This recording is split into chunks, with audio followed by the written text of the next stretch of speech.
Oh, yeah. What's going on, everybody? Welcome back to the Sin Bin Podcast, Season 2, Episode 12. And of course, we're live and direct with all the sinners in the house tonight. We got Sinner JP, also known as the Mexicant. We got Sinner Mr. No Fact Check Sasado, also known as Tyler. And of course, we got Sinner Tony, the Shiner in the house. And I be your host, the Toxic Sinner Moodz. Yeah. What's going on, my scenes? Well, shit, bro. We have a lot to fucking talk about this time. Do we?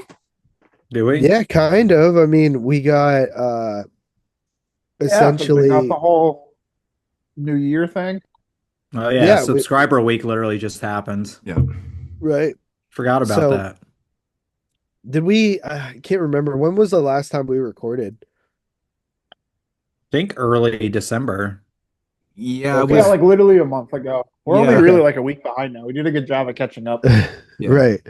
So obviously our next show will be our top 10 of the year for Vinegar Syndrome partner labels, sub labels as well. Yeah. But we did just have subscriber week, and I'll ask the question that I asked last year. I assume that 2 of us subscribed and 2 of us did not. You be correct. I subbed. Yep. Did the subscription sell out? I never did go back and check. They did end up selling out. Yeah, but they actually lasted until the final day. Yeah. Right. I don't. Yeah, I just noticed. Guess 2000 really was the sweet spot. Yeah, I guess so. Or they're fucking liars. They made about $2 million and some dollars on. I still think those numbers are skewed, man. You can just put a number on the screen and people are like, oh, there's 2,000. Oh, there's only 150 left. You could, but I don't see what the point of lying would be, really. I don't know. I mean, like I could see if you were. I just feel like the way I described it before. It's like I feel like it's when it comes to physical media, if there's something that's limited to like 500, people are more enticed to like go and pick it up. Yeah, but that's a $40 release. That's not a no. I know, but it works to say this is obviously a bigger scale. But I'm saying, like, if you're going to limit it to 2,000, which I'm assuming that they're not playing people with this, but I just like to make a little bit of controversy because I'm an asshole. But we've seen this in the past before where things are limited, but they're not limited, So, I mean, it's marketing. It's good for business to say something is 2,000. You put it on the screen. It's like, here's the ticker and it's going down and down. But meanwhile, it's sold out. But, I completely get where you're coming from, because we've seen this happen time and time again with companies. And that's why I'm a skeptic. That's why I'm very skeptical about it. But I got to say, I've never seen any type of like weird transparency issues with Vinegar Syndrome and their limited stuff. They've always seemed to be very legit with their. Yeah, I've always been a little bit skewed, especially when going back to like single releases and stuff like that. Like we've got this release that's limited to 1,200.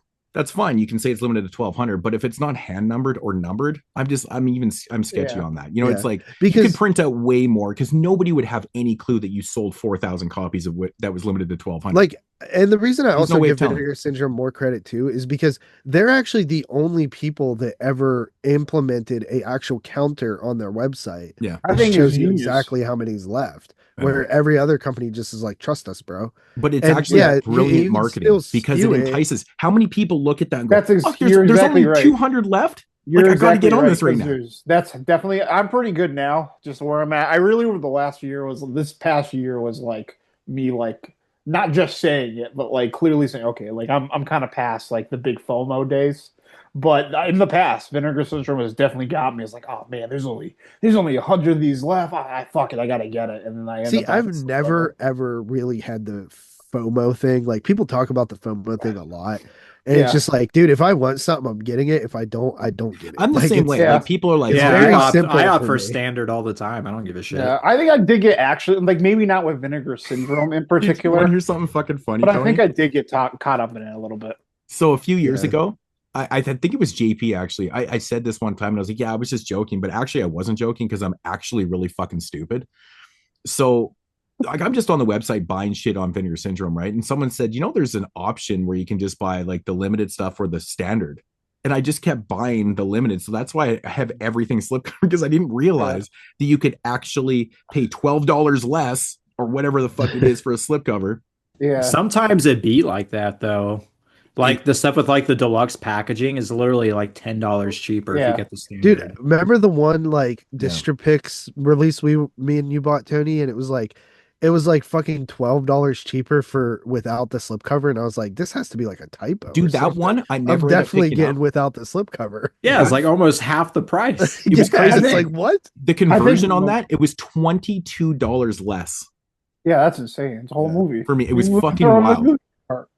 And another thing I give Vinegar Syndrome props for too is because like Synapse is like a big company that does it like we're not gonna press anymore, like we're not making a standard edition, or there's no plans at this time for a standard edition. I've seen Vinegar Syndrome say like we may do a standard edition.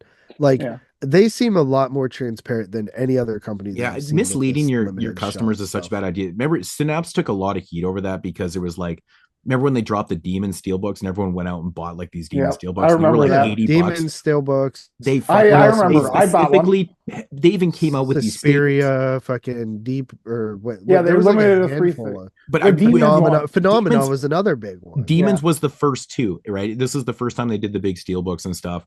And they specifically had this announcement or whatever. And they said, hey, this is what we're doing. We're not dropping standard Amaray editions. Yeah, total fail. It was 3,000 Total fucking copies fail. each. And then when Demons sold out suddenly, there was a standard edition. Yeah. So And then you lose once- trust. You do lose trust in like, but Yeah. Vinegar Syndrome, I do respect the fact that they do have this counter, and I think it's quite legit, and I think it's a great Yeah. marketing tactic because it not only shows their loyalty with what they're limiting their shit to, like this is what we're selling, but it also shows like, I mean, it's just you're putting it out there. You're right. The transparency is there. You're gaining trust with your audience customers by putting that out there. I think with the whole limited thing And they also seem to actually like nail it, because like the last like couple sold out on like the last day. Like Yeah. there was the first day, like 75% of them were gone. Like, and then it was just the rest of the week, it was just slowly, which makes sense because Yeah. the people that are going to subscribe are probably the resubscribers. But Like the me. reason Yeah, why they've it was- already made we're up going to their do it mind. day It was so one because we're top-heavy. going to buy stuff. But that goes Yeah. into what I was saying before. It's all top heavy because the first couple days people are they're getting in there because they've already made up their mind, but they know it's limited. In their mind, it's limited to 2,000. If I don't jump on it Right. now, it could sell out really quick and you might miss the fucking boat. But the big Not thing only is, that, is you the get the sub the other prices. stuff cheaper. So you Oh. want to subscribe first, then you get the other stuff cheaper. That was going to be my question. Like, what are they? Well, like, if you like bought something, because this is just something that comes off of the top of my head. Because the Great Silence sold out in what, a couple hours, something like Yeah. that. If you want, Yeah. if you wanted that, like, you would have had to buy it day one. But if maybe you didn't get paid till Friday and you can sub on Monday, like, can you like get sub on Friday and then you're going to ship your order all at once and they're going to recognize? I watched a lot now. of the No, you can't. They don't retroactively. Well, yeah, you that's- have that's to the thing, sub too. first. Yeah, then actually, that anything makes you sense. buy is I discounted. honestly almost forgot for a second. yeah, that they make have you to sub pay first so you get the discount. Yeah, I completely blanked for a second that you have to pay for the item first. So they're not going to go back and credit you. They're, Yeah. they're going to say tough shit. One thing I did But, notice that I was taking Dude, the note of a lot price, this week. bro. Listen though, this fucking like, I understand why Tyler doesn't, because you don't really buy as much as like me, Tony, and Moodz. Yeah. But like the amount of money Moodz would actually save if he subscribed is kind of crazy. Yeah, Because like it's probably like everyone- astronomical. Every one of those partner label releases you buy, you're saving like $8 to $10. And Every your single one. packages are just as big, if Oh, not Yeah, bigger your than packages are ours. as big as Yeah. ours, dude. Trust- these trust- are my packages. Trust me, bro. Trust me. I have thought this through so many fucking times, and I think maybe next year I might just put money to the side because it's the lump sum, right? Like I can do it. Yeah, I but get the- it. That's what I did but this year. I'm in, I I'm in a saved, marriage, right? Like it's different for like, well, I guess Tony is too, but Yeah. it's different like for you guys who you can just do it. I would honestly, I was going to say, I was the going to lump sum say that like, scares it. See, Aaron's funny like- like that. Like, I'm not even joking you. Like, if I was to spend the $1,500 on Vinegar Syndrome's subscription, she'd be like, "Are you?" Here's how you fucking-" do it, Moodz. It would be a Moodz, I'll fucking tell- deal. yeah, Bro, no, I would get the Listen, same thing. here's how you do it. Look at everything you buy this year, add it, keep track of it in a spreadsheet, and then say, this is what we would have saved if I subbed last year, honey. I know. But you have to remember, I'm married She's to gonna one tell of you the to buy most less shit. A-typed persons, people that you've ever met in your life. My wife is, I love her so much, but she is a fucking A-typed maniac. She's maniacal when it comes, like, she's always right. But this is her mentality. She thinks that me spending $1,500 in one shot on a subscription is nuts. But then she'll the very next day go and book our flights to San Francisco, tickets to all 3 Jays games, and drop like $5,000. She's like, well, what do you mean? And I'm like, what Yeah, the because fuck that's stuff you guys do together. Where That just seems you're like a fucking just that just seems like a regular. Put this into thing. perspective. Put this into perspective. So about 15 years ago, I was working. She shows up to my work when I think she's test driving a vehicle. She fucking bought it, brand new, on the spot. Didn't say shit to me, and I'm like, oh my god, I should rub that in her face more often. But I'm like, you're Hell nuts. yeah, because she's an that's impulse the one person. right there. And I should These just use just that same seem like- excuse. Like, I'm an impulse person too. I'm like, I need to, that $1,500 impulse. But you're right though. Do the spreadsheet, dollars to times. Just mark down every saving throughout the whole fucking year and be like, bro, I just doubled my cost. Especially, here's why too. It would have been insane. Picture You a whole buy slideshow. more partner shit. That like you buy more partner shit than I do the buy a regular shit. shitload. You know I what I mean? do. And the I partner do. shit is where you get the most value, I think. Yeah. And like I was just looking at all the stuff I bought, bro. Like my last update was like so much Vinegar Syndrome stuff. And I was like So was just mine. counting, like doing some math, and I'm like, dude, I easily saved over $1,000 in this update alone. Like Right. it's insane.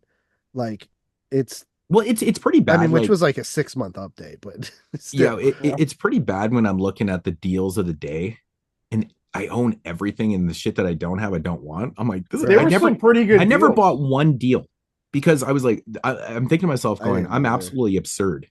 with I got this. two This is crazy. things, Like, but I did consider a couple things. But I thought the deals were much better late this year than they have been in a while. I thought For there was a couple- lot of good titles on good prices, man. Yeah, didn't well, have them, I man. picked up that Bang the Drum Slowly movie. Right. I thought about it. I thought I thought about getting Teddy Bear too, and I think I just kind of forgot to, and I said, oh, whatever. I was gonna do the same thing. It would have been like $17.99 for the 4K without the whole packaging. Yeah. But yeah, like I picked up that baseball movie because pretty much everyone said good things about The thing it. is, you would probably I got really that too. like that Teddy Bear movie would probably have made. I your believe top it. It's got Sal Mineo in it. And Was he it got this year or last year? It was last year. I think It was the last end of year. last year because I was actually wanted to buy it. I think maybe I'm.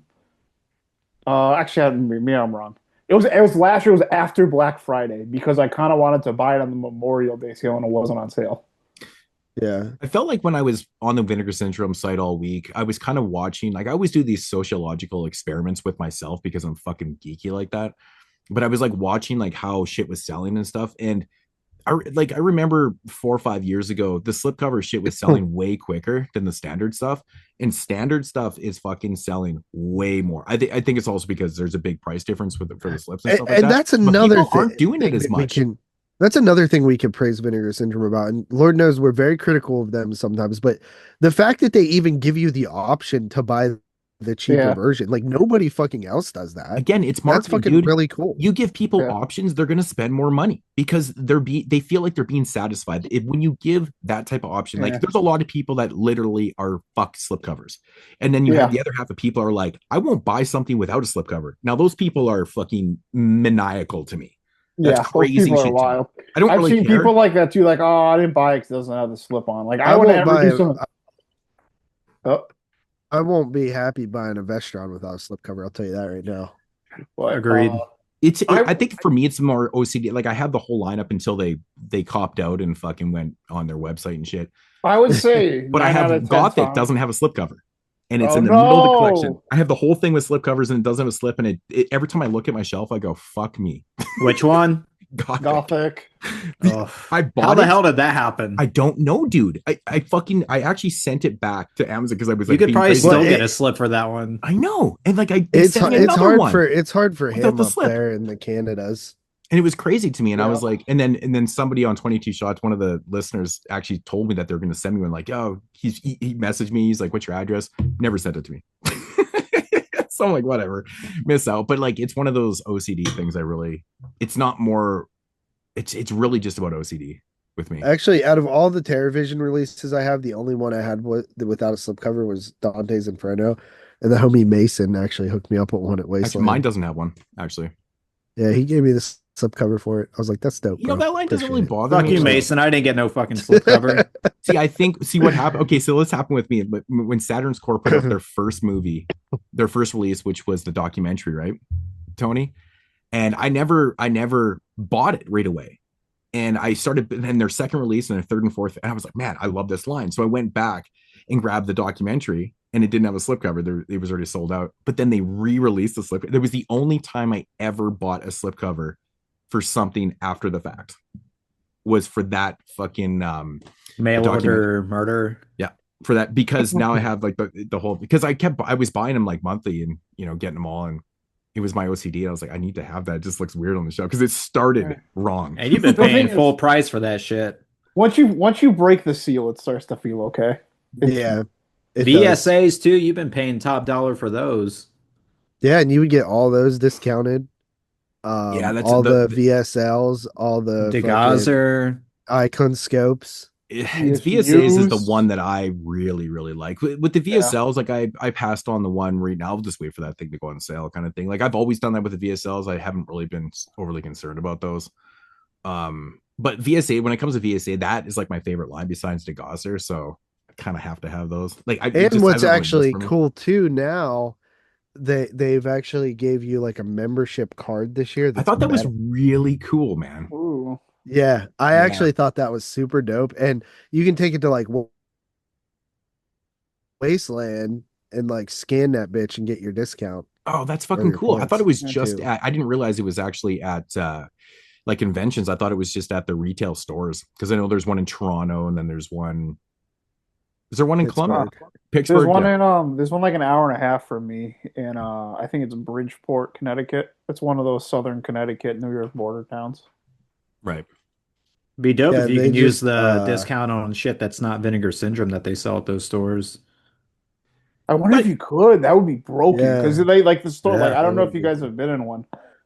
But yeah, like most of the Vinegar Syndrome stuff is there. I probably doubt that.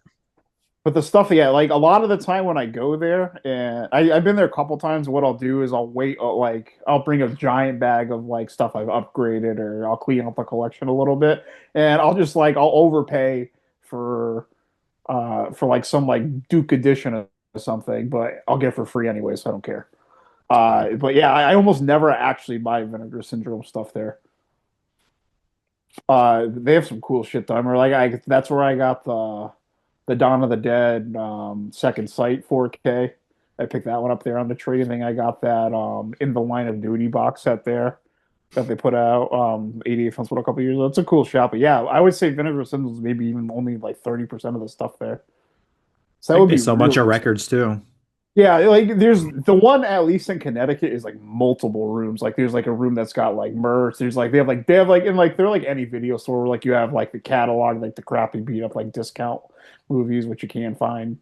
I remember I was combing that one day, and like that movie Final Flesh that I think ACFA put out a few years ago was in there, and I picked that up there like with the slip, and it was one of like the weirdest watches. I was so like, that was one of those movies where I had no idea how to rate it. I had one of those back at me moments. That's such a non-Tyler movie. Yeah, I'm surprised you even bought it. 100%. It was like no, but it's like the thing is though, it like is a Tyler movie, but it's not. It's like somehow both of those things at the same time. I think I'm gonna wait till I get my fucking little metal card and go to the Pittsburgh shop, because I haven't been there yet. They just opened like a couple months ago. But so to get back to like some of the announcements, Vinegar Syndrome actually added a new fucking sub label to their shit, which is called Icon Scope. And this is going to focus on TV related things, like like TV movies or miniseries or series. So they actually have signed a deal with Warner Brothers, and they have secured around 40 titles from Warner Brothers. This includes plenty more made for TV classics to Blu-ray and 4K. Also, an incredible assortment of horror thrillers, action, art house, and other oddities from the Warner vaults, including numerous 4Ks, Blu-rays, and even disc debuts. So we're at least getting some disc debuts in there, which I think that's probably the most interesting thing. But obviously the first two titles that they announced for Icon Scope was Don't Be Afraid of the Dark, which is the TV movie from the 70s. One of the most famous 70s TV movies, I would say. I think Del Toro produced a remake in the 2010s ish, somewhere Yeah. around there. 73. Guy Pearce and what's her name? Katie Holmes. Katie Holmes, and it was a Yeah. Tom Yeah, it Cruise was life. Katie Holmes, right? Yeah, it's not And- very good, but the one that they put out that JB's talking about was pretty good.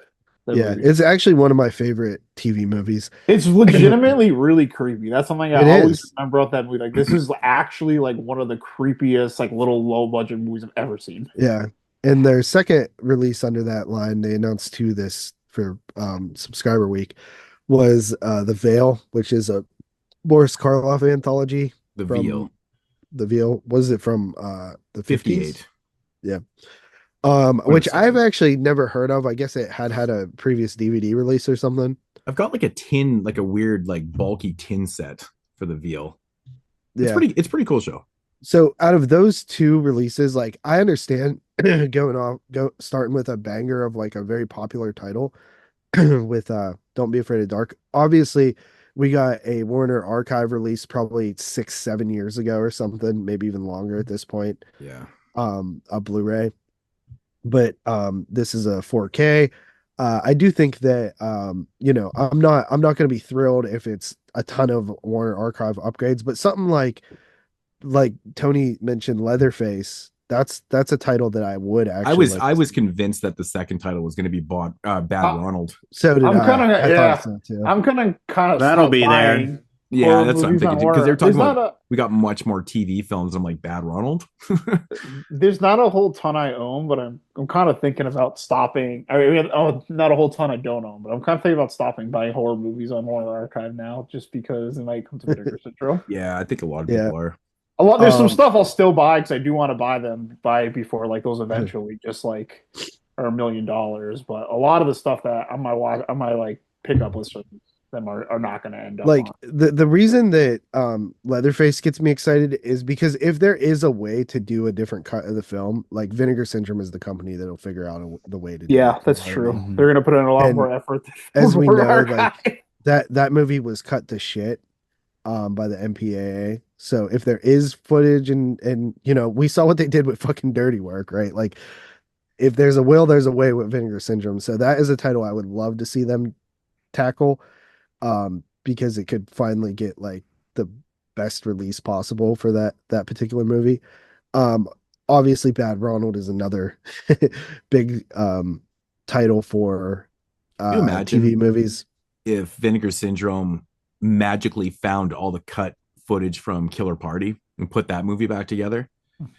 That'd be insane. Because my Yeah. father has said before that that there's more gore.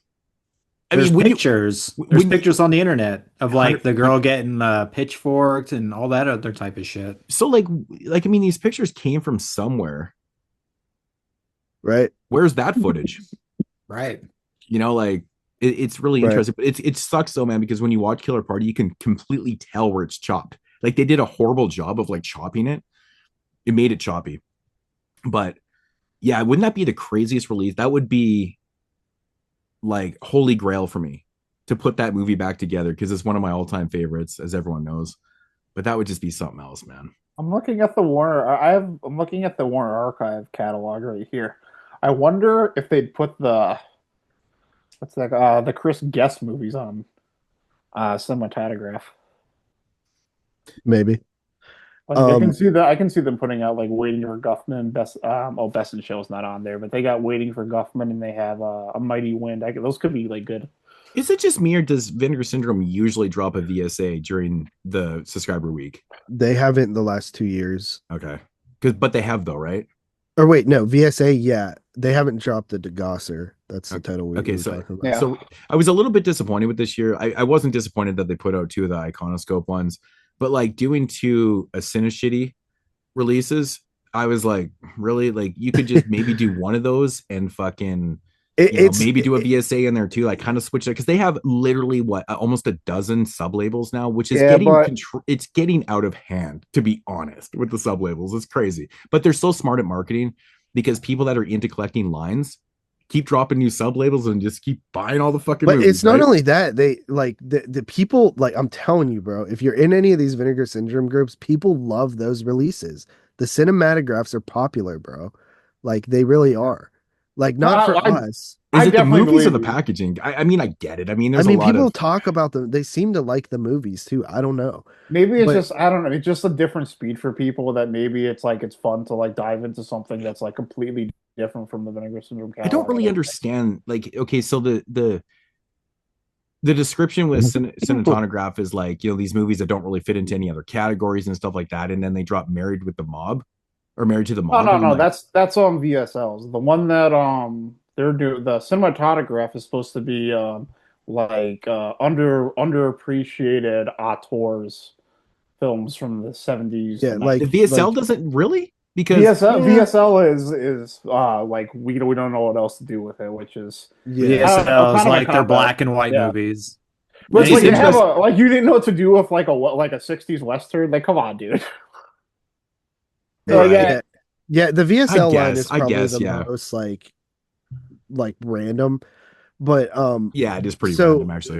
And we'll talk about this on the next show as well, but just to put this in perspective a little bit, 2024 was the debut of the cinematograph line, and it was the second most releases out of everything. There were 11 releases, so that beat VSA, that beat VSL, obviously DeGosser and everything else other than VS proper this year. So it had one more than VSA last year. This year, dude, which is by far the second most. There were only Say that again. You cut out for a second. So last year, Cinematograph was when it first started, and there were 11 releases, and there were 10 VSAs. So it was one more, but it was the second most other than Vinegar Syndrome proper. This year, there were 9 VSAs, so one less than last year, but there were 16 Cinematograph releases this year. Look. So 4 months had double releases. I definitely believe that like they're popular. They're just not. Well, they must be if they're just up. Honestly, I will even just give them a little credit. I think if you like put them all together and all the films together on both years, I think the second year for me probably would have a higher average score. But the issue for me is a lot of the time these were like the one that I reviewed a couple of months ago. That was an exception. Like that was something I was really interested in. But for the most part, I only have like mild to moderate interest in these, and it's for the price you're going to pay for them. I just don't want to do it. Another thing that's annoying and go on sale.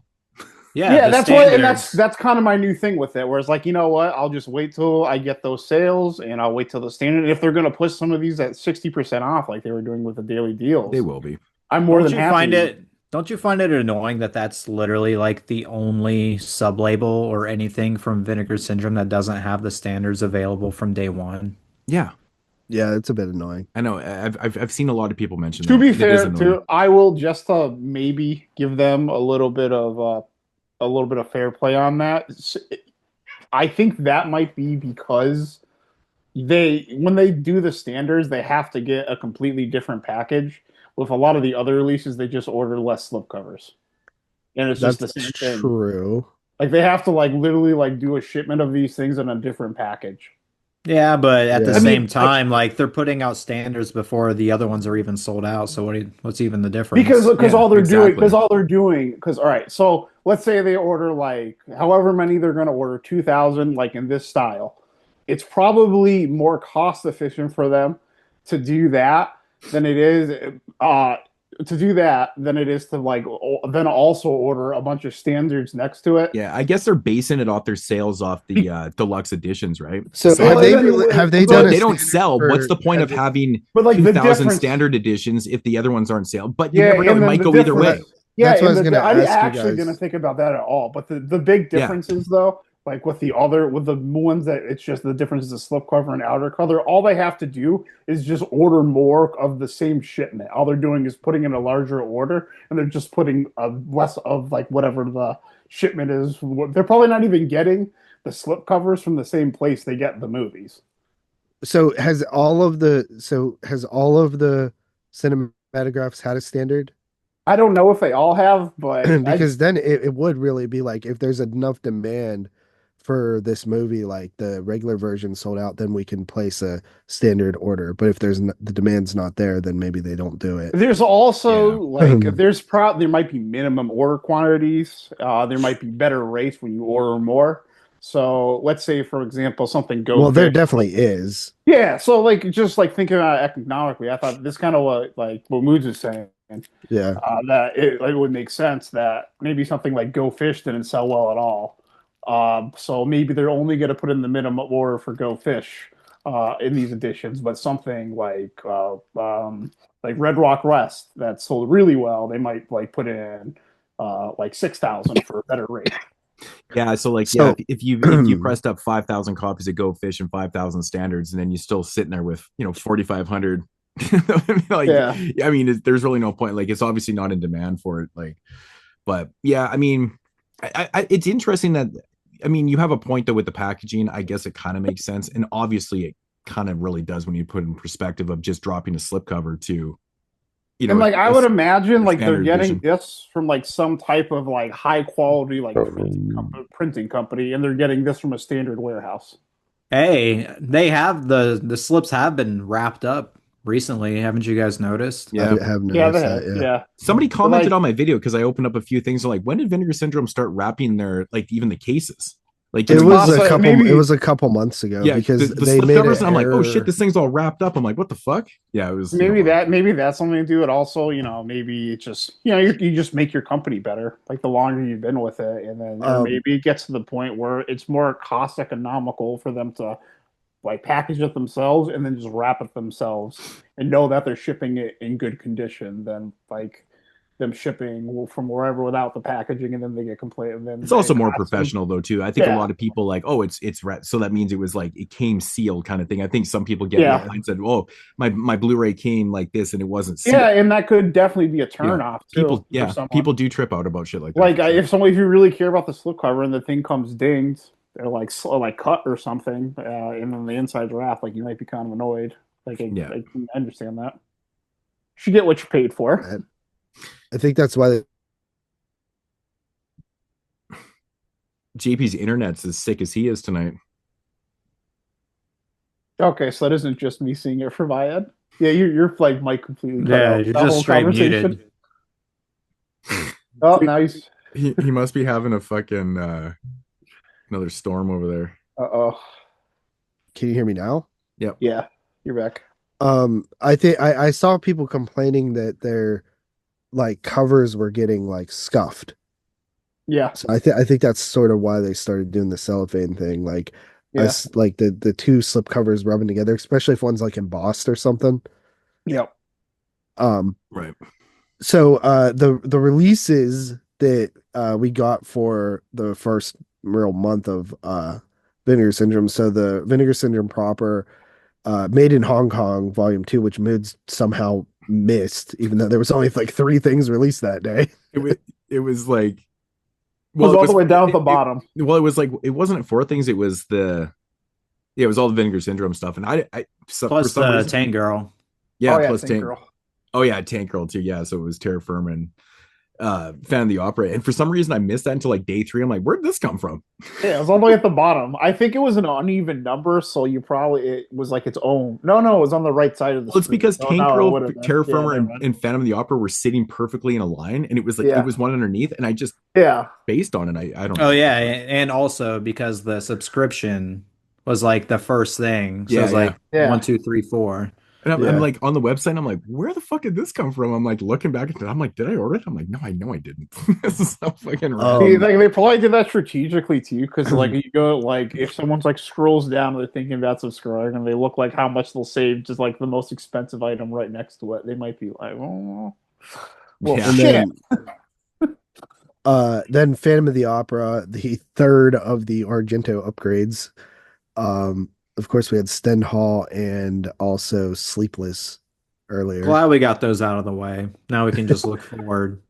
Yeah, any other Argentos would probably be welcomed at this point because it's like, or they did Card Player too. So this is the fourth one. Yeah, it's the fourth one. Yeah. So now if they dip into any Argentos, it's like I think stuff that we actually want more now. Unless they give us that 4K upgrade of Trauma. Do you like Hitchcock? Oh, that's coming. That's coming. Do you like Hitchcock? I think is the only movie that doesn't even have a Blu-ray. I think that also does Mother of Tears have a Blu-ray like in the US? It did have one. Not in the US. Oh yeah. It's actually a UK one, I think. Yeah, so Mother of Tears would Maybe probably it's be German. the one. Mother of Tears and Do You Like Hitchcock would be the ones I would be like most interested in. I mean, I think I'd probably be most interested in Inferno. We'll probably get Dracula 3D because it's fucking IFC. Yeah. Oh yeah, that's right. I'm just surprised we never got that. It's crazy. Oh, at least if it's on IFC, if it's on IFC though, at least they maybe. I mean, you can still buy the Blu-ray from IFC. I have. So it's not like that's out of print. So maybe they won't. Maybe they'll re-release on IFC and they won't make you buy it. And then Terror Firmer, which I'm actually surprised we haven't seen yet. I think that's DVD one of it still. I have like the fat that DVD cool that's fat like, DVD that has like 2 openings. Yeah, I bought that in my really early collecting days, like and when like when it was easier to find like a brick and mortar just like trade and movie shop. I have a fucking Terror Firmer shirt. I love that movie. Terror Firmer is actually a pretty super dope fun trauma movie. Yeah. And then we had Tank Girl, the VSU of the quarter, because I think they do 4 a year usually. So that I've never seen Tank Girl. I don't really know much about it.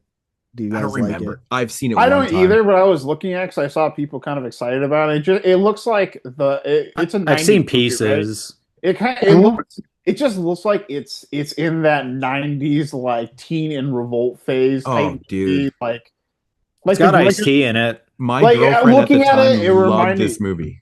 Yeah, it like reminded me of like almost like a quirky version of like movies like the Gregoraki movies of the 90s or like Go, like those types of movies.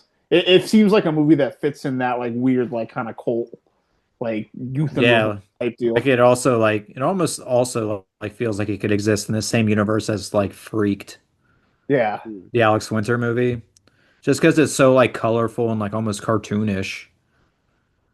Yep. I'll say I don't even know that much about it. That was just Tank Girl. There's like also like freaks in there. I think like Ice-T is like a dog person, kind of like Keanu Reeves in Freaked or something like that. That was like my impression I got of it just by like looking at it. And then of course we mentioned it earlier, but Icon Scope is Don't Be Afraid of the Dark was the first title they announced. I got a question for you guys though. What's up with the like VSA like packaging? Did you guys notice that? No, I didn't notice. Honestly. It has the half moon cut out. Oh, yeah, the top loader slipcase. Oh, for Don't Be Afraid of the Dark. For both of the Icon Scopes.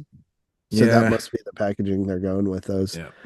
And then we have the Gambler, which is the cinematograph title. And then the Veil. What is it? Veil. The Veil. The Veil. I think it's veal actually, but like veal. No, it's the veil, like a veil that goes over your face. Yeah, Tony's definitely right. That's what I said the first time. It's like the veal, like the baby cow that you eat. Yeah, I was saying like the dead baby cows.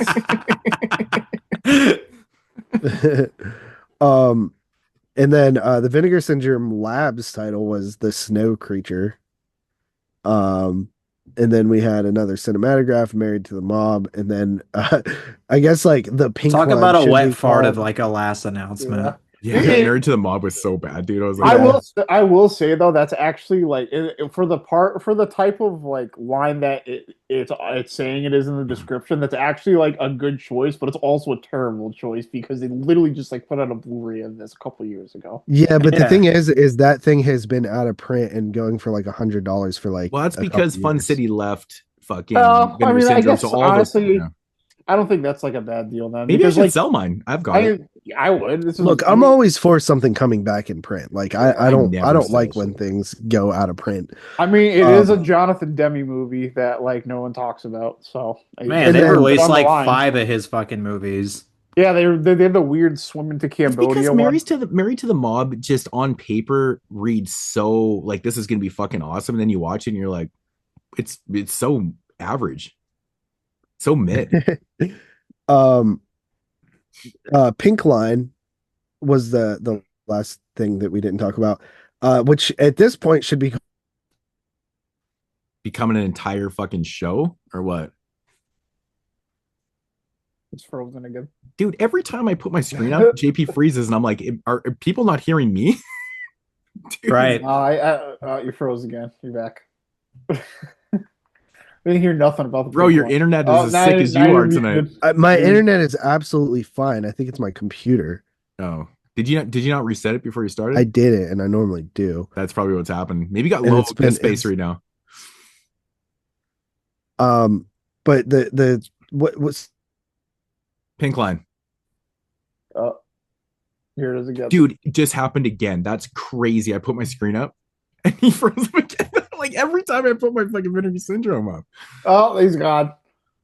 All right. All right. So yeah, so he was talking about the Pink Line, the films of I can't say the name. Hisayasu Sato? I know the Sado Hisayasu. part. I So- bought the first two, but now I'm kind of like, all right, now you're just stuffing these down my throat. Dude, they've released 3 in like 2 months. It's crazy. Yeah. No, that's- dude, I said the same thing. I was so I mean, I wasn't like overly disappointed, but at the same time I was disappointed because I was like, really, we're just getting more of the same. Yeah, guy? I was like, dude, I Right. just bought 2 box sets of this. Like, that's why I didn't even buy the third one, and I'm not going to keep buying these until I watch both of these box sets, and then I'll decide if I want another one. But like, you're Yeah, not they gonna need just to keep- chill the fuck out with this Like, shit. you're not just going to keep jamming the same dude's movies down my throat because you bought them all. This could have like, been for one fucking box quarter. set, bro. Like really, For this is real. this is 8 films. This could have been one fucking Bro, pink. And they're all 60 minutes long. That's what They, I'm saying. they Dude. literally broke up the Larry Fessenden box set to get more money out of it. Yeah. Like, they were not going to make this one. That's why I never bid on it though, too, because I was like, I'm fine with those movies being on like a, the Scream Factory for whatever it was. They're fine. Yeah. Oh my And I'm god, like- I would never buy like them in split box sets, even if like they came out in Blu-ray like that. Like, nah, fuck that. Yeah, that's pretty fucking wild, man. It's crazy. Yeah, like you put them all together for one solid price. Like, all right, that's one thing. But So what did you guys think of the announcements as a whole? I mean, JP just went through all the, I guess there was what I guess that's 8 releases or 10 releases. Is it satisfactory? Is it top shelf? Is it just to me, I didn't really buy any of them. I didn't Yeah. either, dude. I bought Terra Firma because I'm a big ass fan. I bought the Hong Kong because I love the first one. I passed on Don't Be Afraid of the Dark for now. Really, the only things I bought from their announcements was the Veil, or the Veil. I guess it makes more sense. And the Sado set and Terra Firma. So I bought 3 of the 10. I just bought the Great Silence. I bought Tank Girl and I bought the pink set. That's it for all the extra shit. But I got Terror Firmer and Made in Hong Kong and that shit. Yeah, right. And right. of course, Phantom of the Opera. Right. And then, the partner label stuff, man, there was a fair amount. I was a little bit taken back by the partner label stuff. Like there was no VHS Shitfest release. There was no Bleeding Skull. Like 2 of the big companies that I always pick out shit from. And I was like, damn, that's crazy. What did you guys grab for the partner label stuff? Just Great Silence. That's it. Yeah, That's the only one you grabbed. Yep. Oh, crazy. I got that. I got Trigger Man because I'm excited about that one because I've never even seen that movie. I've been wanting to see that movie for years. I'm pretty sure that Synapse dropped the DVD years ago, and it was one I just bypassed me. I never grabbed. So Yeah, same. yeah, so I'm pretty. When I first saw Triggerman, I'm like, damn, dude. I'm like, that's fucking sweet. So I think didn't that really- might be the only Ty West movie I haven't seen. Yeah, I think it is too. Actually, oh no, I haven't seen the Western that he did either. It's like John Wick as a Western, basically. Yeah. I was really interested in the Connie movie, but it was one of those things where it's not something I need to just like buy right now. I can just wait till it's 50% off. Right. Yeah, I What mean, else did I think I grabbed a maybe just short of a handful. I grabbed the Eggfoot title because I'm weird like that. I always grab those things like the blast off girls, the girl, the body and the pill. I didn't know what Bye Bye Love was. I was like, I saw a couple people grab it, and I was like, it doesn't look like it's for me. It's like it looks like it's like kind of a experimental counterculture Japanese movie. Yeah. There's a couple movies like that are there's not a ton of them, but there's a couple that are really popular in the kind of like the international cinema waters. So I mean, it's one of those like little movements I'm semi interested in, but like I'm not gonna pay $20 just to like for probably to sit on my shelf for like several months. I can probably buy it like without a slipcover for half of that in November. I did bite on the Ghost Keeper, which was weird because I actually thought it was a 4K. And then I think Tony said, "Oh, it's not even a 4K." I'm like, "Fuck." I say that I fucking bought it too. I know. I'm a really big fan of it, and like I know, like we just wasn't I just talking mad shit on the fact that it was a Code Red title or something? Yeah, I like think a so. couple And months Code ago. Red Blu-rays are decent for what they are, but they got a lot better. Like when they started, most of the time they can use improvement. For sure. I love Ghost Keeper though. It's like one of those really atmospheric oddball films, and I actually just drove through where they filmed it again just a couple weeks ago. But so I grabbed that one. I grabbed The Great Silence, of course. It was one of the lucky ones that got it before. I missed it. It was gone. Dude, I was just taking my time going through the shit, and I looked on there and I was like, there's only 100 copies left. I'm like, what the fuck? I'm like, why did this sell so quick? But it's The Great Silence. It's JP, did you sub before it sold out? Yeah, I subbed before it sold out. That's crazy that they sold out on both the limited and the standard. Yeah. Yeah, I was like kind of waiting a little bit. Like I could have got it, but I was just like waiting, and then it was gone by the time I was actually ready to pull the trigger. I was so happy I got to pick when I did this month because I was like, damn, Moodz could pick this movie. I hope he's not in front of me. Did you guys? What did you guys? The Great Silence. I don't know if that. Yeah. Oh, that's right. That was the pick. Yeah, I mean, Tony, you guys won't know that for another month though. Tony actually picked the one that I was originally going to pick, but yeah, this was the first time I was like seeing they were like really sweating it out. Like, I hope I'm picking early. And then I grabbed Triggerman and of course the Saturn's Core title, which collection of shorts from some guy, Joe Christ anthology. So I saw them like I gotta pass. Like some of those like short film like collections that they have put out, like the fucking Dave Rock Nelson sets and shit. I've been passing on those. I am super curious on checking those out now because actually the movie that I watched for my review this month, actually, he brings them up in the special features. And I was like, really? That was fucking random. I mean, I know Dave Parker, like he's just like, I can't do it. What did they call him? He's like, he's mentally ill. He's like, the guy's mentally ill. He makes mentally ill. And I'm like, his films are mentally ill. He's like, no, he's mentally ill. I'm like, what the fuck? But then I was watching the special features of this film, and Buddy was like, he had like an uncredited cameo in fucking Groundhog Day. I'm like, what the fuck? Damn, I gotta see that. So fucking random, dude. So random. Did you guys talk about the weirdness that like the first volume of Pink Line was Sado, it was 3 films, and then the second volume was 2 films, and then another volume with 3 films? So we did kind of bring that up, being that there was 8 total films, and we were kind of like okay with it being released, but at the same time disappointed because we were expecting more from the Pink Line instead of just more Sado films. Yeah. It's like just do 2 volumes of 4 movies or fucking one volume of everything. Why not just make I feel like they're going to keep coming though. Yeah. I think take a page out of Severin's book and put out a damn comprehensive box set. They're all an hour long. Severin's box sets are absolutely batshit insane. Like they're batshit insane. Yeah. So you could have put all these Sado films together. It's 8 films, and what is it? They're running an hour a piece. It's 8 hours. Like, come on. Yeah, they probably have an average run time of like 65 minutes. Yeah, they're also. I've seen one of the movies, the one in volume 2. But we kind of compared to JP to the Larry Fessenden, how they broke those 4 movies up into 2. Like, did you guys see the controversy with that? What? No. You know how it has his face on the spines? Mm-hmm. Yep. Apparently, it doesn't line up.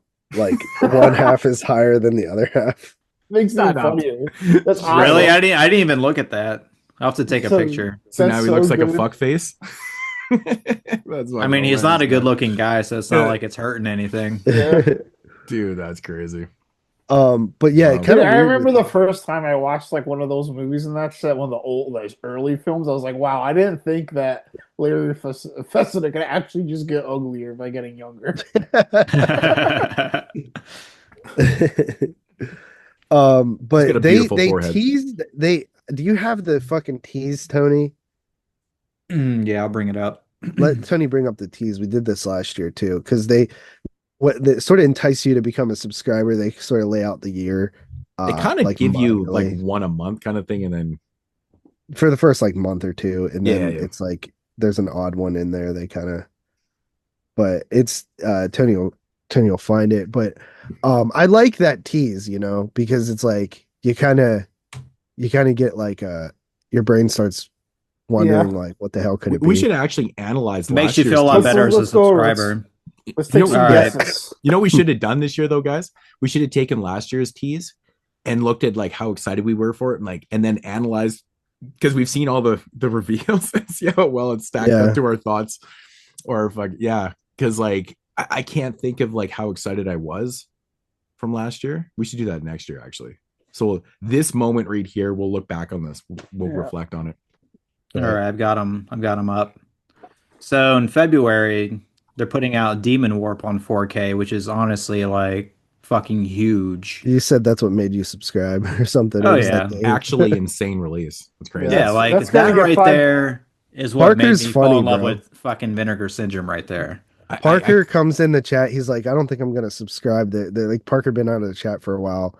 Somebody invites him back in. He's like, I don't think I'm gonna subscribe this year. We're all talking about like the releases and shit, and then like 5 minutes later, he's like, I did it. I subscribed. I know. See, that the thing about like Dave, it's like he's been subbing like as long as we have. So like it's so hard to just like go to like normal pricing after that. I can't believe this is my 3rd year because like I didn't sub as long as you guys. I just jumped on when we started this show. I think this is Yeah. like year 6 for me. I've been going a long time. How long Dan's been subbing? Is that like it? Is that been about the time? When did they start the subscriptions? Like 6 years ago. About 6 years ago, right? Probably when I started. Were you buying like Tony? Were you there from relatively the start of Vinegar Syndrome when they started? Like in was it 2011 ish, whatever? It was, 2013. 13, yeah. Because 13 years. Yeah. Because I remember when like the telephone book came out, like there was a couple of those early titles and shit, and I bought a couple, and then Yeah, I've been actually, kind of there from the beginning. Like I wasn't like they were so small as a company, but their titles were so interesting. You're like, what is this company doing? They were putting out these cool driving double features, and they had the porns, and it was so interesting. But I wasn't doing the porn, but it was actually for me, it was their second release, which when they announced it was like a double feature of Savage Water, that like late 70s slasher, and then whatever else. and then it got And I pulled. pre-ordered that, and they got pulled, but they still sent out a bunch of pre-orders and shit, and I got mine, of course. I've got one too. I've actually got that one and the re-release of that one too. So yeah, that's Spy number 2. Yeah. So that's basically when I came in. That like Night Train to Terror was like that was really early too, right? Yeah. Was that their first or second Blu-ray? Oh man, it was so early. I can't It remember. was our first Blu-ray. Or I no, don't have my number. Wait, no, Lost Films of Herschel Gordon Lewis was on a Blu-ray, wasn't it? I think that was the first one. Yeah, that's number 1. Yeah. I can't remember if that was a Blu-ray or not. It was. I know Christmas Evil was an early one. Mm-hmm. Because I know a It- lot of that early, the first Massage few years, Parlor Murders was an early one. they didn't do slipcovers, and then they went back and then they re-released all these slipcovers for all these back catalog titles. Yeah, you remember what their first slipcovers were? I don't remember. I ended up picking up the It Christmas was Evil Jack one. Frost and The Undertaker. Oh, those are two really good ones too. Yeah, And those were like their first 2 like Black Friday like surprise titles. the Yeah, Jack Frost. It never fails me when I pull it out to watch it at Christmas, like how well it still works. Well, it's so good. the Jack And Frost Undertaker's one's so good, dope too. because the VHS was a lenticular cover too. Yeah. The Undertaker's Yeah. a really cool one because it's like, oh, what do you call that? It's Die a cut. coffin. yeah. That's the word for it. Fuck, it's really cool, man. It's a good one. Yeah. Okay, so February Warp. Okay, yeah, you got Demon Warp, you have 1980s Italian horror on 4K, and early 90s erotic murder thriller on uncensored 4K. I can fuck with that, man, because I like Yeah, that that early could be 90s cool. erotic thrillers, man. I'm a big fan. Right, so then you got that, and 80s Italian horror and Demon Warp in 1 month. Like, February sounds cool. Yeah, I fucked up. I should have subbed. I should have subbed. And then March, you have Forgotten Gialli set with Bruno Mattei, Sleaze Gem, and two other trashy treats, and all Blu-ray debuts. Anytime that Bruno Mattei is on the menu, you know it's a good day. Like that's amazing. I wonder what that would be. I don't ever remember seeing a Bruno Mattei Giallo. Yeah, that's Yeah, what the actually fuck is it? that's really interesting. You know, he's one of my most watched directors on my letterbox. Um, it's a good question, man, because it's got to be something obviously from the 70s, right? Because Maybe. he didn't do anything like from 1980 like on. There's no giallos Let's see. that I can think of, unless I'm tripping. Because that he's delved into every fucking subgenre, man. Like nunsploitation, cannibal films, I found one. zombie films. Bruno Mattei did a 1994 Giallo called Madness. Have you ever seen Oh this? fuck, I watched it. Oh my god, I forgot that was him. Yeah, I watched it for 94. Yeah, Right. that movie was insanely hard to find because I had to watch it on YouTube and it was like, straight VHS kind of thing. I can't remember if I liked it or not. That's got to be it. It is it. 100% that's got to be Yeah, it. I forgot about that. Right. But that's All right. really interesting that Bruno Mattei did that he did a Giallo in 94, like way past the fact, right? Right. What the hell is that all about? It's crazy. What is that going to be like volume 9 of Forgotten Gialli? It is volume 9, yeah. That's crazy. We've Yeah. had almost 30 fucking movies. It's one thing about Vinegar Syndrome I respect though. Like when they start up a box set line, they kind of go full force in it. They always seem to do multiple volumes, which is pretty cool. So Hmm. But also in March, we have an ultra gory 80s Italian horror shocker on 4K and a gory 90s slasher 4K Blu-ray debut. So so March the sounds awesome too. so the Italian one, it doesn't say first time on disc. So does it say Wait. 4K? Oh yeah, that's also a debut. Oh, okay. Sweet. Ultra gory 80s Italian horror shocker 4K Blu-ray debut. So that and the 90s slasher are both debuts. Damn. Damn, that's So it so would good. be a slasher that only exists on DVD then, right? Is that what Yeah. they're saying? Let's just hope it's from the early 90s, It's What not would that the late be? interesting. 80s. The Night Brings Charlie. We're still waiting on that. Ooh, that just literally gave me chills. I know it's not a great movie, but I would love to have a copy of that because like it's stuck on VHS. It doesn't even have a Yeah. DVD release. Yeah, that'd be really fucking cool. So yeah, so far so good. So in April we have the next Scream Factory upgrade. We have Lady in White, which is a 4K Blu-ray featuring all three versions. You have an 80s drive-in horror properly restored for the first time on disc, 4K Blu-ray. Hmm. And then a classy and gory 80s Italian horror, 4K Blu-ray debut. Hmm. Yeah, man, a lot of Italian stuff coming again, which is very enticing for me. Oh Excited. yeah.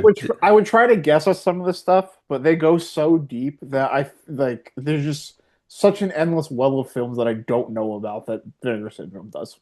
Yeah, remember the Forgotten Gialli set that we did the on this show? That was some deep ass cuts right there. But it's like It was like even volumes Mhm. 7 or whatever it was. even something like the early '90s erotic thriller. What could that be? And I was like, what if they did something? I'm thinking like, what if they did something crazy like Basic Instinct or something like that? And then I thought, like, you know what? There's probably a million low budget like versions of these erotic thrillers I just don't even know exist. That it's gonna be one of them anyway. Oh yeah, there's like hundreds of that shit. That's what I mean. Like, there's hundreds of movies I just don't know exist that like it's Mhm. impossible to guess. Yeah, absolutely. All right. So in May, we have an Essential Giallo in a 4K debut. Studio made mystery slasher 4K Blu-ray. And then plus 2 hard-hitting horror surprise releases, both 4K. Which those will probably end up being the surprise titles, I assume. I mean, it sounds really good. So right, far, so yeah. far. And then, of course, June is partners only month. Yeah. And then July, we have an all horror made in Hong Kong Volume 3 set, That's cool. an 80s slasher, which is a 4K Blu-ray, and then an early 90s horror 4K Blu-ray. And then in August. So those sound like kind of upgrades, maybe side grades kind of thing. It doesn't say first time. Yeah. Maybe that's when like the Warner Archive shit's gonna start like trickling in. That's when the restorations are finally coming in, second half of the year. 80s slasher 4K Blu-ray. That's probably gonna be like Night School. But then in August, Night School's a Warner Archive. Yeah, that's why he said that. That's a good one. love Night School, so I'd be down for that. I do too, actually. Like, do you think they'd put something? It's almost like a giallo. It kind of is a giallo, to be honest. Mm-hmm. What if they put a Wait Until Dark? That could go on the cinematograph line. That would, oh my god, I'd fucking. It's a good.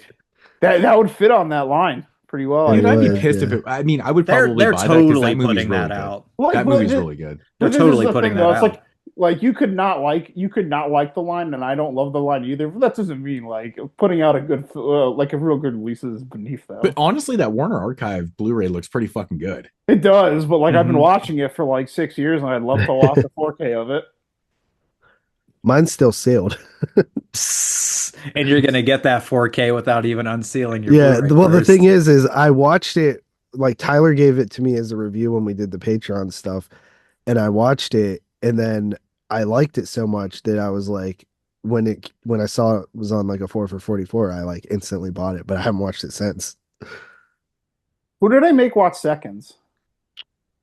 Probably Jeremy or Must have been Moodz. Jeremy. It was not me. Probably Jeremy then. Yeah, must have been Jeremy. I mean, it's someone watched The Innocents. I don't think they really liked it that much. I don't remember who it was. Maybe Next up, Tony. Yeah. August. We have a UHD Blu-ray debut of a crazy 80s Italian horror. Nice. An uncensored disc debut of jaw-dropping Hong Kong thriller. And a 4K debut of an unnerving 80s horror sci-fi. And then in September... 4K debut? Yeah. I like horror Is it sci-fi. Mutant? Could be Extra, the first one. It could be Extra. It could be Mutant. It's more... Yeah, Extra would be cool, though. 80s horror sci-fi. Ooh, it could be The Hidden. That was on that's a Warner Warner Archive. Archive. Oh, it probably fucking is All right, The hold Hidden. on. You probably totally just called I'll it. upgrade that. Hidden. That's a good one. Hidden fucking yeah. rocks. Man, I own all these archive Blu-rays. So do I. What's funny is that like so they're do I. all I'm not movies even- that I would welcome like a 4K like. Dude, The Yeah. Hidden is so underrated. It's Yes. really underrated. It really is. It really is. I And, like, never hear that movie brought up. And Like it was the- a movie I found completely on my own.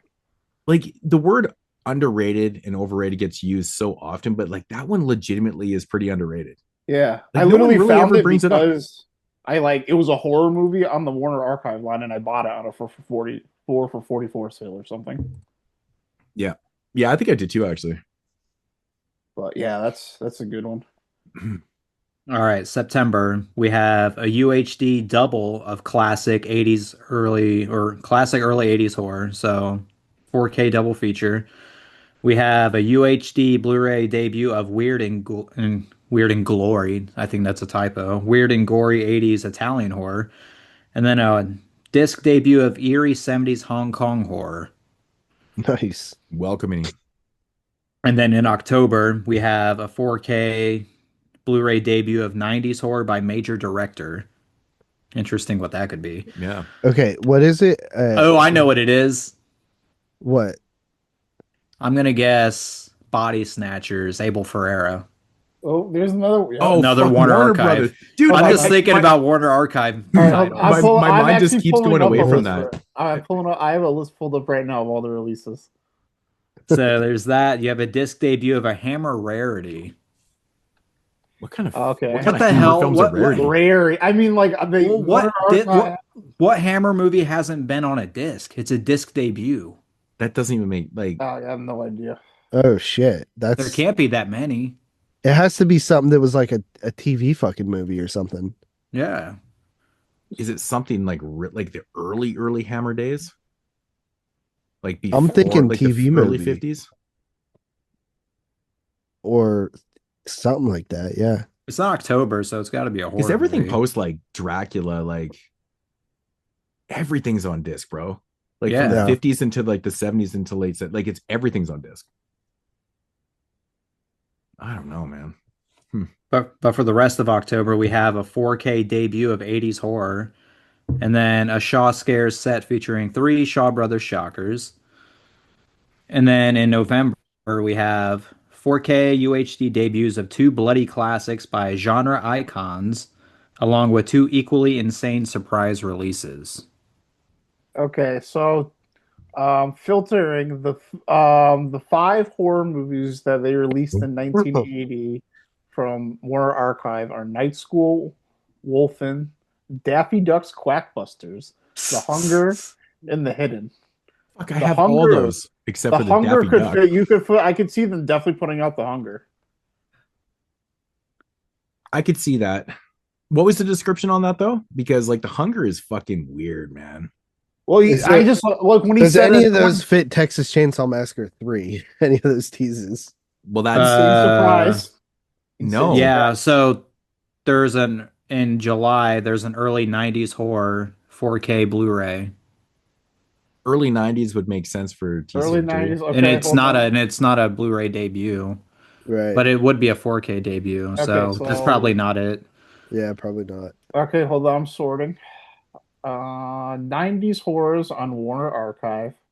October. That could be Body Snatchers. There's Innocent Blood, and there's Texas Chainsaw 3 is 1990. Yeah. October has a 4K debut of 80s horror, so that could be Yeah. literally anything. Yeah, Yeah, that's there's why I still pulled so up many. the 80s. The 80s horror that Warner Archive put out were those 5 movies. The Hidden, the Daffy Duck movie, The Hunger. Hey, what the fuck is this Daffy Duck movie? I don't know. I Never literally seen Quackbusters, bro. Apparently, it's a horror movie. No, I literally, but I pulled up Daffy a Duck list movie- on Letterboxd of all their stuff, and I just keep sorting it by like whatever their criteria is. I didn't know there was a Daffy Duck movie in the 80s. Warner Archive releases a lot of Looney Tunes stuff. Yeah, and they're 90s horror movies, so these, Yeah. so I guess, so these could qualify. Yeah, the 90s just horror released it movies all, they actually. put out are Scooby-Doo Zombie Island, The Witches, Body Snatchers, Innocent Blood, and Leatherface. So My God. could be It's any like of those. everything that 90s horror. I own. Fuck. I mean, I own all those shits too, Yeah. but overall, like the teases is very good. Like I think that all the who knows if we'll actually feel the same way once it's all announced, but I thought the teases were When I I'm can hearing- already solid. tell that I feel way more confident about this year than last year. when I hear Italian first time discs and like fucking 80s shit and like, man, I don't know, it sounds really good. What Bunch do of you, Shaw you Brothers guys stuff in think there. they'd be willing to put out some of these like 30s, not necessarily like tentpole horror titles, like Doctor X, Mark of the Vampire. Like I Devil can see Doll. them if they do, it would probably come on like Everball, the yeah. VSL line. like I can see them putting out something like for sure, like even Mad Love. I can Like see them these are all just Vinegar Syndrome proper releases. I don't see any of those type of titles hitting Vinegar Syndrome proper. yeah. But they're definitely too- like there's no Oh, market for okay, them. yeah. Like That's a I don't know. VSL. I'm just like wondering if you think maybe those will, because like I can definitely see them actually putting out King Kong or even Dr. Jekyll and Mr. Hyde. The Those only are- ones those I are see them doing on exceptions. Vinegar Syndrome proper, like the Hammer titles that Archive has done, like the 80s titles, the 90s titles. I don't really see them going back into the vault for like. Yeah. I just don't think they're like sell. I can Like, see them. do you I can see think- them doing do you- Mad Love though. Mad Love is do a you- really good movie. Do you see them putting those movies out in general though? Like Yeah, I you- could see it. Yeah, the VSL line is like perfect for that stuff. Yeah, especially for like Mad Love would. Oh, I work forgot. There's the perfectly on there. Polanski. The movie. I think the movie sucks, but there's a Polanski movie. You got the Fearless Vampire Killers from Mhm. 1967. Yeah, Funny, it says it's they put out actually a 52 comedy of- that Tyler's not laughing at. No, I didn't think this movie was very funny. I ever Didn't watched they, didn't they put out a De Palma movie? It's an acquired taste it. for sure. If it's not a horror movie if they did. I don't think they Who? did though, because I would probably own it. Warner Archive? Yeah. I don't think so. Yeah, But- I would probably own it if they did. I own a lot of Horror Archive. Yeah. I could be wrong. I know Severin put out what years ago, the Polanski film. Yeah. Which I almost actually don't all even own. these. I've never seen it. They have the Curse of Frankenstein, and they got Dracula, Horror Dracula 58 on Horror Archive too. Those could definitely. Man, I would kill for a Horror of Dracula 4K. Yeah.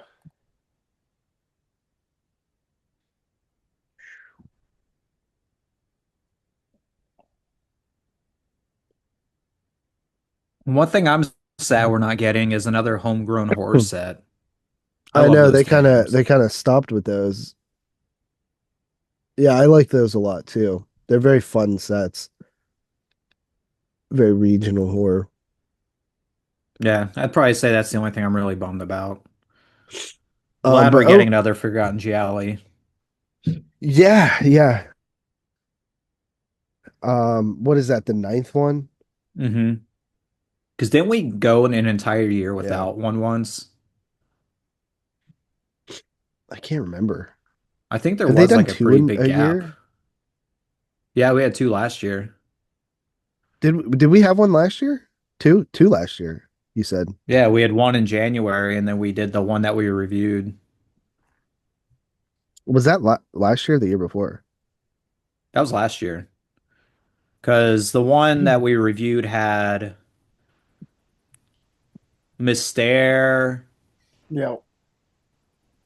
the candy That's the one I was one. talking. That's the one I was talking I about. don't remember what any of their names were, but I remember they're all. There was like, one Obsession or something like that. There was Yeah. a Mystere one, and I then remember there there was the one that had the coochie shot.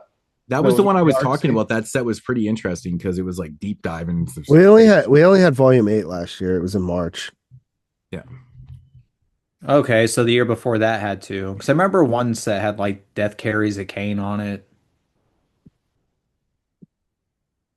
And what the hell else? Gosh, that shit like bleeds into each other now. I know it's so funny. Yeah, it's crazy.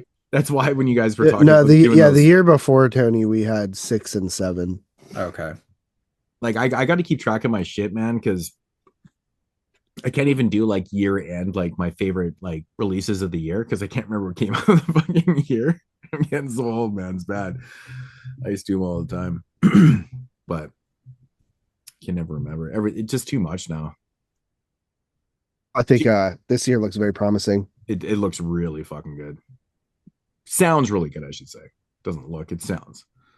Yeah, GP, you should have what did you pick up for partner label stuff?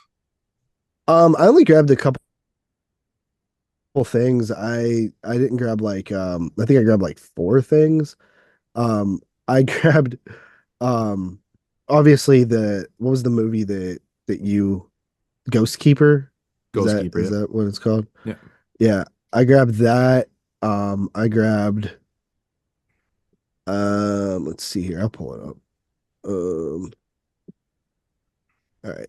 Yeah. So I grabbed Ghost Keeper, the Agfa Blast Off Girls, and the Girl, the Body, and the Pill. And I only grabbed one other one, which was Bye Bye Love, Mm-hmm. Yeah. which is a Connie movie. I picked it up because I thought Tyler was gonna do it. Dude, what's funny? I think you were I was gone. I wondering think you why were you cut went out. with that. Well, I told myself this year I'm going to try to do at least 1/4 of watch 1/4 of Tyler's movies because I always neglect him the most out of all. And this I is think the everyone year- does. dude, I love this that is- you just like assumed. Yeah, dude. well, the motherfucker is You like never is like answered me, 10 for a JP. 12, Connie. You never answered me. I was like, you took Bye Bye Love and didn't pick up Trigger Man. Have you ever seen Trigger Man before? What is it? It's just like I'm like amazed though that like someone announced the Great Silence, my second favorite partner label of all people. And you thought I was gonna. I didn't even. I honestly didn't even notice Great Silence at first until you guys started talking about it. But the actual like Connie movie sounds pretty good, and the stills look pretty. No, I did look at we actually talked about that when you were missing. that was one I looked at and I was interested in it, but I was just one of those movies. It was like, I don't need to buy this right now. I'll just wait till I can buy it like half off in November. That's slipcover. Yeah. I restarted my fucking computer because I was getting tired of you guys not being able to hear me. Yeah. No, but Did you not get Trigger Man?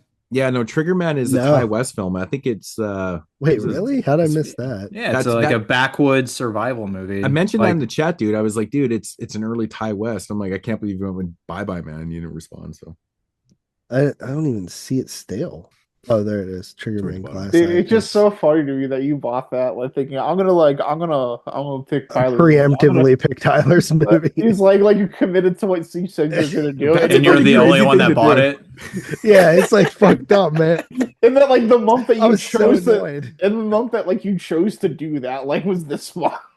Yeah, and you fucked up, and you missed buying one of the greatest westerns of all fucking I think time. Parker actually bought Bye Bye Man also, though. I think he got it. It's not fucking Bye Bye Man, bro. Stop saying that. What is it called?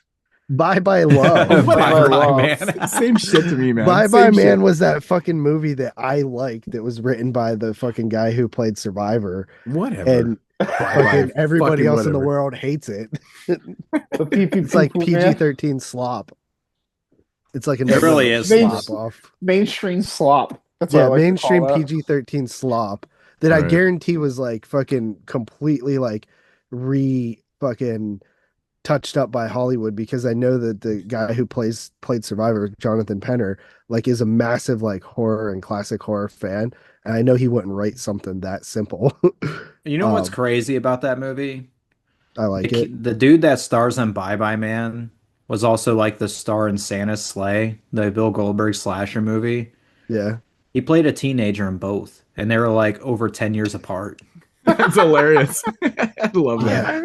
Yeah. Like 20 years apart. That's something you Yeah. do like straight in the 90s, right? Yeah, Yeah. it's like a 2005 movie and like a 2017 movie. It's crazy. Yeah. So I mean, I did like. That's the thing about like our fucking picks, like waiting everybody to pick because you guys are slow as dog shit. Dude, I was fucking Stuff. working, literally working. Moods knows. Well, this month, to be fair, It always he's goes kinda down when I'm preemptively, fucking like- working. I can't.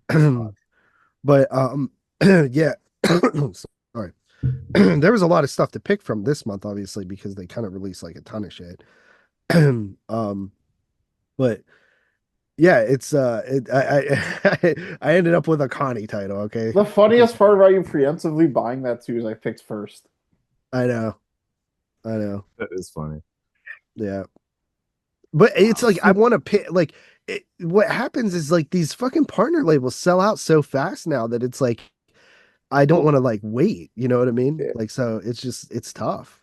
Well, that one sold out really fast because Yeah, I get your franticness there. You know, like, I where the think you fuck is this underestimated movie? I think you just underestimated like how popular of a title The Great Silence would be. Yeah, It's I quite definitely literally didn't one of really the even best notice westerns it. ever made. Yeah. And I don't even like using the word best, but it like legitimately is a great movie. I don't know. There's I'm the- gonna watch this. Maybe I'll switch my fucking pick and pick the Connie movie then. I don't have a You lot should. of film That'd be movie- awesome. You should pick the Connie movie. Just do it. Tyler, you know That'd what's be funny? so funny. I don't have a lot of the film You know movie what? releases, but I You have know the what? Great I Silence. fucking will do that. I will do the Connie movie. How Should. about that? You should do Bye Bye Man for sure. What were you gonna do before that? I said the Gambler. That would have been a cool one too. But yeah, I'll do the Connie movie. Bye bye love. Fuck it. Hell yeah.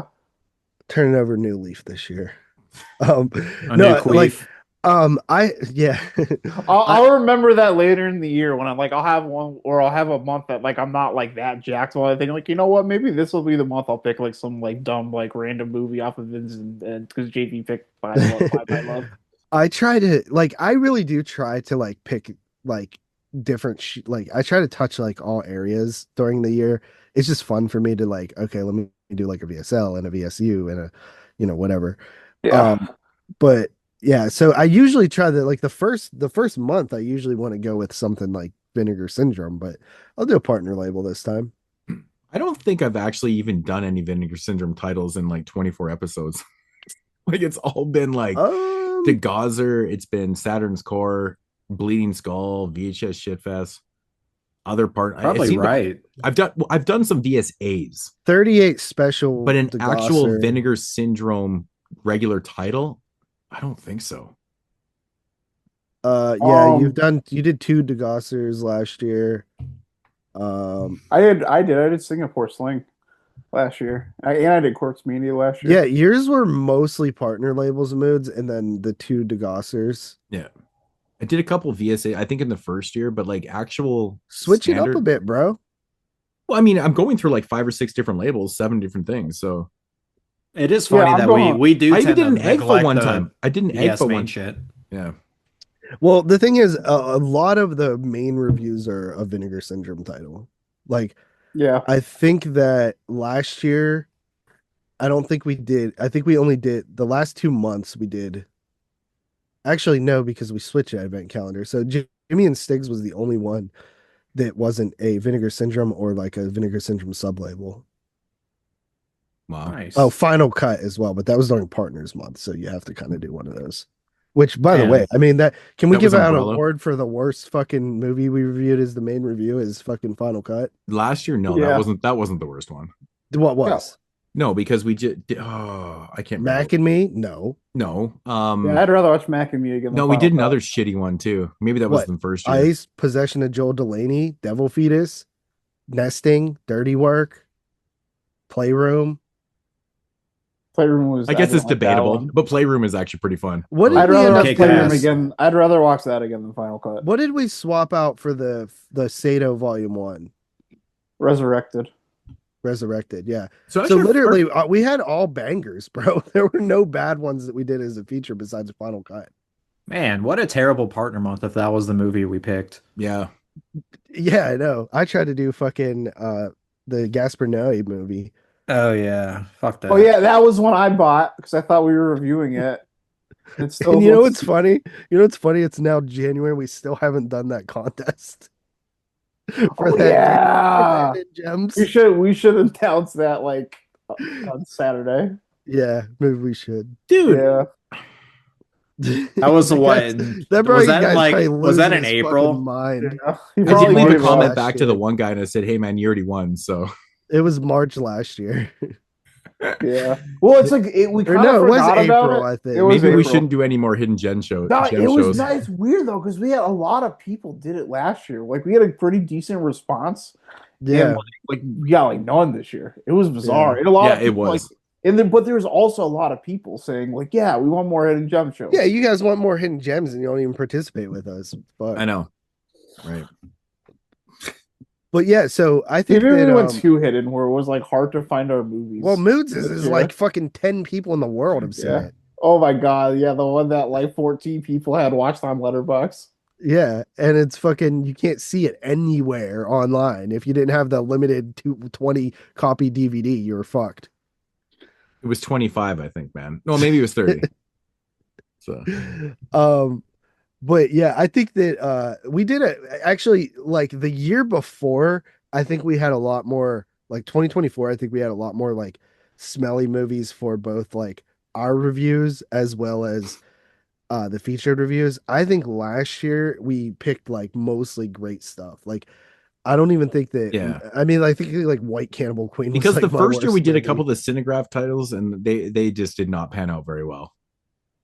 Oh yeah, the Go Fish one. Oh my god. The only singular like, title that I didn't like titles. this year was for myself was Painted Bird.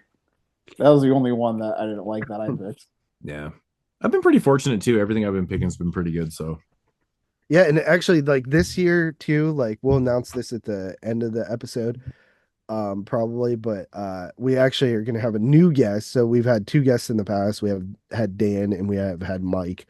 I'm sure we'll have both of those guys on in the future for this season as well. But we're actually going to bring in a new guest who hasn't done one of these with us before. So that's pretty cool. He'll be on the first episode after the top 10. So episode 2 of season 3. So he can get on the show and tell us like how much he hates us for enticing him to buy all these fucking these items that were on sale.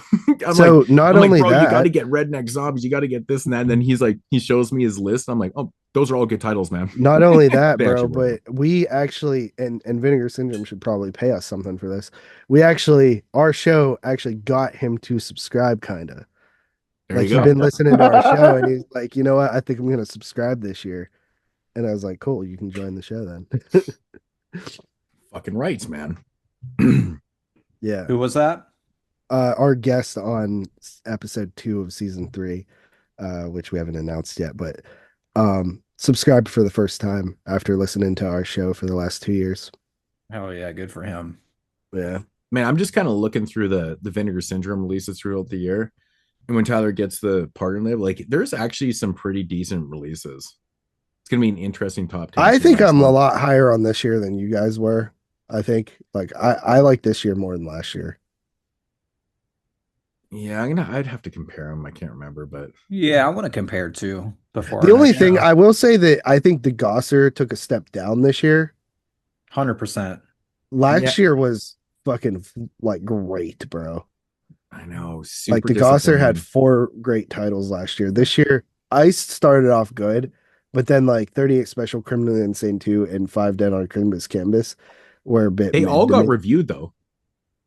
They did all get reviewed. Yeah, Has there been a single Degasser we haven't reviewed? I don't think so because it seems like there's so far in between every time they come up. If you're I'm not like, No. picking it, I usually am, and if none of us do, it's a feature. Did Well, any Ice of was us a do feature. Blood Cult? I did 38 Special, Criminally Insane 2. I did, right? Wait, maybe we didn't do Criminally Insane 2, or did we? No, Moodz Yeah, did. I did. Yeah, And Okay, then- good. And then you did 5 Dead on Crimson Canvas. Yeah. I did. Moodz did the Killer Chucky movie. I did the Ripper. Blood Cult. I can't. Did you do Blood Cult, Tony? Yeah, I did Blood Yeah, Cult. you did. Okay, and then we did Cannibal the Musical as a featured, and then this year, so those were the 4 from 2024. Then this year we did ISIS featured, Moods did 38 Special, and Criminally Insane 2, and then Tony did 5 Dead on a Crimson Canvas. So every title, and I mean we've covered Redneck all 8 Zombies of them. too. Oh yeah, Redneck we did Zombies. review that one, but that was The first end, it was like the end episode of 0, Yeah, whatever we want to call that. Yeah, because it was stuff from 2023, like the tail end of 2023 that we touched on. right. Yeah, I did that one, I think.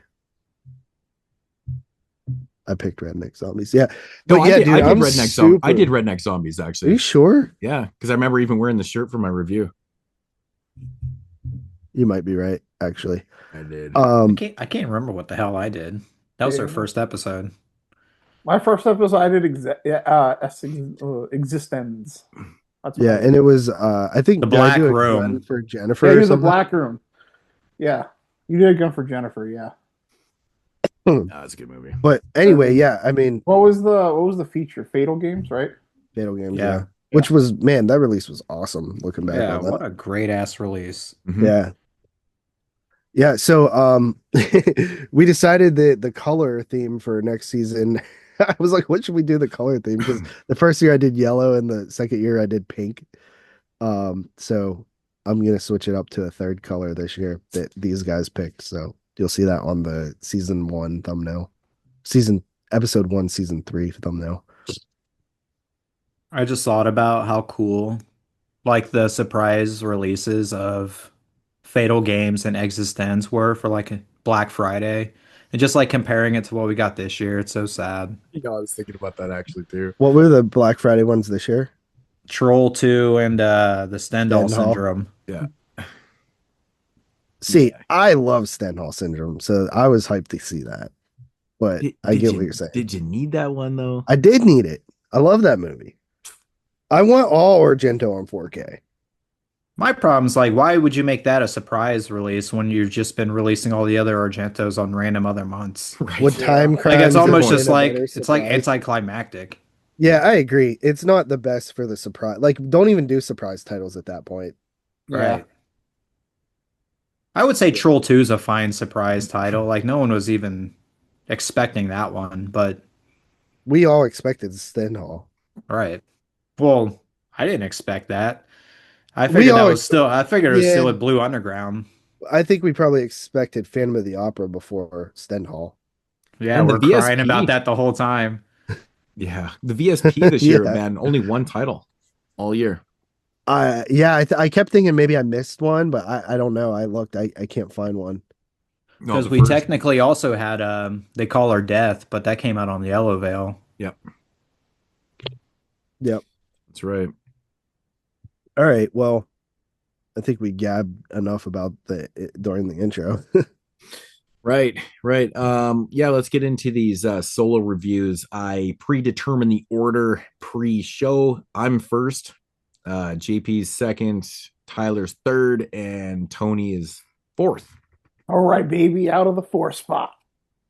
Yep. So I never go first. This is weird. Anyways, so for my pick, of course, I picked something from VH Shitfest, and it is from 1994, and it's called Psychotronic Overload.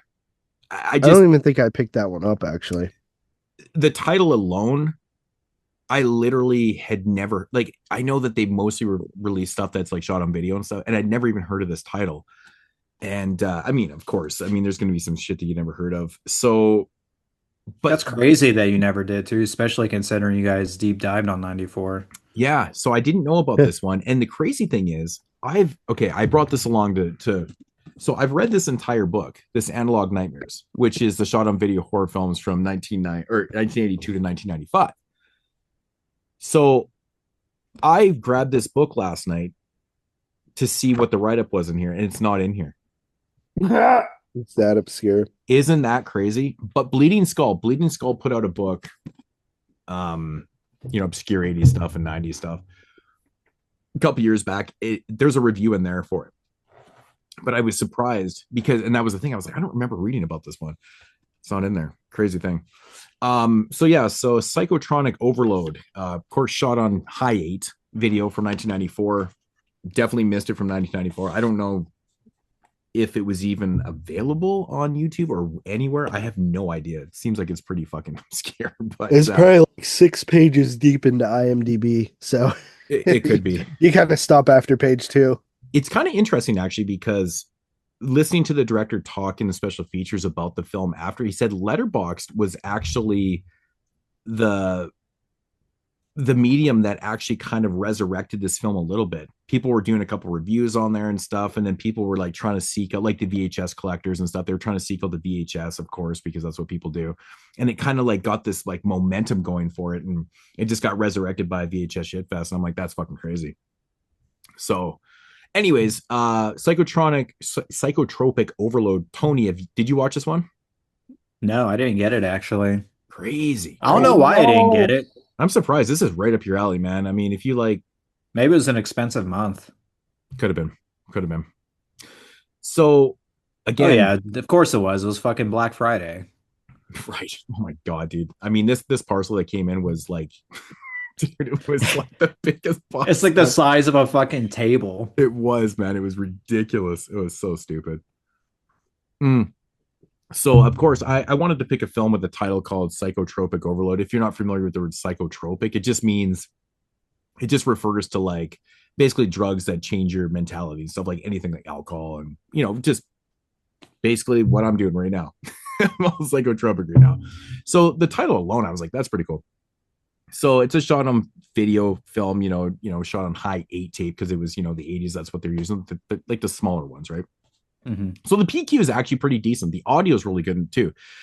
So it's basically about, it follows like our main character here. He's, I think his name is, the fuck is his name? I think his name is Christian. He is in therapy, and, he's doing these sessions with his shrink, and they're kind of going through the motions. He's, the shrink is asking him questions about, like his childhood and stuff like that. And he's telling him about all these, basically all these kind of crazy urges that he's been having, these visions and stuff about, like, homicidal things, like killing people and things like that. But, he keeps telling him, he's like, I'm not acting on this stuff. I just keep having all these weird, feelings towards this type of stuff. And so it kind of goes back and forth with them talking about this stuff. Meanwhile, it gets revealed that like Christian is he's a photographer, right? And so that kind of plays into it a little bit. And So most of the movie takes place in this shrink's office between, a conversation between a shrink and a patient, and it's going through all the motions. It's a shrink talk. It's the answer, stuff like that.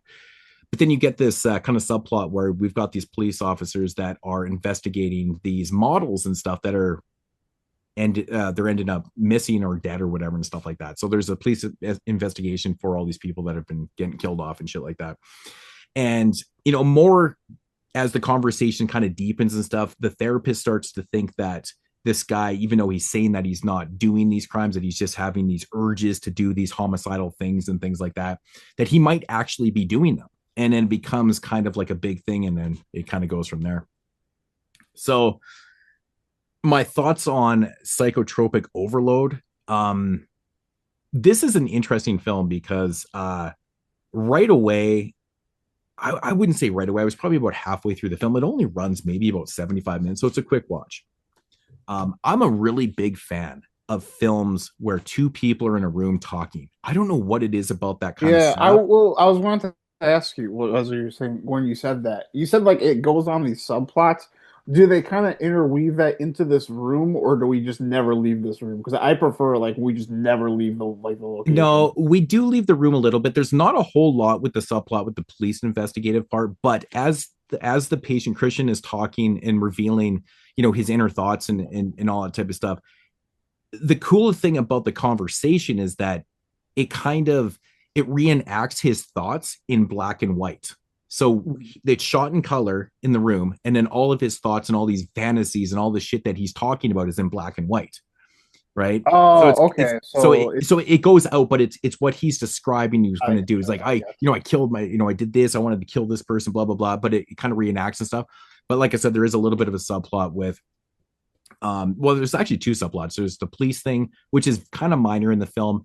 And then there's also a subplot with the therapist who goes home every night to his wife. And it gets revealed that he's actually cheating on her too. And there's a little bit of that and stuff, but it's mostly the whole film mostly takes place between the therapist and the patient and their conversation. I don't know if you guys watched a film from a couple years called Nefarious.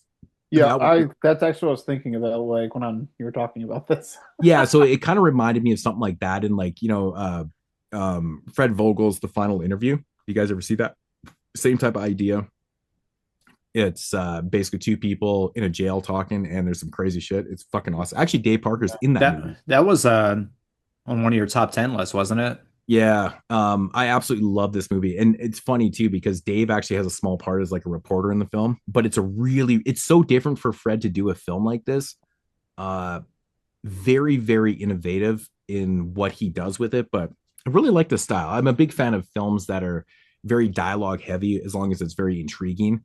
But it's kind of cool because, like I said, it's shot in color, and then all the the thoughts and all the reenactments and stuff like that are done in black and white. So it shifts back and forth, which I think is a really good kind of stylistic style for a shot on video film. The editing in the film is actually really good. It's pretty decent for what it is. I learned that the filmmaker, this is his debut film. He hadn't gone to film school and stuff, so it was kind of winging it, and he just kind of learned on the fly. But for such an amateur type, what you consider to be an amateur film, because he wasn't, didn't have any training, does a really good job in what it is. Like I said, it looks good, it sounds good, it's edited well. There is parts where it can be a little bit choppy and things like that, but it's not anything really it's kind of nitpicking and stuff like that. But the story itself, I feel, is pretty intriguing. I kind of figured out maybe what the twist was going to be about halfway through the film, just by chance. And, once the reveal happens, I'm like, okay, that's pretty cool. It's a take on a very popular film that I don't want to reveal, but I think it still really works for what it is. It's a different way of doing that type of story.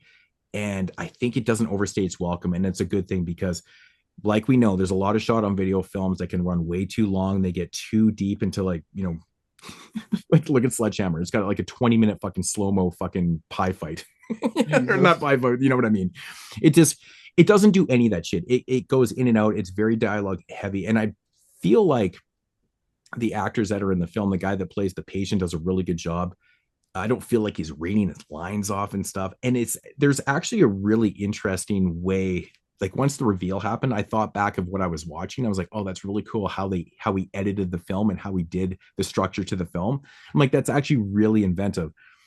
Pretty cool stuff. Now, with the reenactments and like all the fantasy stuff, this movie doesn't really feel overly horror. It definitely is though.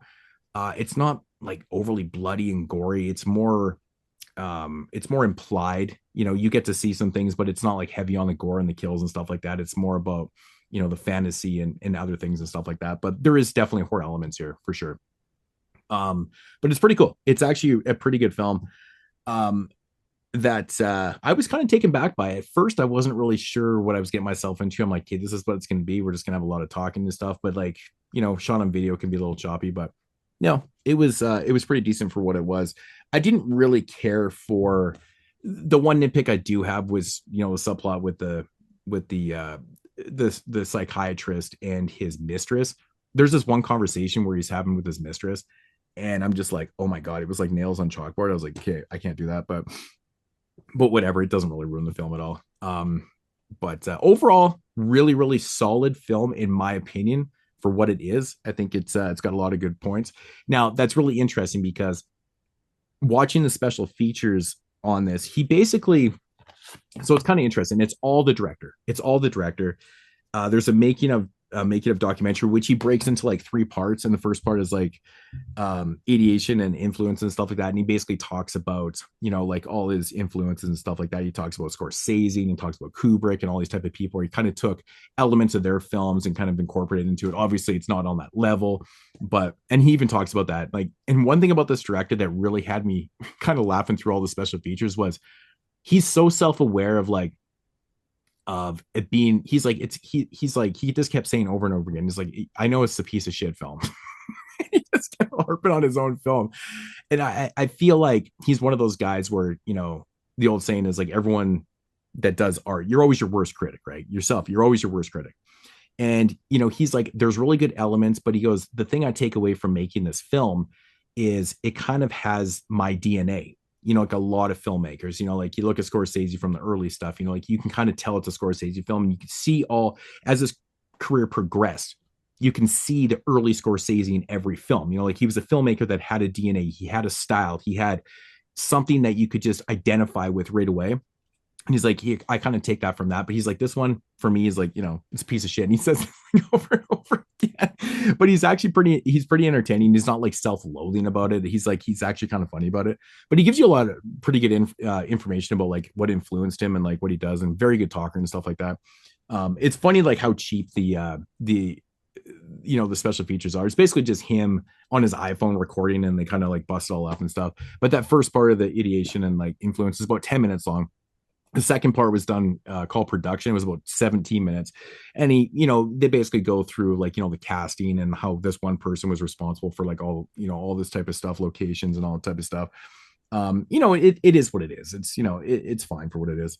Some pretty good information in there. And then part 3 was reflective, which is only about 5 minutes. And he talks about like how this movie basically was like the DNA for his other stuff. And he goes into like his later works and stuff like that, and how this one basically created a career for him and shit like that. I think he even mentions David the Rock Nelson in one of these things at one point. And I can't remember exactly what the reference was, but he brings him up a couple of times. It's kind of funny. I think it was referring to somebody that was reviewing his film, and they'd mentioned David Rock Nelson, blah, blah, blah. But he's like, it's kind of weird. And then he does a portion called Critical Reaction, which is 21 minutes, which I thought was really fucking cool, because he goes through like reviews that like Bleeding Skull did and like Letterboxd reviews and stuff. And he doesn't really overanalyze them and like critique them. He just kind of takes them for what they are. And he's like, most people are really correct. He's like, they're telling me exactly what I know about the film already. It's not great. It's not rewriting anything. I took elements from this and that film and stuff like that. And I'm like, yeah, it's kind of cool. But it was kind of cool to hear him talk about, coming from a director and reading Letterboxd. And it makes you think, like, I mean, it's happened to me quite a few times where I reviewed films or talked about, just happened to me recently with fucking that Gnome Sick film.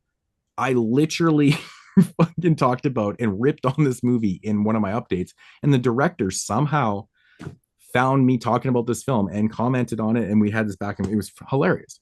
But people do, like, I don't think a lot of reviewers, and we maybe don't think about it in full. I mean, I do. But when you talk about indie filmmakers, films and stuff, they're always looking for the feedback. They're looking for the reviews and stuff like that. And, sometimes it's kind of cool to hear back. And I've never really had too many bad interactions with directors after shitting on films. I think there was one time where a guy got pretty pissed off at me, but otherwise people are just like, thank you for the review. That's awesome. Like, that's, your thoughts are great. Didn't a label drop you for being too negative or something? Wild Eye, man. I was reviewing films for Wild Eye for probably a year and a half. And I got an email one day, and the guy was I wish I had kept the email, dude. It was absolutely fucking maniacal funny, man. This guy was pissed right off.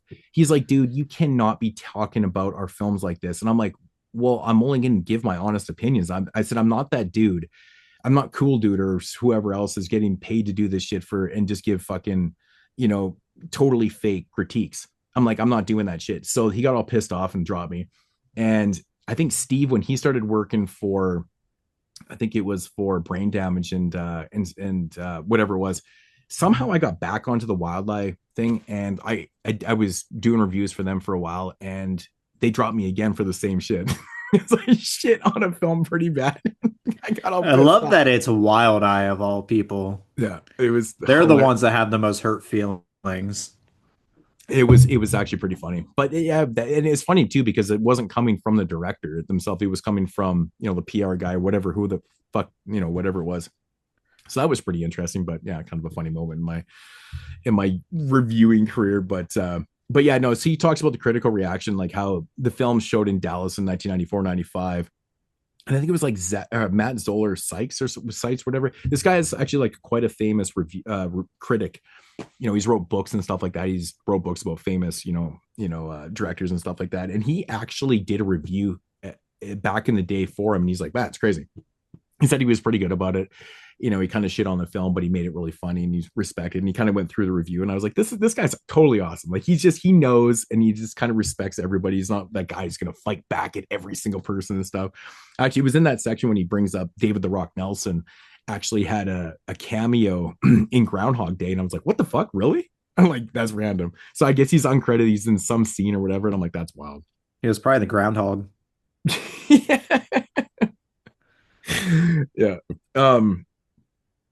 But yeah, so like that whole thing was about 21 minutes and actually pretty cool.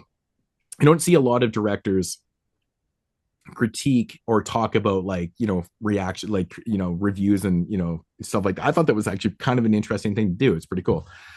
I mean, that's something that we've always done on 22 Shots. Like I've always tried to, like, we don't get a lot of the negativity comments anymore. And I used to love reading those out and, kind of bullshit and making fun of them and stuff like that. But I don't take it to heart. I don't get pissed off when people say some crazy shit. So we kind of did that before, but it's cool to see somebody do that other than us. But then there's like a fan appreciation, which was like 23 minutes. And it talks about like the fans and like how this movie became kind of like this unsung cult, not classic, but like this cult film that people are like sorting out. And like, he just can't even fucking believe it that people want this movie. And he keeps going, yeah, this movie's a piece of shit. But like people are like seeking out the original VHS and shit. It's so funny.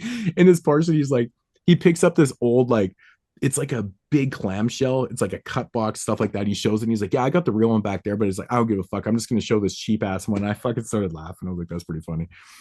But yeah, so the features, it's pretty much just him and this kind of like making up documentary where, like I said, it's in like 4 or 5 parts or something like that. And it was pretty entertaining. Run probably over an hour or something like that. There's a couple of commentaries which I did not get around to listening to, obviously, because we've been doing so much prep for 2025, this show, blah blah blah. I'm not doing commentaries, and that's pretty much it. There's like there's a press gallery, which is a press gallery and stuff like that. But my overall thoughts on Psychotropic Overload, I actually really enjoyed it for what it is. It's probably not something I'm going to go back to a whole lot, but I really enjoyed it, man. It's something I would definitely revisit, not soon. To describe the movie in a nutshell, it's kind of like, you got these two people having this conversation throughout the whole film. It's got this broken kind of narrative a little bit with like, the reconstructive, images and all the type of stuff. The broken narrative. And I really like that kind of style, but it's kind of like one of those movies. It's like, if you could picture yourself watching yourself sleep, somehow and being able to see your sleeping self's dreams, and like that's the way I kind of pictured it in my mind. I'm like, I know that probably doesn't make a lot of sense, but like it does to me. Like you're just kind of standing over yourself, watching yourself sleep, but you can see your sleeping self's dreams in a nutshell. It's really weird. It just kind of has that kind of feel, kind of atmosphere to me. But yeah, not a bad film. Not a bad film. Overall, really great release. I think it's pretty cool, man. I mean, it's a cheap movie. I'm not expecting these like highly introspective, like highly overproduced features and stuff like that. It's VHS Fest. This is what we're doing. He did it all himself.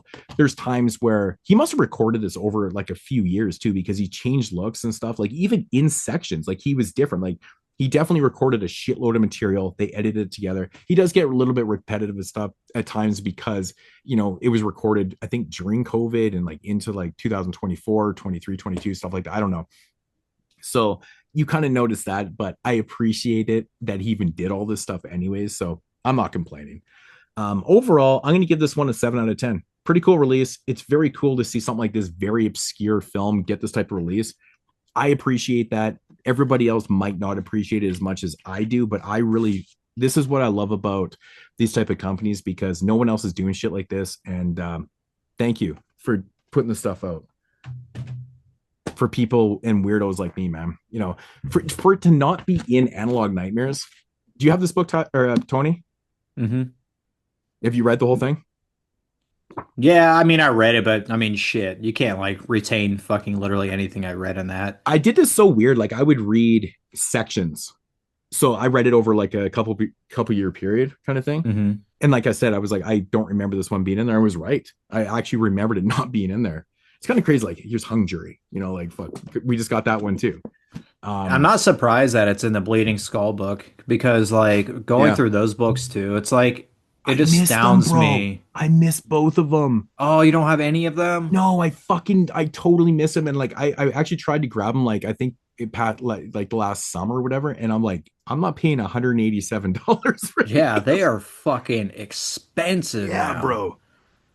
But yeah, like you go through those books and you're just like, what even is this shit that they're finding? Like it's even like less than obscure. It's like literally stuff that no one's ever heard of. Yeah, it's like stuff that was sold out of someone's fucking trunk of their vehicle. Like that's how rare yeah, it's crazy. I know. But I appreciate shit like that. Like, I mean, like I said, if you're a shot on video fan, which it's hit and miss with people, but I think it's got a lot to offer. It really does. It's not horrible. It's really not. A lot of good specs. It's actually decent filmmaking. And when I learned that, he had no training whatsoever, I was like totally taken back by it, because it's a very competent script. The editing is what really got me. I was like, it's way better than it probably should be if you don't have any experience editing video. Like it's wild. So all the props to him. If you watch the features, you'll laugh because he calls it a piece of shit 400 times. That's what it is. I recommend it for the shot on video enthusiasts. If not, stay clear. Yeah, that's actually him on as a young person on the cover. He kind of regrets, and because there was a bunch of magazines that did reviews and put it in there. So, and he's like, that was the picture that he put in there, and it ended up being the cover. He's like, if I could take that back, I would. He's like, that's horrible artwork. But I'm going to be honest. I wasn't sold on it because of the art. Oh, absolutely. When I open this up, I'm like, oh man, like sometimes like they're really bad, but I'm like, no, that's actually really bad. Yeah, horrible. So, but if it wasn't for the name, but anyways, Psychotropic, Overload, fun film. I'm gonna get that. Is it me up? Mine up? It is you, up? Yeah. Where the hell did I put the fucking Garbage Pail Kids shit? In the garbage? Dude, where did it go? I thought I just had it here. Didn't I show it in the thumb dick? You did. Yeah. Oh, here it is. It's behind me. Okay, yeah. So where do I start with this one? So back in the day, Scream Factory announced this movie in a collector's edition. I had said purchased collector's edition. I left collector's edition sealed on my shelf for the next Just for 7-8 reference, years. I'll show the unsealed version of it, Yeah. JP So probably could have sold that for a lot of money. which this is what I rewatched. before this came out, yeah. Yeah, I actually have Sleepaway Camp 2 and 3 still sealed, and I know like a while back those were going for like $179 or something like that. Crazy, bro. And now they're on Um, 4K. Right. So the Garbage Pail Kids movie, yeah, I cannot believe I have that sitting over there sealed. But I really fucking like the VSU line, and I have most of them. I think I'm only missing like Showgirls and one of the Chuck Norris ones or something. That's funny. I got you. You didn't get Sidekicks? Showgirls? I Oh. got that one. Or Sidekicks? Those are like two of the best ones. Yeah. I do have fucking Roadhouse, which I've still never seen. That's the Oh, one I have also in the one of the standard best edition. ones. I have I the got that standard one. of I got that. I got that one. The best one is fucking Beastmaster, which was the first one.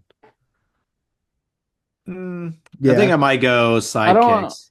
The book looks I- like a karate magazine. It's fucking kick ass. I've had Beastmaster sitting on my shelf for like years. I like the samurai one. What's it? I love Six String Samurai. Six String That's the Samurai. one everyone complains about. I That's like what that everyone's one. like, this one sucks. Why is it a VSU? I think it's It fun, is. man. It does like kind of stick out like a sore thumb. It Yeah, there was does. like, remember they used to like try to give that thing away during the daily deals. I liked it. It's fun. Yeah. But the VSU I think has the best packaging Vinegar Syndrome's like done. Oh yeah, I love for the sure. magnetic case here, and then it has like the disc in there. And like the cool thing is with these two is you have so much opportunity to do like artwork because it's like you got this one and then this one and then the disc got one and then this one and it's just like nuts. There's a book. Does the disc actually have the original poster art on it? I don't actually remember. Yeah, nice. it does. The flip side, I think. It right? does. Sweet. Because I Um, absolutely love that artwork, man. Like, I mean, this is a fine slipcover, like Scream Factory did, but this artwork though, always loved it. Yeah, that poster's awesome. I love it. Yeah. yeah. So Garbage Pail Kids. Any familiarity with you guys outside of the movie? I don't even know Outside where of to the movie, start with no. that. Not at all. I literally have even I could probably pull it out. I have boxes and boxes and boxes of cards, like from the 80s, like original series stuff. I literally have, like how when you go to the card store and you buy your packs like in the big boxes or whatever. I have a bunch of those things still, like, because I buy the whole boxes. Hugest Garbage Pail Kid fan. Absolutely love Garbage Pail Kids. You guys, okay, I want to ask you something. You ever see this before? I brought this just to talk about The this. TV show. This is one of the weirdest cartoons ever made. It's not what you think. Like, it's so weird. Garbage Pail Kids lasted 1 season, 13 episodes for a good reason, because this shit, even as an adult, is hard to understand. What year is that? So this was, I think, 1988. So the movie came out, what, 87? Right? So this would be 1980. Oh, this is 1989. It says on that. I think it was 88, 89 or whatever. So I remember catching a couple. It was in syndication for a little bit. So fucking weird, bros. Like, I can't even explain to you. You have to see it to believe how weird this cartoon is. It's just it's odd. But yeah, like, honestly, I should pull out some of the shit, man. You guys never had any cards? I guess I'm allowed. No. Yeah. So I was. We're gonna too say- young. Yeah, I 'cause- actually did. So I think I inherited some cards when I was a kid from like a older like aunt or something like that. And then they were still making them into like 2007. they're literally and still I- making and I- them today. Well, they restarted, but I'm saying like the original run went from 85 to 2007. Yeah. Um, That's insane. I actually have remember- some of the all ones from time. 2006, 2007, because So do I. yeah, I bought some of those. So I ended up seeing them in a store one day, and I bought a bunch of packs, and they used to come with gum. I don't know if they still do. No, but they don't. I actually have a binder somewhere in this house that has like, I don't know, like 20 packs of cards like in the binder. I even got the book. This fucking dude is a closet Garbage Pail Kids Dude, you fan. have no idea, man. I could literally have boxes and you like and you thousands of Garbage didn't Pail buy Kids. the 4K. What a fake fucking fan you are. Oh, fuck's sakes. Who owns this? Like, I come got on. the feeling that Moodz just likes to collect things. You got that feeling, huh? No, Hey, I'm a you massive know garbage. I would never what? buy a book. I don't collect books. I just buy books that I love to fucking have. The viewers can't see it, but I'm surrounded by these. So Fucking Yu-Gi-Oh, dog. No, I don't. I definitely would I never buy probably books have just to some have. Yu-Gi-Oh dude, around here somewhere this is from also fucking. like when I'm not podcasting and I need to like research things. This is also like my work area for the cards. So there's always just cards surrounding me. Yeah, I probably have some Yu-Gi-Oh shit around here somewhere, Classic, man. I started at the beginning with Yu-Gi-Oh True though, with Blood. like fucking Yeah, so did Blue Eyes I. White I was the Dragons. I was the target audience, and then like I discovered competitive play like at like when I was graduating high school, and then I I like remember dropped out of getting some college to awesome do that. cards in the starter deck, the starter deck like Yugi's and Joey's and shit like that. Yeah, Had some great like Monster Reborn and shit, which was like a rare in like in the regular set, the packs. But okay, so yeah, Garbage Pail Kids was so I did actually have some cards. I still have them somewhere around here probably. But I always thought they were pretty clever. They're fun little goofy shit. They're a parody of Cabbage Patch Kids, which was really popular in the 80s, early 80s. And they sort of have the same looking face, but they're just gross or like grotesque or like nasty. Really fucking like dark ones too, like people without skin and shit like that. You know what I mean? Um, but so with the popularity of fucking Garbage Pail Kids from Topps Trading Cards, uh, they went on to make the movie, and so the card line launched in '85, and they fucking had a movie made by '87. It was when it was released, which is Dude, it was crazy huge, turnaround man. for a Like, fucking card game, or not even a game, just stickers and fucking cards yeah, and gum. it was so big. Like, Garbage Pail Kid cards were so fucking huge. Like, I remember on the playground in those days, like everyone had them. Everybody had them. We were just like trading them around and shit. It was fucking wild, man. They ever make a video game? Yeah, I don't know, actually. Because that'd be weird if there I wasn't feel like a like they Nintendo game or will. something. Good question. I never actually thought of that. Yeah, I'm not sure. Hmm. But anyway, uh, so Garbage Pail Kids, the movie, was produced in like '86 and released in '87. I'd never seen this before. Oh, Uh, fuck. you can probably tell by the sealed Scream Factory on my shelf Yeah. up there, but um, I've always been curious about this one because I've always heard it's like one of those like so bad it's good type movies and shit like that. Also, it was released August 21st, 1987 on a $1 million budget, and it made a whopping $1.6 million at the box office. So a pretty fucking horrific bomb that one was. So the movie starts off with like this garbage can spaceship thing, ends up in this like old antique. We're introduced to our lead character named Dodger, which is a weird name again. And he is being chased by some bullies and shit, and he goes into the shop and meets this old dude in the shop who tells him about the garbage can and likens it to Pandora's box, I believe. And then this kid goes out, this girl named fucking Tangerine, bro, and her boyfriend is named Juice. The fact that and they're Dodger. like grown ass men Dude, bullying a child. one of my favorite things about this movie right away. I'm like, these people are like 26, and this kid, one, it has some blank check shit going on where this kid's like crushing on this older chick and she starts flirting back with him. And then also this fucking like it just feels so out of place, like because like these fucking like 80s kid bullies, but they're like 26, and they're like, I got a problem with this kid, you know what I mean? And it's like it's literally like a fucking Give me your lunch 12-year-old money. or something. You're jogging my memory about this now. I bought the Scream Factory, this watched it, and I was like, that was fun, and put it away and never watched it again. But now you're jogging my memory of like, he's like a little kid, and he says he's 14, but fucking he older. totally looks like fucking 12 or something. Like you can say he's 14, but when you make the other fucking people look like they're 26. 30, Yeah, like, I know. It's it funny. doesn't work. And then they like chase this kid and shit like that. And there's actually like this big Bertha like bully chick that he runs into and smushes his face right in between her tits. And I'm like, this is hilarious because this kid's actual face is between this chick's actual tits. And it's like you can just He do was some probably shit in getting the hungry. 80s, You bro. gotta love the 80s, man. You gotta love the Yeah. 80s. Man, I gotta rewatch this, dude. This is like gonna be like I think my brain's fried enough at this point that I probably just find this movie so fucking funny. Dude, this movie is funny to get like shit faced or like high, really high and watch. Like it's funny as hell, dude. It's crazy. A Like couple of it's years actually like ago, part musical too, which is so funny. a couple of years ago, had a night like that where we watched It's Pat and like that movie like ran out of gas.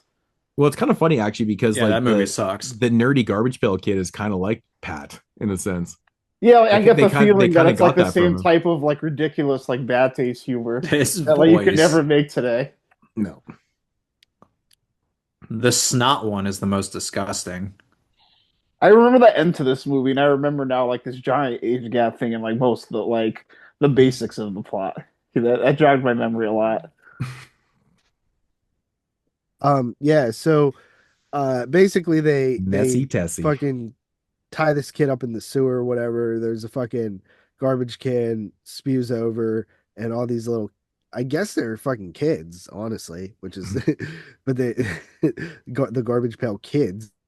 Yeah. But it's I guess they're supposed to be like an alien race of fucking kids or something like that. But the Yeah, they're a garbage pail fucking spaceship Yeah. flies towards Earth at the beginning of the movie. Yeah. Manzini, the owner of the shop, introduces the kids. Which, so are we take it that this garbage pail thing showed up like way before this, Yeah, and yeah. he's just Yeah, been he knew having what it for they years? he knew when they came out of like what they are and what they do and Yeah. shit. Like that's why I didn't want them out because they just cause chaos because they're out of And control. so there's a bunch of these little fuckers, right? Like there's a lot of these little garbage pails. But Probably he an wants entire to- planet full of them. But he wants to keep them in the pail because he recognizes that they're going to get hurt. That's like a big theme, right? You can't go out in public because you're just going to get hurt because people won't understand you. Yeah, because you're nasty. Which is kind of funny because Tangerine is so fucking mean to them. He's like, "Well, you're just ugly." She's just such a bitch in this film. It's so hilarious. And it's funny because when he introduces him to the kid, like I expected him to just be like, here's the two leaders and like there's some other ones, but like he actually goes through and like names each one and shit like that. So you got Greaser Greg, leather jacket wearing greaser with a violent Which is attitude. played by Film Dancaro, Phil Fondacaro, whatever his name is. That guy's been in fucking everything, man. If you saw what he looked like, you'd recognize him right away. Messy Tessie, a girl with a constantly runny nose. Ugh, that one. Wendy Oof. Winston, a boy that wears a Hawaiian t-shirt and often farts violently. Valerie, which reminds me of Tyler. Valerie Vomit, a girl who throws up on command. Foul Phil, a whining, hungry baby with halitosis. Halitosis. Yeah. Got bad breath. Got Yeah. bad fucking breath. And constantly asks characters if they're his mommy or daddy. Nat Nerd, an obese, acne-ridden boy that dresses up like a superhero and wets his pants frequently. This fucking thing is the one I hate the most, man. Those fucking acnes bother me so bad. I'm just like, it's so nasty. These are actually looking, all man. based on like original Pale cards and stuff like that, like Yeah. actual characters. So yeah. Alligator, the group's leader, an anthropomorphic half person, half alligator, who's pretty dope, probably my favorite one, with an appetite for human toes. So you got all these damn garbage pail kids. And basically that's like that. This is like the peak of the movie to me. Like everything up to here, like it's all fun and the bullies are stupid and it's absurd and stuff. And then you start going That's out. like 15 minutes. Yeah, it's the peak. Exactly. I agree. And so the basically our fucking Dodger kid, he wants to like get in Tangerine's pants, the 26-year-old girl that he has a crush on. And she notices this and she sells like homemade clothes that she makes to like a bunch of people at like a club, and they all buy them up and shit. And then the garbage pail kids make a piece of clothing, and then she's like, he wears fucking Scooter Dodger whatever, wears it out, and she's like, "Oh, this is awesome!" Like, starts flirting with him to like make him more shirts, and I'm just like, "Bro, this chick is evil." Well, because he says that he made it himself, so that's why she's Yeah. like, oh shit, because she knows that she can fucking exploit this and try to make some money off it and shit. So Dodger goes back to the Garbage Pail Kid homies and is like, "Yo, dog, I need a bunch of shirts and pants and stuff." And they're like, why are we gonna make this for you?" And Greaser Greg, stuff. man. And then they do. And he goes to the fucking, it's actually funny. It says, "Oh, with the non-union sweatshop is the fucking," they go to the sewing Yeah. place and the sign says non-union sweatshop, Yeah. which is just hilarious. So they make a bunch of shit for him. He gives the shit to the girl.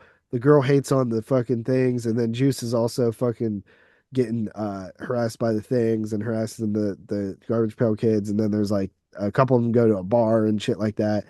And then there's like a fashion show and shit. I think that this movie starts off so great and it just gets like boring as shit to me, like the rest of the way through. And I was just like, it's not as like the first stuff is so absurd and funny and it's awesome. It almost feels very adult. And then like it ends up being like a kid adventure, like slapsticky thing later on. I think But I at think the first problem is with this movie is just the storyline with, the kid wanting to get in the pants of like the older girl and stuff and like the whole fashion stuff. I think they just wrote a bad movie. You know what I oh, mean? they Like definitely wrote a bad movie. it's the story. Like there's so much potential with the Garbage Pail Yeah, Kids to there's have such a so better much story. hijinks that these Uh, Garbage Pail Kids could get into, and I know it's just like, it's the story that sucks in the movie. And I know like I've watched this movie so many times, like I just accept it for its like absurdity and like complete trash. It But kind of sounds like it ran out of material and yeah, it just limped But I along. always thought it was Yeah. really interesting that it became kind of a musical where there's this like musical sequences in the film. And I'm like, that is so fucking bizarre that they even put those in there. And the funny thing is they're actually kind of catchy for I kind what of they like are. that. That's kind of awesome. I kind of like that. Yeah. So it's really strange because I remember even as a kid, like being like, why are they singing? Because I only knew the cards, right? It was just the cards. And I'm like, they sing? It was so confusing to me. So confusing. But yeah, but I like when it first started, bro. I was like, dude, this is gonna be like funny and fun and shit, and I was like, I like this. And then it just never quite hit that peak of like the first, like Tony said, like 15-20 minutes. I still don't think it's like awful or anything, but it's just like like Mood said, it felt like if the script was better, like it could have been like a fucking cult hit, like a classic, but it never really gets there. So yeah, I thought it was okay at best. But yeah, it's not it's not one that I'm gonna run back to. my favorite part in the film is when Wendy Winston runs out in the runway and he farts in the fucking crowd. That shit always kills me. Yeah. Man. Yeah, there's a lot of toilet humor and stuff in Yeah. this. Pissing pants and stuff like that, which is funny. Nat Nerd always pissing himself. Like, Yeah, I hate that one. That one is the worst. Messy Tessie grosses me out, man. Anything to do with like boogers and like fucking snot and shit. Yeah, is, like, Messy disgusting. Tessie's pretty nasty too. You know what part of this movie really makes me laugh? I don't know if you even caught on to this, but like the scene where Alligator, they're in the biker bar and he fucking bites that dude's toes. And I'm like, Uh-huh. okay, that's fine that he bit his toes, but why the fuck is the biker wearing fucking sandals in a bar? Yeah, kind What of the weird. hell is up That's with fair. that? Especially it's a biker. It's such a random thing, right? Like it's so stupid. Yeah. So yeah, I'm at like a 6 out of 10, I guess. It's pretty okay. It could have been great though. I did not check out any of the special features due to 2025. I apologize, but I didn't get to anything.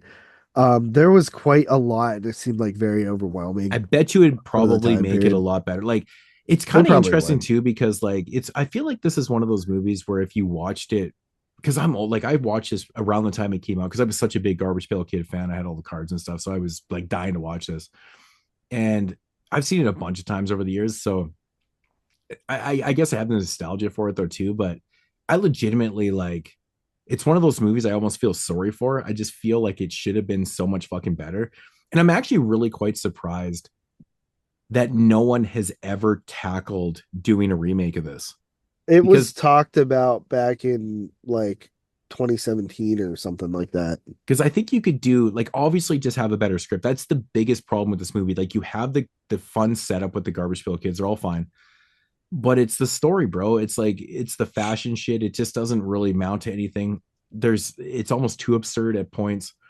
And it just loses a lot of steam, man. It really does. Like the first half an hour of the film is fine, but there's so much more you could have done with this. Like it was the Garbage Pail Kids, man. Like fuck, it's ridiculous. Yeah. Yeah, it's kind of a scene. Like one thing I noticed while I was rewatching this. I don't know if you noticed this, Tony, though, but the score has notes of like Beverly Hills Cop theme in it. It has notes of that theme in the score, and I'm like, every time I'm hearing, I'm like, that's fucking hilarious. He totally ripped off a little bit of fucking Beverly Hills Cop because it's original score. I can see that when you mention that. Yeah, but I did feel like it was very like Harold Faltermeyer-esque. Yeah, I didn't even think about like Beverly Hills Cop. It was funny because I looked into it. I was like, man, dude, like, wow. It was just totally reminding me of that. But yeah, I always feel like this is one of those movies I used to do a lot with Howard the Duck. I always felt like this was such a fun double feature.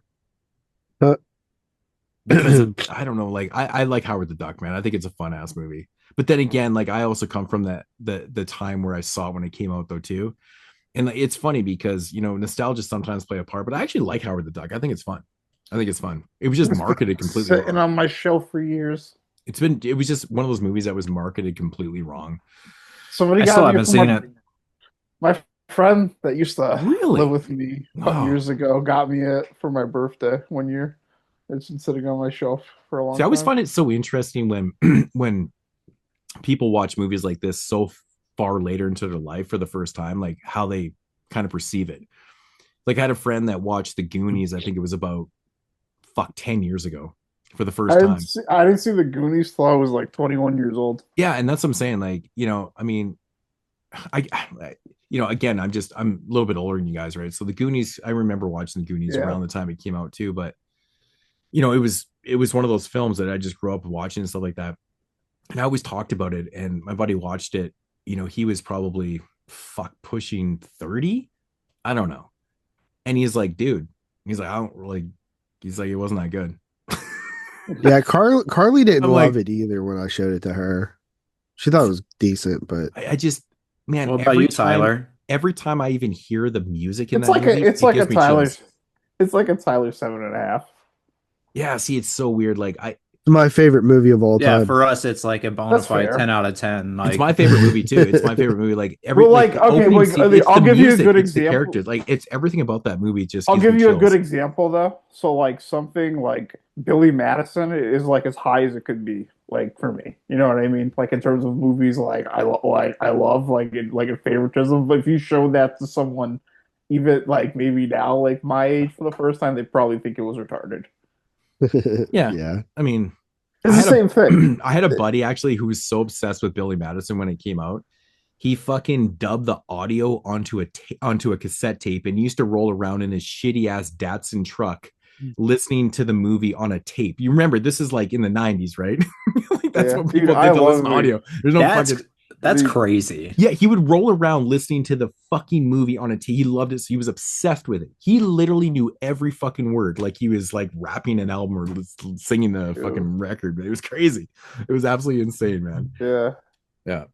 Oh, I fucking love the movie. That was that little Show Me and Tony did with Dan. That was very high up on my list. It definitely was one of those films when it first came out. I was like, damn, dude, like you just knew it was something special. You knew it was something special. I saw that when I was like 8 years old for the first time, and I thought it was the funniest thing I've ever seen in my life. Because when did Billy Madison come out? What, 94? 94? 95. 95. So I was 15. Okay. So I was right at that age when I watched it. I remember it was New Year's. We would go to my cousin's every New Year's Eve because we were like all the same age roughly. And like one year, and like we liked stuff like that was coming out from him, like the Waterboy and stuff. Like we had liked that. So like maybe you guys should go to the Blockbuster and rent a bunch of Adam Sandler movies and have a marathon all night. And so for the first time in my life, like that New Year's Eve, I watched Billy Madison and Happy Gilmore, and it was like that felt like those like the two funniest movies I've ever seen in my life at that point. Because they were. They probably were. They still It's so might be. fucking funny. Like Happy Gilmore, Billy Madison were like, obviously they, that was the staple Adam Sandler stuff. And then I don't know what the fuck, man, but when The Wedding Singer came out, dude, like I absolutely fell in love with that film, man. It is so goddamn funny to me. Like I don't even really like it. dude, it is so fucking funny, man. Like it's I liked the way it more Adam, when I was his younger. comedy in that film, like my favorite line in the film is like, so she's gonna be Julia Gulia. The guy's like, yeah, man. He doesn't get it. It kills me every fucking time. Like he's like, what the fuck? Oh my god, dude, I love that movie. And it's funny too because going back to like relationship movies and shit like that, like I really don't like that stuff. It's kind of like a rom-com, but it's not. It's I don't know. Hell no, it's definitely a rom-com. Yeah, that's a rom-com. That's like that's 100% a rom-com. That was the first one I feel like he would like really like said, okay, we're gonna up the romance a little and turn the stupid down a little. So if I can convince myself it's not, I'll like it still. So I think he was trying just let me dwell in that pool right there. I think he was trying to reach like a more mature audience a little bit. I just can't believe that he worked with Drew Barrymore so many times. Like it just seems like such an odd couple that they. I know, right? It's weird. Yeah. Anyways, how the fuck did you get on Adam Sandler? Adam Sandler's the GOAT. Let's talk about Adam Sandler some more. No, I was laughing at your Letterboxd review, and I'm like, Adam. I even laughed. You didn't even comment on it. I was like, Adam Sandler was your most watched person of the year.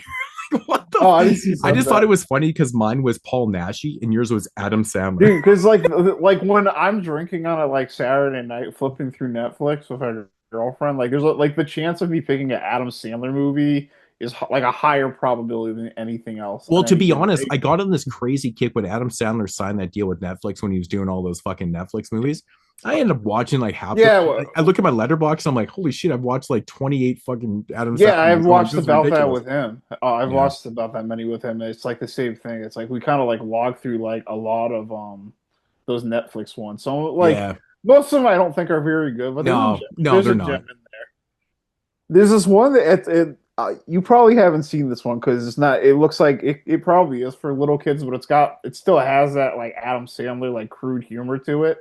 Well, there's this animated one, Leo. No. Yeah, it's him and Bill Burr are animated. Like they're like a turtle, like two turtles. So it must be rated R. Is it for kids? No, it's like a PG movie, but it still has like that kind of bad taste, like classic Adam Sandler, like sarcastic humor in it. Right. It's actually a little bit of a gem. Like it's not like great, but I'd give it like a solid like 6.5. Like, have you watched all the like Transylvania films? No, I haven't watched any of those. Those don't look appealing to me at all. Honestly, dude, I watched the first one. I actually really enjoyed it, and I think the wife took the kid there to see the other ones in the cinema and stuff. They like them. Yeah, I can see us eventually finding the line of like, all right, I'll supposed to tell Transylvania, because a lot of the live action ones I think are like not that good. What about Hubie? Hubie's fun. I like Hubie. Hubie was fucking good funny. because I fucking love Hubie. Yeah, Hubie's awesome. Dude, I remember that movie came out, I was like talking about it in a video, like how much I like Hubie, and everyone's like, dude, that movie is fucking terrible. Dude, fuck that. I'm like, dumbasses. I don't even idiots. care. I'm like, it's classic Sandler. It was actually quite funny. The fact that he did a genre film like that is actually really funny. Dude, like it's like such a such a throwback to comedy like film. Adam Sandler movies, like classic Adam Sandler movies too.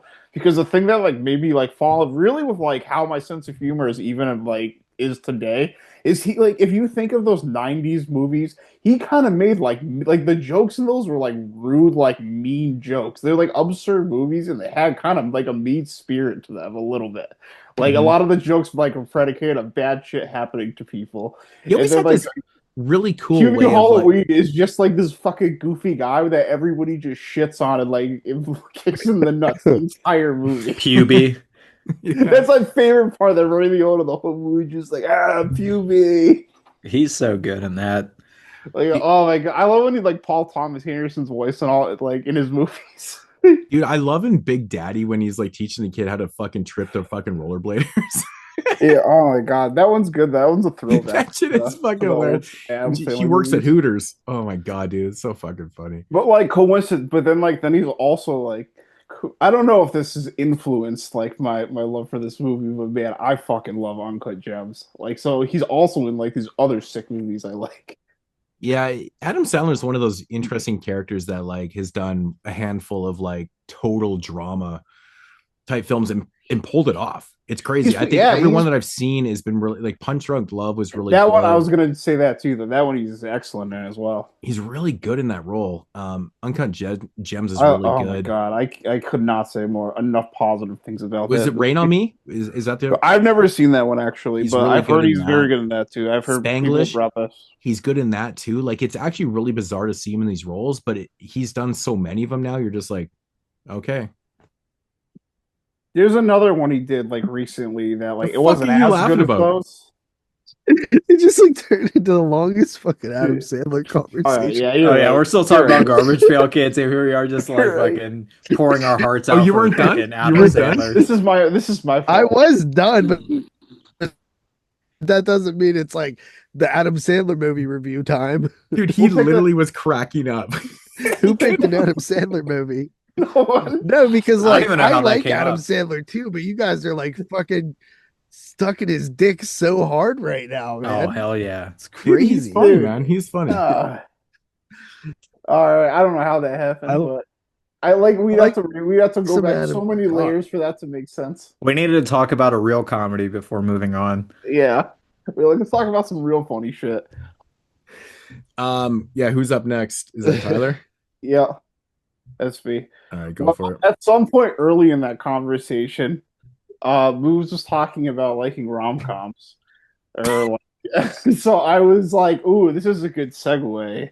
Because up next, from Film Movement Classics, we have romantic dramedy, Shall We Dance, from director, what's his name?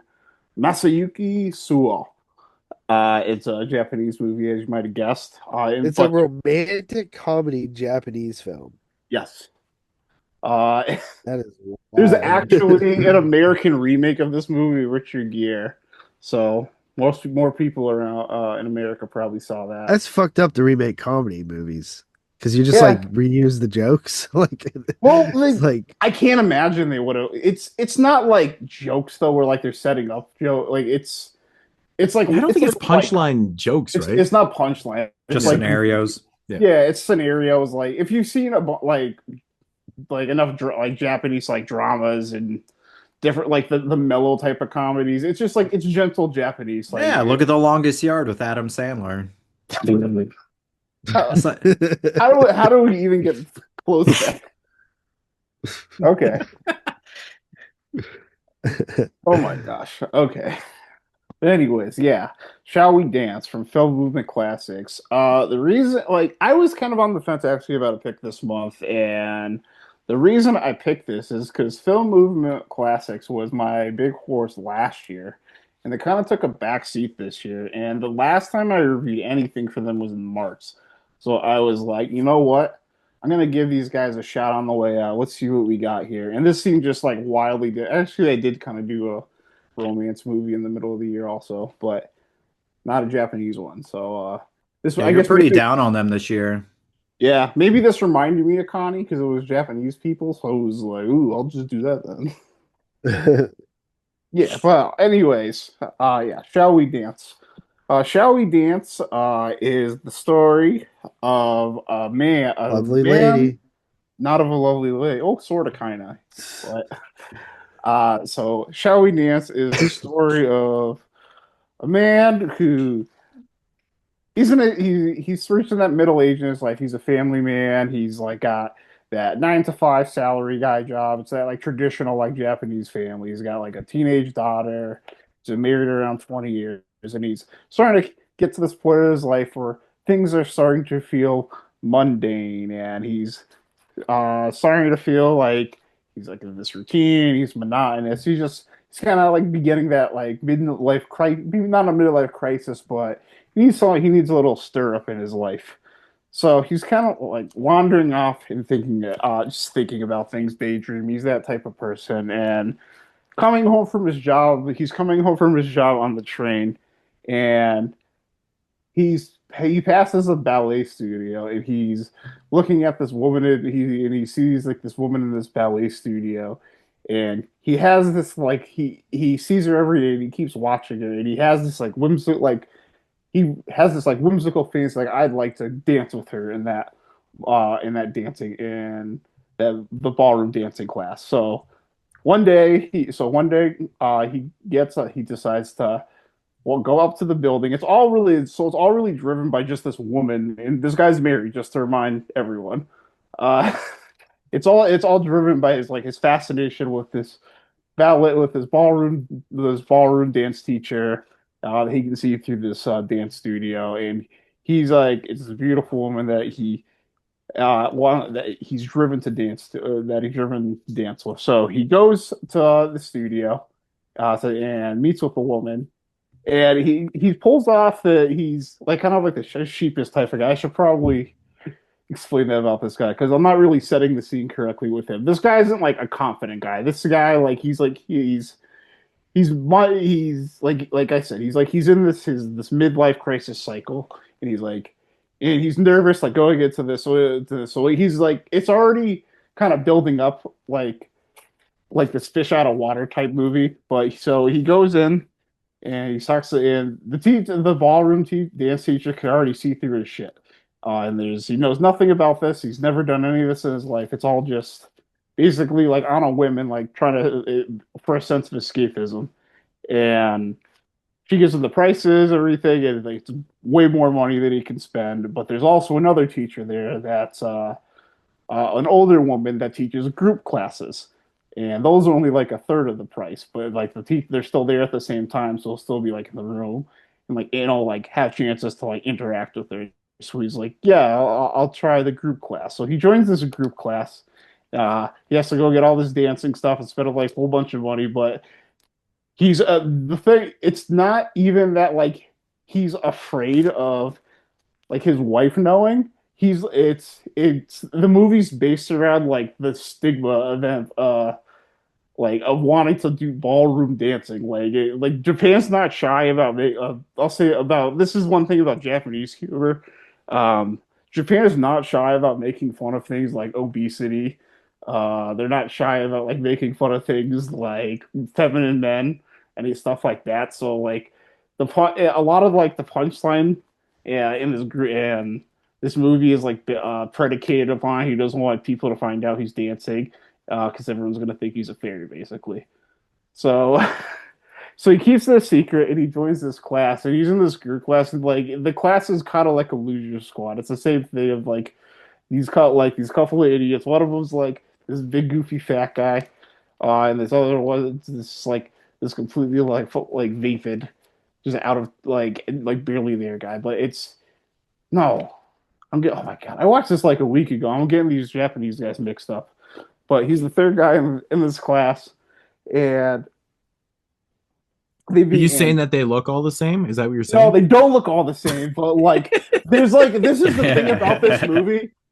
There's so many there's a couple quirky characters. I'm kind of getting mixed up where each of the characters came from. There's the goofy fat guy, and then there's another guy that he meets at some point later on in his office.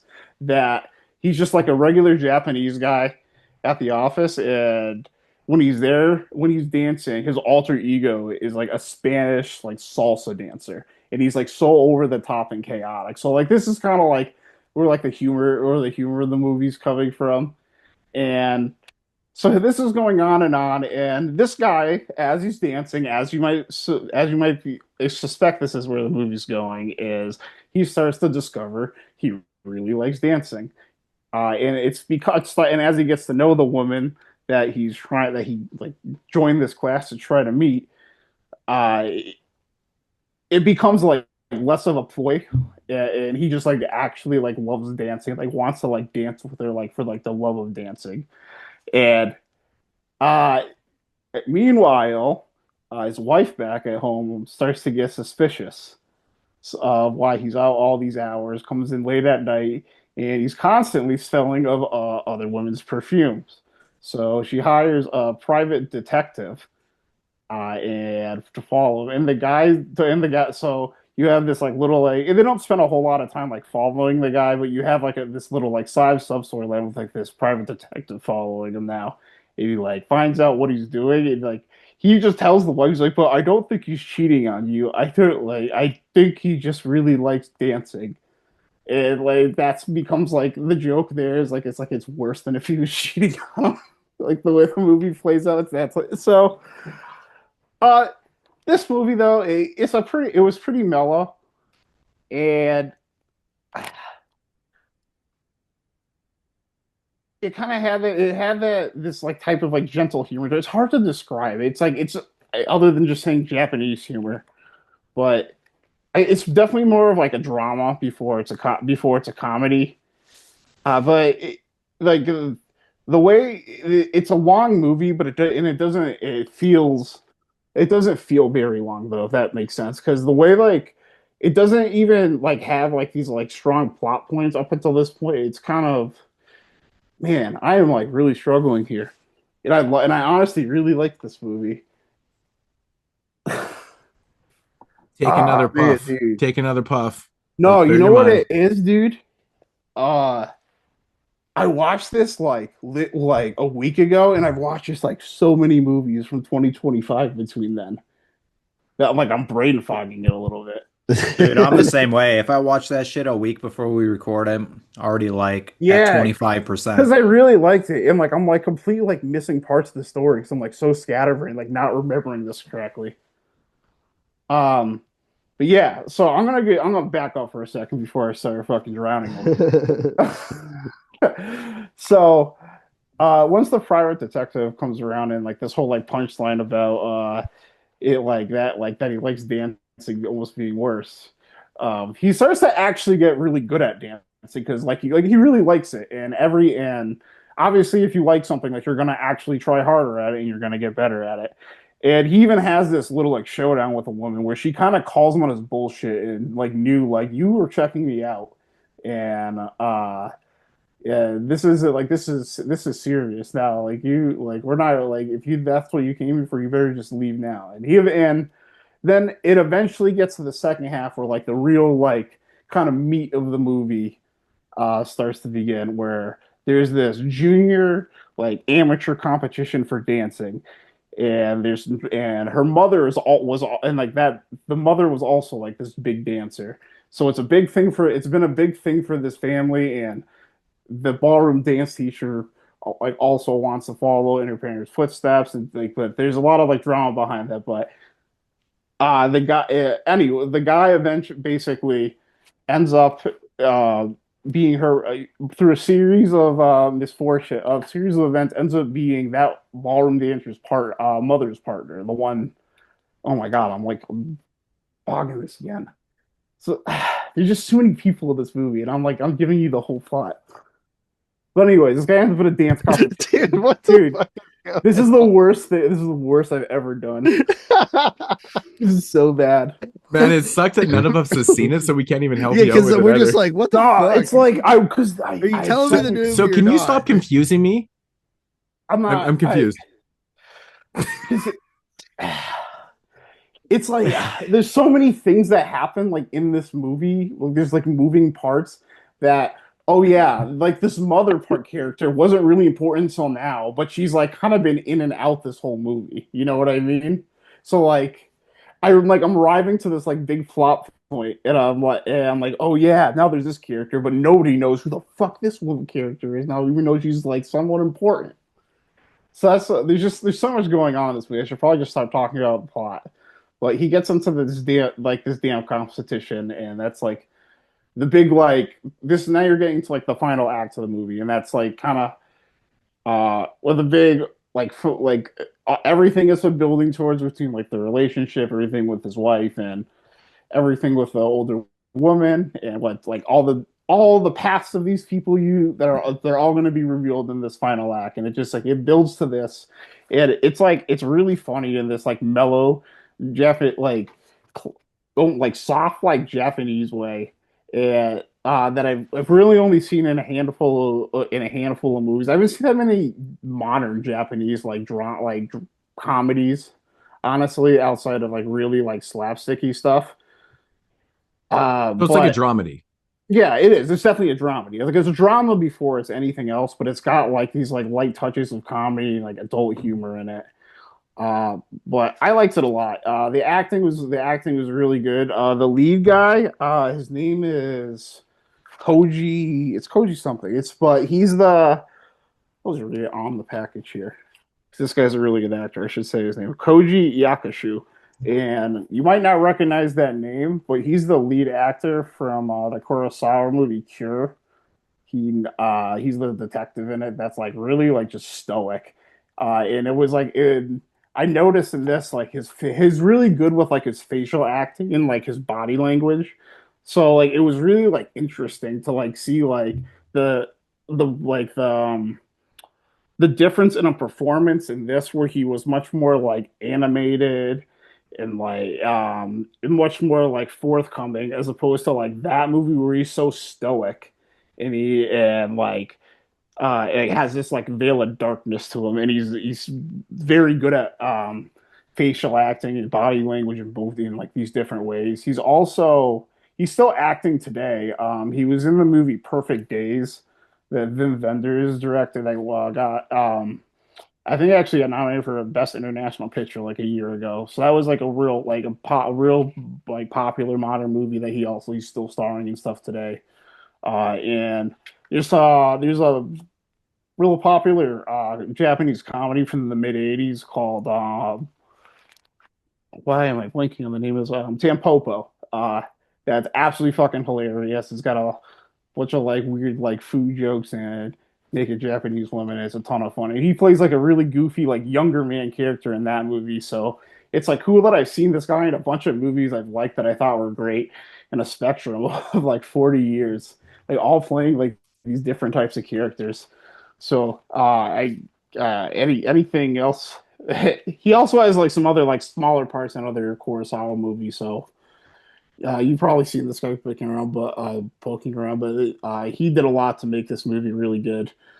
The direction it was really good. The cinematography are really. It's nothing like amazing because it's not a movie about where where you're trying to showcase anything grand or doing anything fancy, but it's a it's a well shot, well paced movie. Like it's got good shot selections, like good framing. It's got good locations. It's just like it's nothing that's like amazingly eye popping, but that's not really the movie it's trying to be.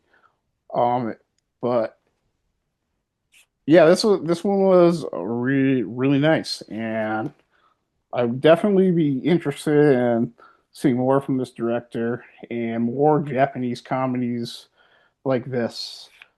I did check out all the special features on this. I did that only like a day ago, so I can remember those a little better. But there's not even much to talk about. It comes with five archival interviews. They're all from different time periods. It's just with kind of the director and all like the most important people in the movie.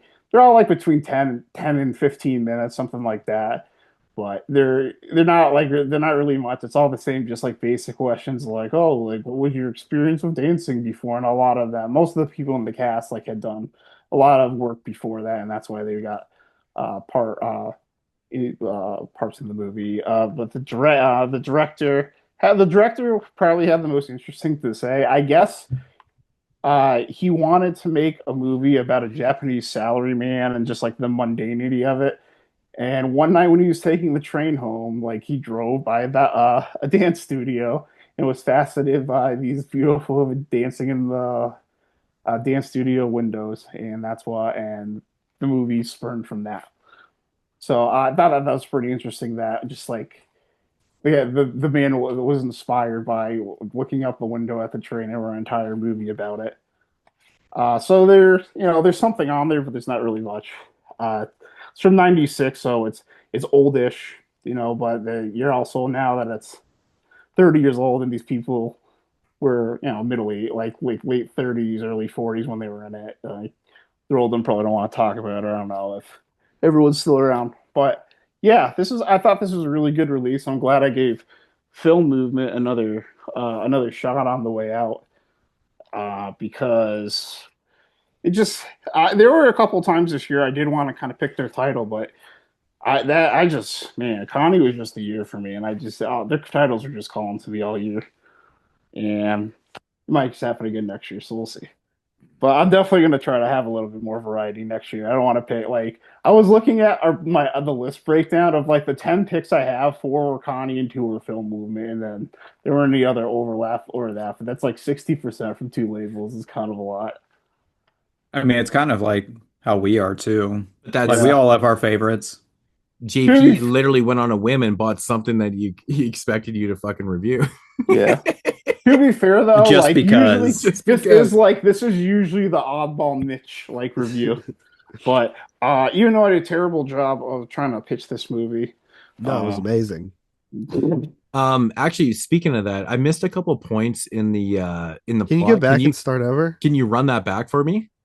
I could. I would probably do a better job now that I went through it. Like that was like my rough draft. Now yeah, let's try this one again. Like, okay, here we'll run it back. Insert this here. I'll make it edit right here. We'll insert this here. But yeah, anyways, even though I did a terrible job of describing it, I hope that I did enough to get to get some sort of admiration and appeal of this movie across. I know this is like probably this might be, other than the 5-hour movie, this might be the hardest sell I've ever put on. But if like you're really not opposed to these types of movies, like this really is, I really thought this was a great film. I think most people would really enjoy this, and it might be one of those movies you might not want to admit you enjoy. But, so it being like a which is kind of this the message of the movie. Funny enough, is though that to not care what people think. I mean, like do what you love. So is it like actually funny though? It is funny. I do think it's funny. It's not like it translates okay, like, or do you have to be like? I think it translates fine, but I do like watch a lot of different Japanese stuff. So I don't know if like maybe I'm getting to a point where I like. Different types of Japanese humor hit, but I don't like. It's not like I like just exclusively like watch like Japanese comedies or anything. But I thought this translated well. I believe Dan watched this and he also really liked it. So I'm assuming it translated well enough for him too. But yeah, it was funny. It's not like I definitely laughed out loud a couple times, but it's not like gut busting, like hilarious, like set up punchlines type of funny. It's just like situationally and just like the absurd. It just tonally funny. But yeah, it's it's just a chill movie. Honestly, I liked it. I'd watch it. I definitely recommend it if that sort of thing doesn't scare you away. I'd give it an 8.5 out of 10. You know what? I just realized. You know why you struggled in that review? Because you're wearing a Buffalo Sabres hat. Probably. Hey, they just had a 10-game win streak. Always struggle. Yeah, but now they're gonna have like a 7-game losing streak. That's like what the just Buffalo because Sabres of you. do. The Leafs won tonight, so they just passed. So I know Penguins won too. They're like 5-0. It's like funny. Like I'll look at the standings and be like, oh, okay, yeah, these guys suck now. Then like I'll check again, like in like 4 days, and be like, oh, I guess these guys are good now. Oh, that division, dude! You win a game, you go up 5 spots, or it's so. It's crazy, I'm getting so annoyed. Bring back ties, but I 100% did this because of all these extra points. Way more teams stay competitive until the playoffs. So like it keeps the tickets up. It keeps like teams like trying. It's totally good for the game. It's good for TV, everything. Yeah. Yeah. So even though it makes the standings look a mess, like it just makes it so many teams they're really banking on. Yeah, for sure. They're really banking on having overtime games, getting those extra points in there. Yeah, it just. Well, I would say like if you really look at the standings, there's like maybe 5 teams in the entire NHL that are just cooked, and like 4 of them. Well, the whole East, every team is over 500. When the fuck does that ever happen? This late, this far. Crazy, bro. Like that's the weirdest thing to see. Yeah, it's pretty insane, actually. All right.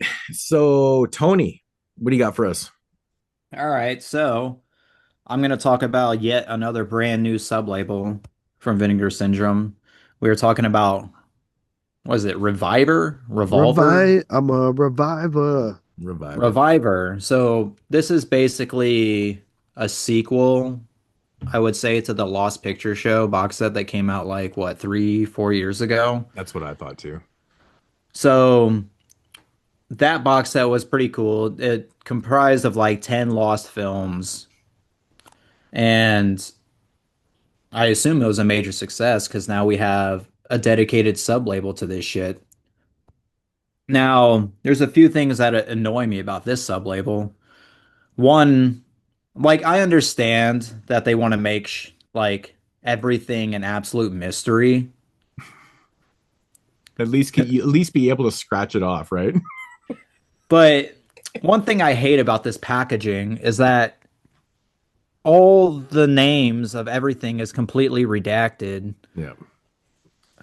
But it would be cool, like for like the insert art to have an unredacted version as like a reverse wrap, but you don't even have that. I know. I 100% agree with you, and It I bugged hope the shit somebody out of me, bro. actually talks to them about that because I love the concept, but like, can we at least get like the unrevealed shit on the On the reverse? inside, right? Yeah. I get it. It's Can cool. we see the cover? Can we see the slip again too? All right, so here's the slip. It's just an Okay. there's or nothing. maybe I just thought of this right now. Are they releasing this stuff like without the filmmakers even knowing? Is that what this is about? Because like, this stuff's never been released. Nah, definitely. It's probably mostly public domain, I would imagine. Yeah. Okay. If it's even been registered. Right. Okay. So But it's interesting not to have the specs on it. Like, I completely understand where you're coming from because it bugged the shit out of me. I'm like, I didn't know what the fuck I was reading on the back. And I thought at first, like, I remember, okay, so going back to cards, it was like 1985, or I think it was 86 or whatever. So when you bought hockey cards, you could scratch out the bottom and it would show the position or the player's name or whatever. Mm-hmm. I thought at first when I saw that, I was like, is that scratchable? I'm like, it's probably not that cool. I actually pulled it out. So like, it's actually on there. I was so pissed off, dude, because I didn't know what the fuck I was reading. Yep. Super frustrating. You have to look it up online. But why? Yeah, that's annoying as shit. But like, have it on the inside. Have it on the inside of the case. Right. You don't I like agree, 100%. Hopefully, Because- I mean, they can always change it. So, like, hopefully they Yeah. listen to that. I Right. want they them should to. because they don't show the inside wrap on their product page anyway, so it wouldn't have made a difference. honestly, I was surprised when I saw the slipcover even looked like that. I thought they just were going to tell you what the movie was. Yeah, no, No. actually, that's the actual Well, advertisement. that's the point. That's the point of it. But like, there's not just one. It's a bunch of. Yeah. See, I Shorts just and thought movies. I meant like I thought they just weren't going to like tell you what the movie. thought that was when the you bought it. the placeholder thumbnail. Yeah. I didn't have I that. what thought I like thought, I too. thought you were just going to get some regular release. Like you just didn't know what movie it was going to be. Like how they'll they do give with you their, like a April Fool's Day shit and stuff. Yeah. they give you a broad Exactly. like teaser, almost like they would for like a subscriber year. They'll tell you like what it is. Like for the first one, you have a regional thriller. That's it. Yeah. That's Yeah. all you have to go by, which I don't mind because like I get what their concept is. It's like we want you to feel the same way we felt when we were finding these, Right. basically Yeah. type thing. Right. It's good. It's like taking a shot in the dark. Yeah, no, I love the concept. I agree that I think that there should be like just a last option, like at the very end Definitely. It's to like see taking. the, you know, 20 it's like you already shots have in the the dark. mystery of like buying it and the Yeah. I thought that was a mystery. and then getting the packaging, it's still hidden. Watching it, it's still kind of hidden. But by Yeah. the time you see the title card on in the actual movie or whatever, then it's like by the very end, oh, let's put it on the back of the slipcover. So it's like mystery all the way through. But then finally at the end, you can get like just, you know, because once you do that experience and look it up and find it, then it's like any future thing with it, I want to be able to fucking know what the title is Yeah. when I Yeah. look at it. Exactly. I can't stop And looking yeah. at JP right now and thinking that he's going to pull up the messy test. He's all So sick and shit. there's no like there's Oh, no yeah. opening credit. There's like no opening credits. You don't even like know who's in this movie. So the funny thing about this disc is it actually starts playing right away. There's no menu. There is a menu. Well, that's the weird thing too. So in the show notes that I do, I just put that you're doing the box set. I didn't know what years or what things to name or nothing.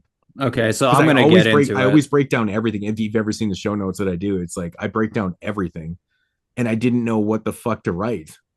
So So basically, what I'm thinking is that these releases are gonna basically they're gonna have one feature length film on it, and then they're also gonna have some like a collection of shorts to go with it to like In create different like a little thing. formats. Yeah. Because like one's like 8 millimeter and one's like 16 and then that's one's that like 32. I expect that. Okay, so you pop the disc in. You have no idea what to expect, and it automatically starts playing. And the first thing that pops up is a 1980 8-minute short shot on Super 8 millimeter called Day of the Stalking Horror, Good directed title. by a person called yeah, directed by a person called Carmine. And Real this quick, is Tony, were you confused at first? Like, did you think you like, oh, am I watching the right thing? Or like, I thought I hit like, I was so confused, like what was going on because it just starts playing. hell yeah, I immediately hit the menu button.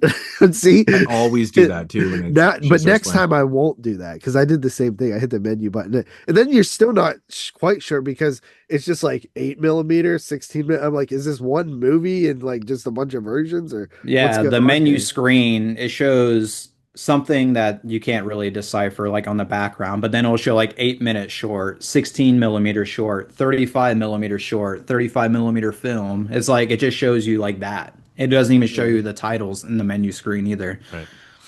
So, Day of the Stalking Horror is honestly like really fucking bad. Like basically for the entire it's only 8 minutes long and all they show this entire time is Must be really bad if you threw in fucking bad. two people are 8 minutes. driving down the road, so you're just watching people drive, but then they also are like spotlighting this guy who's like wearing this pink dress, and he's just like got this like goofy birthmark on his face, and he's like running towards the camera like with his arms stretched out, and it's like showing his face with his goofy like look on his face, and it's showing his feet, and he's like wearing a dress and he's running, and it's like what the hell is this about? Like, is he chasing these cars or what? And then after like 7 minutes of literally just that, of you seeing the guy running, seeing the cars driving, the cars end up meeting each other, and then the guy ends up showing up too. You find out that one car is blocking the other car, and the guy just yells at her and says, "You dumb broad." That's that character arc. And then the fucking idiot with the dress, the pink dress, he just runs over, grabs a stuffed animal cat out of a tree, and he's like, "Found my cat," and he runs away. What? Yep.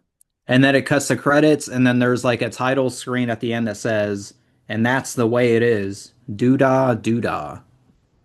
Like is that a lyric from like Camptown Races or something? Dude, I Like I gotta have no hear idea. some. But Wow. that was the entire Dude, fucking Day of the Horror. yeah, What is it Day of the called? Stalking Horror. Yeah, Day of the Stalking Horror. If Bro, I was to this is why I want to buy this shit. This is someone's fucking home movies. oh yeah, we're gonna keep going here. Like so the music was really bad, but that was probably the best part about the movie. Overall, I would give that a 2 out of 10. Fucking absolute ass juice. Wasted 7 minutes of your life. Oh my God. All right, so you ready for the next one?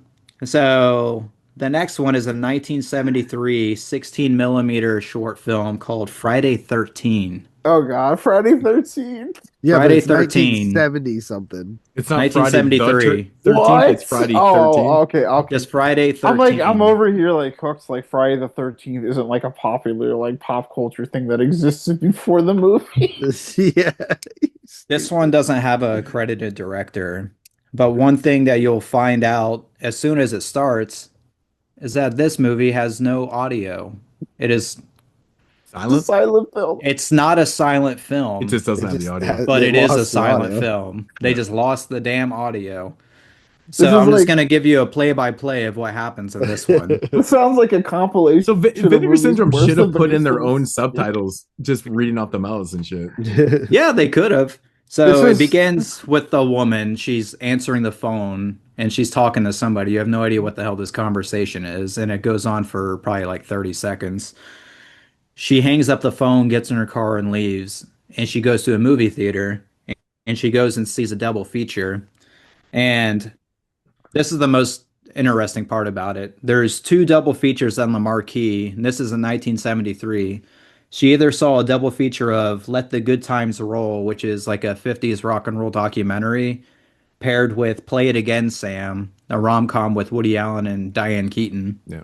She either saw that or she saw Dillinger and Great Bloody movie. Mama, Who the thought that? Ooh, Corman movie. that's a dope double feature right Yeah, there. that's what she saw. Yeah. So yeah, she went and saw one of those. So she goes in there, the movie theater, and it only shows the outside of the theater. You don't see her go in or anything. It's just that she walks in the door, that's it. And then in the next scene, you see this guy in jail. And he's having a conversation with a cop that's sitting there and like guarding him. And he says something to the cop. Of course, we don't know what the fuck he says. The cop gets up and walks over to the jail cell, and the cop or the guy somehow fucking gets him, stabs him, gets the keys, and escapes jail. And you see him walking by the movie theater, and he presumably gets in the girl's car as she leaves. And she drives back to her place. And as soon as she gets to her house, the guy gets out of the car and proceeds to rape her. And pure silence. Actually. And it is All right. so stupid and so awkward. And it gets even worse than this. She ends up scratching him in the face. She like cowers into the other side of the room. He pulls out a knife and he's about to go get her. But then he trips, falls on his knife, and dies. This was the best one. Karma? And then that's it. That's the end of the movie. The rapist trips and falls like on the knife. Yeah, and he dies. just falls on his knife. Karma. and then He's a that's piece of the shit. end. He's How a piece long of was shit. this movie? So 11 what you're saying, minutes. this movie 11 has minutes. commentary. Damn, you can't even log these on Letterboxd. You do some That bad sucks. shit. Yeah, you can. Oh, you can. Yeah, they're all on Letterboxd. Where? Fuck, that's Oh, hilarious. do they have? I thought they just didn't have titles. They, So no, they're they just do. like- No, they do. The titles exist. It's just Oh, you got to okay. use the fucking internet. Yeah, you have to do Oh. some sleuthing. Like Friday 13 There's a title actually card shows on the that title. So you get the Yeah. titles from the headers in the film? Okay. Yeah. Like Yeah, in you the just film, said if that. they You just if said they that, made yeah, a fucking okay. title card, it's there. Yeah. Okay. Right. Okay. But yeah, I mean, if there was actual sound to this, like it probably would be like a pretty decent little short. Like it looks pretty decent, the 16 millimeter footage, but it's just like it's practically unwatchable. So I gave it a I- 4 out of 10. I thought it was funny. Did you? Yeah, I was just like, this is fucking. I stupid. completely See, spaced. JP's learning. I'm rubbing off on him. I was Dude. pissed. I'm like, just throw a background track or something. Throw in like a JP's laughing porno at- track. JP's Anything. laughing at rape. I'm so pissed, man, that I didn't watch these because I actually had to sit. I just spaced on it. I forgot to watch these. That's what I watched instead of special features. All All right. That's worth So it. so we have the third short coming up next. And this is a 35 millimeter, 29-minute short. It is a location-centric documentary called Carolina from 1972. This also doesn't have a credited director. And literally all it is a fucking nature historical documentary about fucking Carolina. I like it. They are totally releasing shit that they shouldn't be releasing. It is. You got- If you Why care else- about early 70s like Carolina shit, like this is the documentary for you. Like it literally just plays like something that you would have seen like on PBS in the early 90s. Yeah, but it's like just I love that it's just a hodgepodge of like what's like you said, them looking through these reels, like what the fuck is this? And then somebody had to sit there and watch this at the studio. Like, where did we get this? And then I'm just like, we're gonna put this on a disc and we're gonna fucking trick people into buying this fucking crap. I think I liked it more than you. Well, this documentary, it honestly is it's probably the best produced thing on this entire disc. Like it's actually like really well made. Well, that's Like sound, so that's a good start. the music is nice, like classical music by the London Philharmonic Orchestra. The narrator has a nice, soothing, fucking nature doc voice. It's like you've seen one, you've seen them all. It's good public But- domain.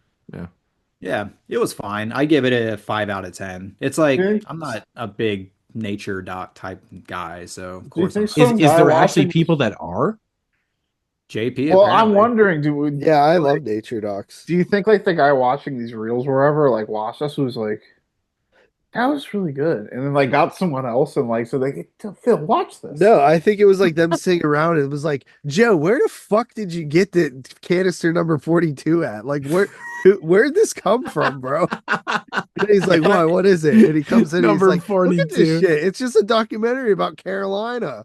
It's like, it is this the whole thing? Yeah, this is So the whole what? thing, man. So it's a nature. Like, what are they talking about in the documentary? Like, what kind of like creatures, or is it just the landscape, or like what actually is the? Everything. They got that. They talk about like the architecture and how it's all like Greek inspired and this and And that. this is based on in Carolina, Yeah, it's all about North and South Carolina. North and South. Okay, wow, crazy, If weird. Yeah, I saw the it reel, was I would never probably in even. someone's Carolina history class that they showed.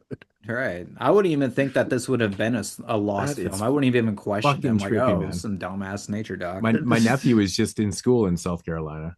Dude, Actually, imagine like being the guy that like made one of these things Tell him and to go then over to like Kyle's finding house and punch him in the face for us. yeah. I even They're mentioned just that to him. I'm like, finding I got a out, buddy that like- lives in South Carolina, man. So Okay. So we finally made it through all the short films and we've making it to the main event. Oh, I thought they feature were of- all just gonna be short films. No. Okay, No, I No, think there's everyone there's a is going to feature. come with. The way I feel like it's going to go is like how Tony said they're going to put like a short, a middle short, and then a longer short, and then a fucking feature in different. okay, formats. all right. That's. I'm feeling a little better about it. I thought this was just gonna be like I thought this was just like a mixtape of like. By the first two that you talked about, I was like, this is a fucking mixtape of like movies worse than Beneath the Mississippi. I don't know. No, about the, that. the great mixtapes are released on No, at least fucking those are like egg fun shot on stuff. film. Okay, so the main feature starts and it is a 1972. It says on the back of this a regional thriller, and the region that this is filmed in is actually Carolina, which is funny. But Oh, they primed you. That's where it came right, from. They primed me up for it. this movie is called Boots and the Preacher, and according to the letterbox synopsis of this, it reads, "He preaches while she teaches." Filmed in the Carolinas, a woman and a preacher form a deadly and criminal duo while taking sexual and financial advantage of any who or none the wiser. And what's funny about that synopsis is that actually has nothing to do with this actual movie. So this movie, it's only 79 minutes long and it's on a 35 millimeter print. It barely has a plot. I would say this movie is more like a portrait of like a really podunk, hillbilly ass Carolina town. It's So very regional. Like they definitely nailed the regional aspect. super regional. Obviously, it like stars local people who have never acted before. Or So sense. the beginning of the movie starts off at a radio station and this lady DJ, she's just doing her job, and then out of nowhere a guy comes behind her and chokes her to death with like a garrote. You don't see who it is, of course. So you think, okay, cool. We got us a little murder mystery here. The cops are showing up.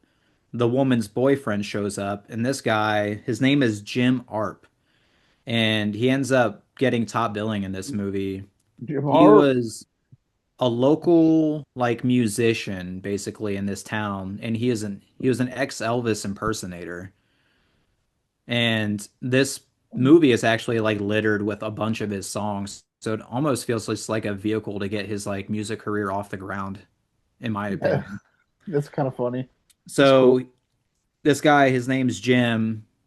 He actually like his real name is Jim Harp and he plays Jim Harp in the movie. So it's Yeah. like kind of like he's playing himself, but he's not at the same time. Well, he's dating this girl that died, but he couldn't care less. He thinks she's a bitch and everything. And before you know it, the cops are like interrogating him, and all he does is basically just tells the story about how him and that woman like met, his history like coming into the town as like coming in as a nobody, and he meets this guy named Pete who's like, "Man, you're a really talented guy. I got connections. I'm gonna get you famous." And so it shows Jim Art playing musical numbers and like clubs and shit. And they're showing like full blown like musical, like beginning to end, like song numbers. So if you're into like crappy, I'm not saying crappy, but like dime store Elvis type shit from the Carolinas in the early 70s, like that can be your jam. And that's about like 30 minutes of the movie. Then they completely just get that out of the way and they move on to other people that you don't even know about. So they go to a brothel and you find out that Boots, the character Boots, is actually the madam who runs this brothel and pimps out all of her girls to all the nasty ass dudes around town. There's a character named Toby who works at the police station. This is honestly the best part of the entire fucking like Blu-ray. This dude is full blown retarded, this cop. And I swear to you, he is like a proto Doofy from Scary Movie. I swear to God. It's And, awesome, and he's dude. trying to be serious. No, he's like, "I think it's Doofy." Like he's like Doofy, but he's got like the cop hat. He's got like But this it's fucking. supposed to be serious though, or he's playing it like that, like it's comedy. Oh yeah, well, that's the thing. Like it's a more of like a thriller Mm. drama. Yeah. Besides this one character, it is completely dead fucking It serious. sounds awesome. I So love he's like it. the comic relief, kind of, or maybe But it was he like do, really but he bad acting. doesn't. It's weird because he doesn't make any jokes. He's just like, but he's obviously not really retarded. He's a guy who's like really putting it on. Like he really Oh my feels god, like dude. he really feels like Doofy from Scary Movie because Oh. he's Wow. got like the cop get up and everything. Do you But he feel like always there's a lot of like distinctly bizarre characters in this? yes. Maybe like it's literally some guy just trying to be like, as artistic as possible and doing just lizard brain like David Lynch shit. Maybe. And I Where don't know everyone- because it's like like you play retard, like Well- you play retarded cop. I could almost honestly see these people just being like this in their normal lives. Like this is like some southern fried like regional shit. Like you can't get much more regional than this. Do you I think have that- I have some great like tidbits about this movie. Okay. I imagine they played this at like some like fucking town fair where all these people. Apparently they there's only played it in this one town that they made it in and only in like the drive-in theater and then that Yeah, was it. dude, all the fucking goofballs around town made a movie together. All right, there's let's a story I pieced together through Letterboxd reviews with this movie. Oh my god, what a Okay. sleuth! So this guy Blaze the Action Junkie back in September 9th of 2022. And this was the first review for this movie, by the way, on Oh, is Letterboxd. it even? I thought these things were completely lost and unreleased and stuff. Wait, Not if you're- wait, just listen to the story. Yeah, I'm confused. First time leaving a review for a film I did not actually see. Apparently, this is a lost film, so seeing it would be difficult. The reason for my comment, however, is that I just had yet another great conversation with my neighbor, an elderly Jim Arp, who starred in this feature. He just not 10 minutes ago told us this film is lost because the producers changed the name of the film early in its theater run.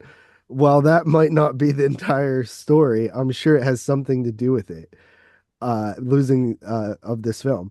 Jim Arp has been the friendliest neighbors.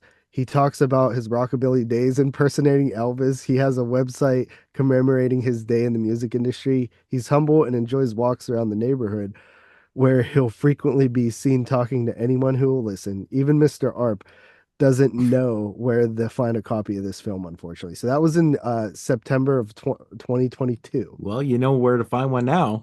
And then in December of 2025, John Peters says, if it wasn't for film archivist Elizabeth Purcell buying a Goldberg film canister off of eBay in 2024, the only known 35 millimeter print of Boots and Preacher in The Preacher would have been lost forever.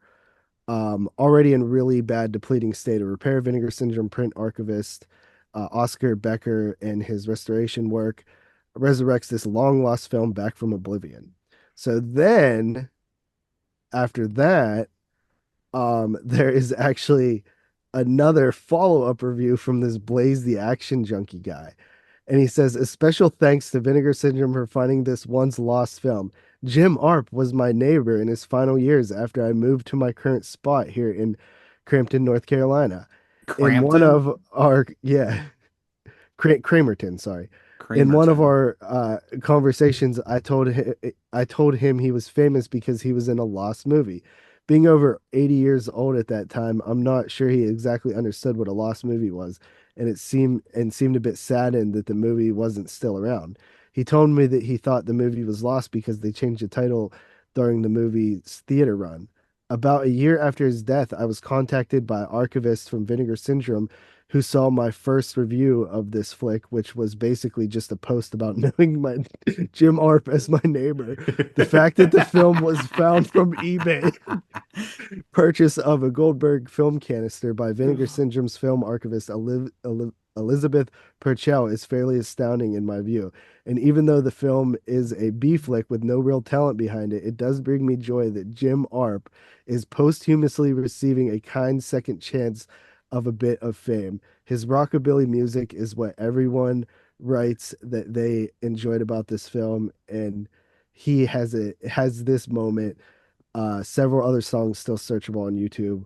And then it goes on a little bit more, but the point is that like there was this whole like backstory thing Yeah, that there's I like a found just by reading Letterboxd dude, reviews. that Dude, that's narrative crazy. that you just told Dude, us, that you just gave us more plot than the entire dude, movie like is. I don't mean to sound corny, but I think it's like a really beautiful thing that this like old man like was Dude, me upset. too. That's why I wanted to share this. Yeah, was upset. Man, Like y'all he some like fucking softies, no, man. like dude, he's this old man that like loved like 80 is very years old, proud of these friendly, days the when he was coolest young. guy. The Yeah, it's just saddest like thing is that he's dead now and he's not and like even he was get a chance upset, to watch it. but Man, like there's Vinegar a Syndrome part should have got that this like guy that wrote the reviews about his neighbor and stuff as a special feature.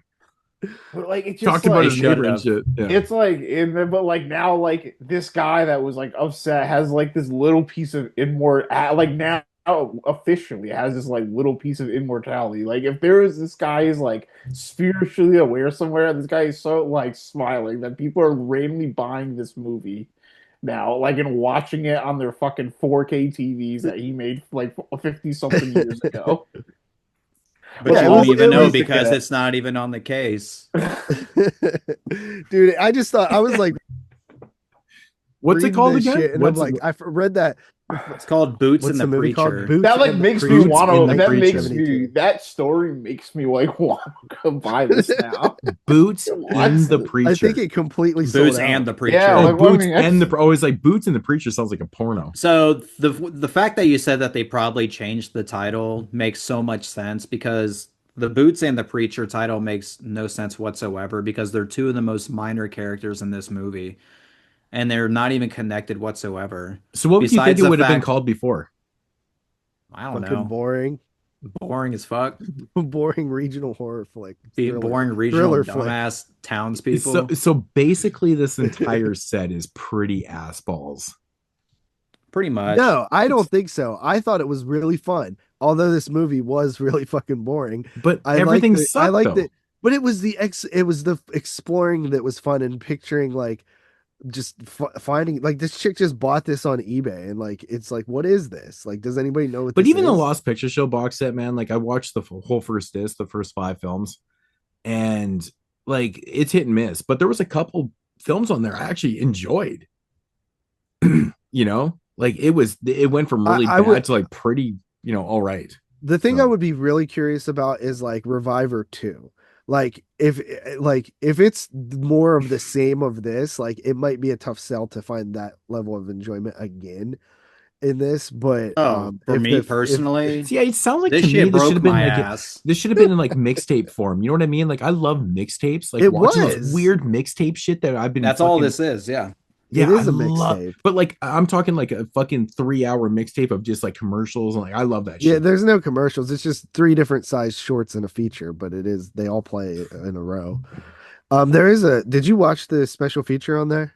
Yeah. So Boots and the Preacher, not a good movie, but there's some things about it that it's got some charm. Okay. I gave it a 5 out of 10. It's not that That's bad. what I gave it to. Okay, so the actual So special good. special feature on this was actually really fucking cool.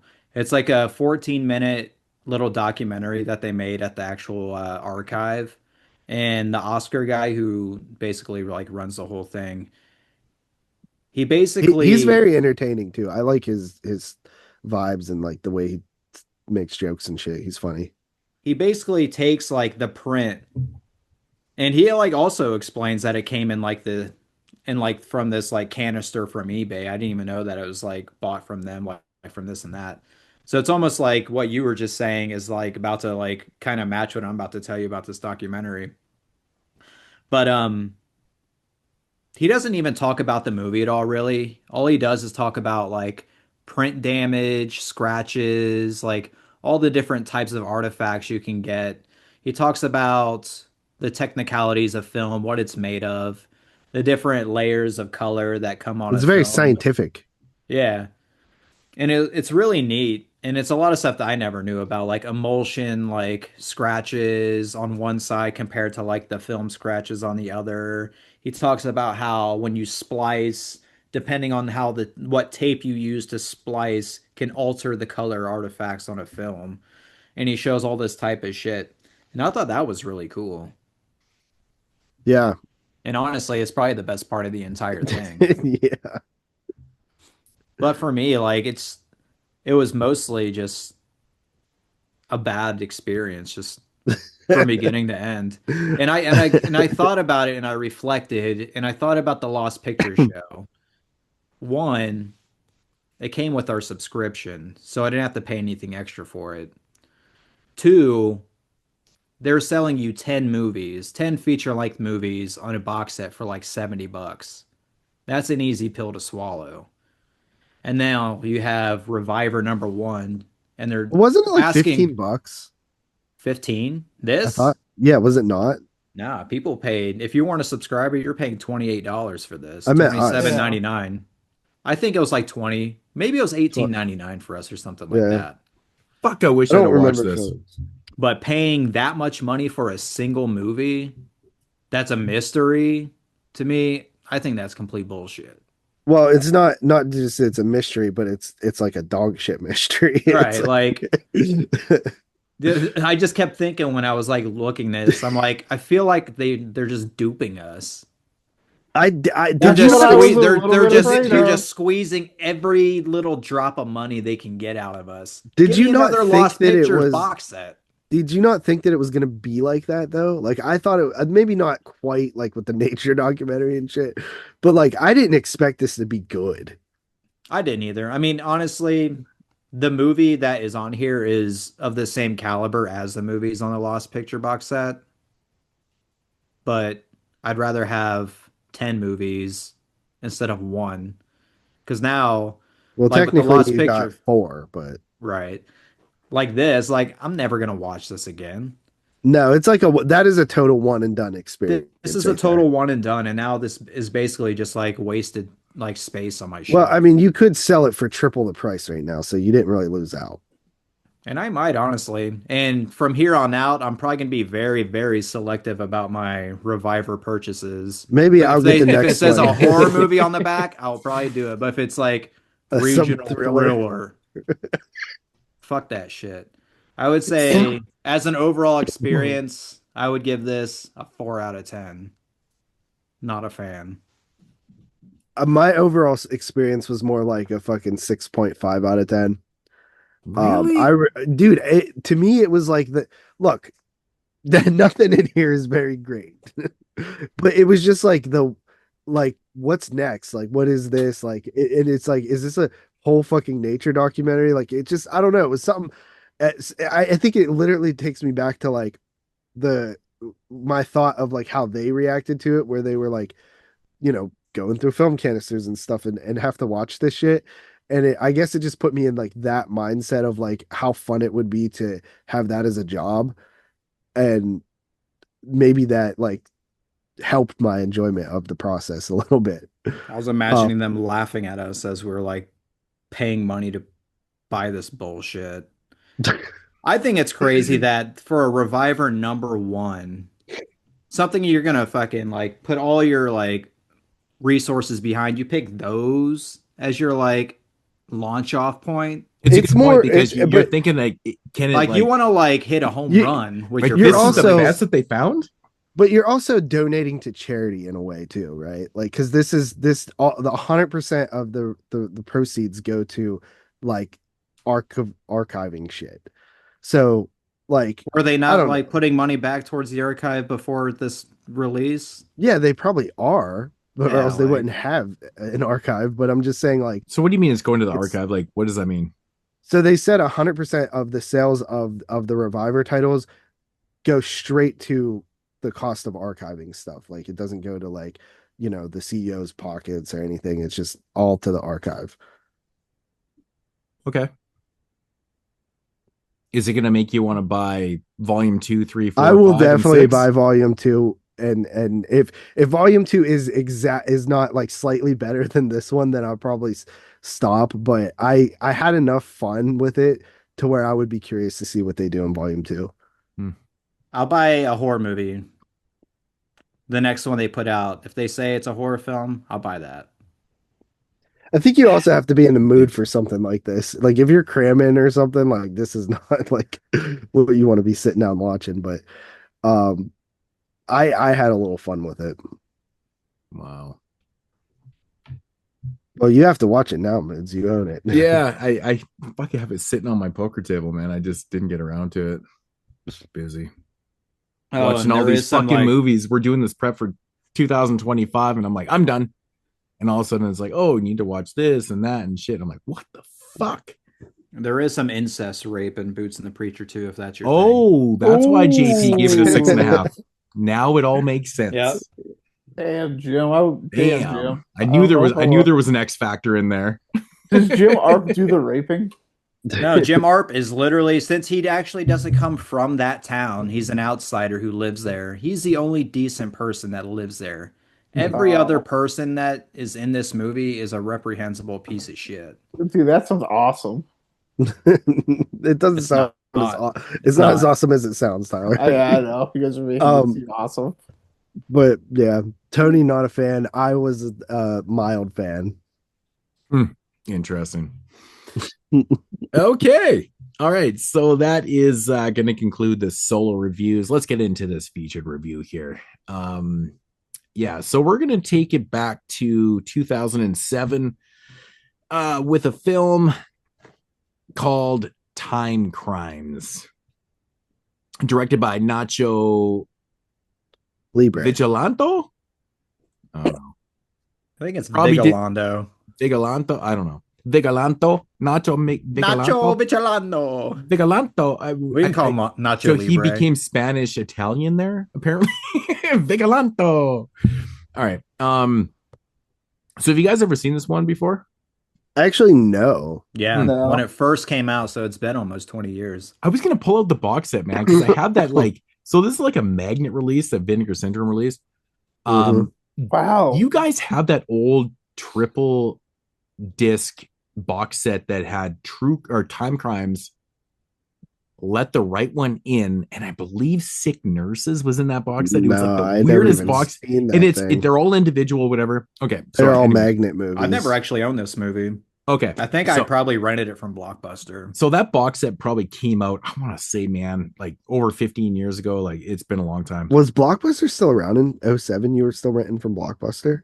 I was. Yeah, Fuck it was yeah, still are you around kidding me? 07. So I remember I remember being like Streaming wasn't a thing. Yeah, I remember No, being in I high felt like I school. got Netflix streaming in like 07. Yeah. I think I it was 08, I think is when it came out, right? Netflix. Yeah, Yeah, you're probably right. Getting I think my I got it in like 2009. getting my license I think kind it of was the first year. revitalized like my Blockbuster experience because I would just like it was an excuse to take the car one. And then when I had my own car, it was just like it made it easier for me to just go like rent a bunch of movies from Blockbuster and then swap them back in a couple days. All right, Watch so it on FearNet too. I remember when that was like first out, like as an on-demand service on digital cable. That shit blew my fucking mind. mhm. Yeah, So I've I only watched- seen this movie once. I saw it probably roughly about 15 years ago, whatever. And so watching this movie again was like rewatching it for the first time, or you know what I mean? I remembered Yeah. certain things, but I didn't really remember it, and it was weird. So, in fact, I completely had forgot that it was even a Spanish film. Like it was like they'd been so long. Damn, you remember literally nothing. Nothing, man. Like it was weird because I could remember certain things, but like I didn't remember it being like Spanish, obviously subtitle. So it was very odd to me. So I had a really weird experience with that. But anyways, synopsis of the film: a man accidentally gets into a time machine and travels back into nearly an hour. Finding himself will be the first of a series of disasters of unforeseeable consequences. That was like the worst reading job you've ever done. It's not written well because there's actually words missing there. Where are you reading that from? Finding himself will be the first of a series. That's literally what it says. Goodness gracious. Yeah, a man accidentally gets into a time machine and travels back in time nearly an hour. That's fine. Finding himself will be the first of a series of disasters. Finding himself will be the first of a series of disasters. I'm forced. Yeah, okay. Okay. Well, I mean, I guess that kind of sums it up. But so thoughts on TimeCrimes? I saw a lot of people like giving this, like at least people that I'm friends with on Letterboxd gave it like kind of a low score. I thought this movie was pretty fucking dope, bro. Yeah, I thought this movie was really good. Yeah, I mean, once I started watching it, I started remembering things, and I'm like, okay, so I really didn't remember it being like Back to the Future. You know what I mean? Yeah, I kind of don't love the tone. Like that's maybe my biggest complaint. But I think the story It's a complete like serious tone, right? Like there's no. I felt like it was a little. I didn't feel like it. I felt like it had a little bit more like levity to it, though. I felt like. What do you mean the tone? The tone, like it's not. It's. I didn't feel like it was. I didn't feel like it was super serious. I thought it was like kind of fun. Am I wrong? I thought it was just. I thought it was kind of fun. I thought it was. No, I think it's a fun film because it has a time travel angle, but I don't think it was. I felt like it wasn't like that tense. You know what I mean? I felt like it was. Yeah, I don't think it was really a tense movie. Yeah, like I thought it was like that's what I mean. Like I guess like I wish it was more of like maybe like more of like closer to like a darker thriller. It has its goofy moments. I think when he's that's throwing what the I stick, mean. when he's Like, throwing the stick at the chicks are like movie. trying to figure out and stuff like that. Like I'm not there's saying moments... it's a goofy movie, but I can see like maybe being something like that doesn't like really work for some. I don't think the intent in this film was to be overly goofy. I think it's it wasn't. To be like it wasn't like a thriller / kind of horror, kind of like whatever you want to call it. I think it succeeds in what it does. Yeah, I liked it. I'm not criticizing it for that. It's like if I maybe like wish it would have been like even cut that out, like, or it was like a little bit more like tense. Is I guess would be like my only complaint to it. Because I like it. Go ahead. I like the structure of the movie. Like, I like how you get like 20 minutes or so with this guy and like the first things that happen in his basically hour of time, and then he goes back in time and you get like other angles of that, and then you get like more revealed outside of that, and then you get more revealed outside of that, like as he keeps going back in time and stuff. And the way that it all like sort of ties together is like pretty satisfying. Like it doesn't feel cheating, you know. It doesn't. It's super tight. Yeah, it's tight, very tight. Everything is like come back to, like, if you watch Hector walking down the woods and you hear like a stick snap in the background, they're gonna come back to that, and you like literally everything you see and hear in this movie, like, is like come back to. I don't even know what word I'm trying to find. They put a pin in it and they save it for later, and then they leave no stone unturned in this movie. Yeah, they break them. It's really cool. What impressed me kind of about the structure about it of it all is that it's one singular person that's just like interacting in these different ways to keep the ball rolling in the story. It's not even like multiple people. And it does something interesting with the time travel thing too. Like we've seen a ton of different like types of time travel movies where it's like everything happened all at once. Like there's really like once you broke that chain or whatever, it just all continued to happen, and it's like it's inevitable. It's like there's really no changing anything. It's just this all happened and now it happened. You know what I mean? Like by the end of it, I think that's sort of like what they're going for is like the inevitability of like it's gonna play out. And just how fragile everything really is. It explores the thing. Like he literally does the whole Doc Brown thing. It's like, man, you know, if you go and do this shit and you go and see yourself, it's going to be catastrophe, right? Yeah. He warns him about that. But it doesn't do like the splitting of timelines. It's no, like it doesn't. It doesn't. It just all like combines on itself. It's like it's clever how it's able to disguise itself. Yeah. It's actually really cool, man, because like where the twist comes in, I'm like, oh, that's pretty fucking cool. Yeah, I love I had a feeling something like that was gonna happen, but when they're like I'm Hector 3 or whatever, or Hector 3 told me, I was like, oh yeah, I knew they were going there. I like that. Yeah, it is cool. And like the cool thing about this, like I didn't really expect it to end up the way it did, because like I said, I didn't remember this shit at all. And it's kind of like a super downbeat shit, dude. Yeah, like the way especially like, for one resolves person. The whole situation, but like it kind of resolves. And I'm like, wow, that's kind of fucked up. Like how it went down. I'm like, okay, so kind of cool though, man. But you're right though.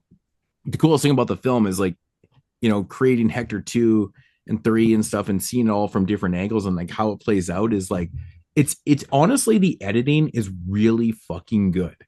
Well, it's interesting because you start with Hector 1, and then he becomes, but it's still the same person, but he becomes Hector 2, right? Still the same person. He's still Hector 1, but he becomes Hector 2, and then he becomes Hector 3, right? But he's still the original Hector. So it's like, it's really neat how they do that. Yeah, because like every time you create another Hector, it's still in the same timeline. Like there's still that whole process is still happening, right? But this person knows that, but he can kind of change things in which that's how it ends up. Yeah. Right. So it's like it's actually really fucking cool. In Back to the Future, when you see like Biff, it's like past Biff and then future Biff exists, but this is all Hector. Skewed the timeline. Yeah, it's like he's all Hector, and he just morphs into that as the story progresses. This is kind of like a smaller version of it's like a smaller version of that. It's like it's like a smaller version of that. Like if you had more time, like you said, it's like 40 seconds. If you had more time, you could skew the timeline and shit could get real bad, right?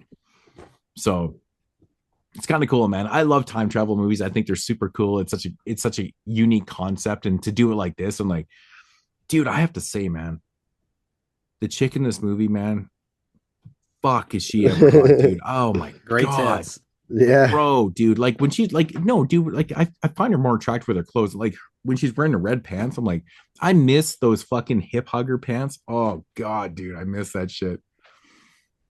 Even Hector's wife was pretty hot. Yeah, man. Way better looking than he is. It's like, how the hell did you fucking land that?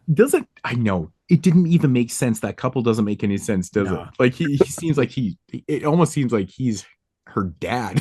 Right. It's Hector, weird. He just seems like a fucking slob. Yeah, it's fucking weird, man. But he's kind of a creeper though, too. Like who the fuck goes out and sits in the backyard and just has binoculars looking at shit? Like, I mean, I guess if you're a bird watcher, it kind of makes sense. At the same time, though, it's like, how often do you sit in your little chair in the backyard, point your binoculars to a girl who's taking her fucking top off? I mean, if you're Hector, maybe all the time, but yeah, I'd be staring too.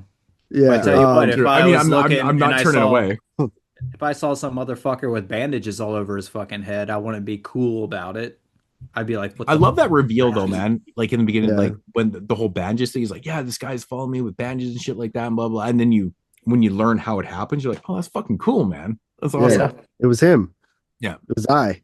It was I who was chasing himself, and like honestly, dude, this movie is fucking pretty awesome. I'm actually I know. I was looking at Letterboxd. It's like 3 out of 10, 1 out of 3 out of 5, 1 out of 5, 2 out of 5, 2.5. What is like 5? So you're giving that like a 2 out of 10?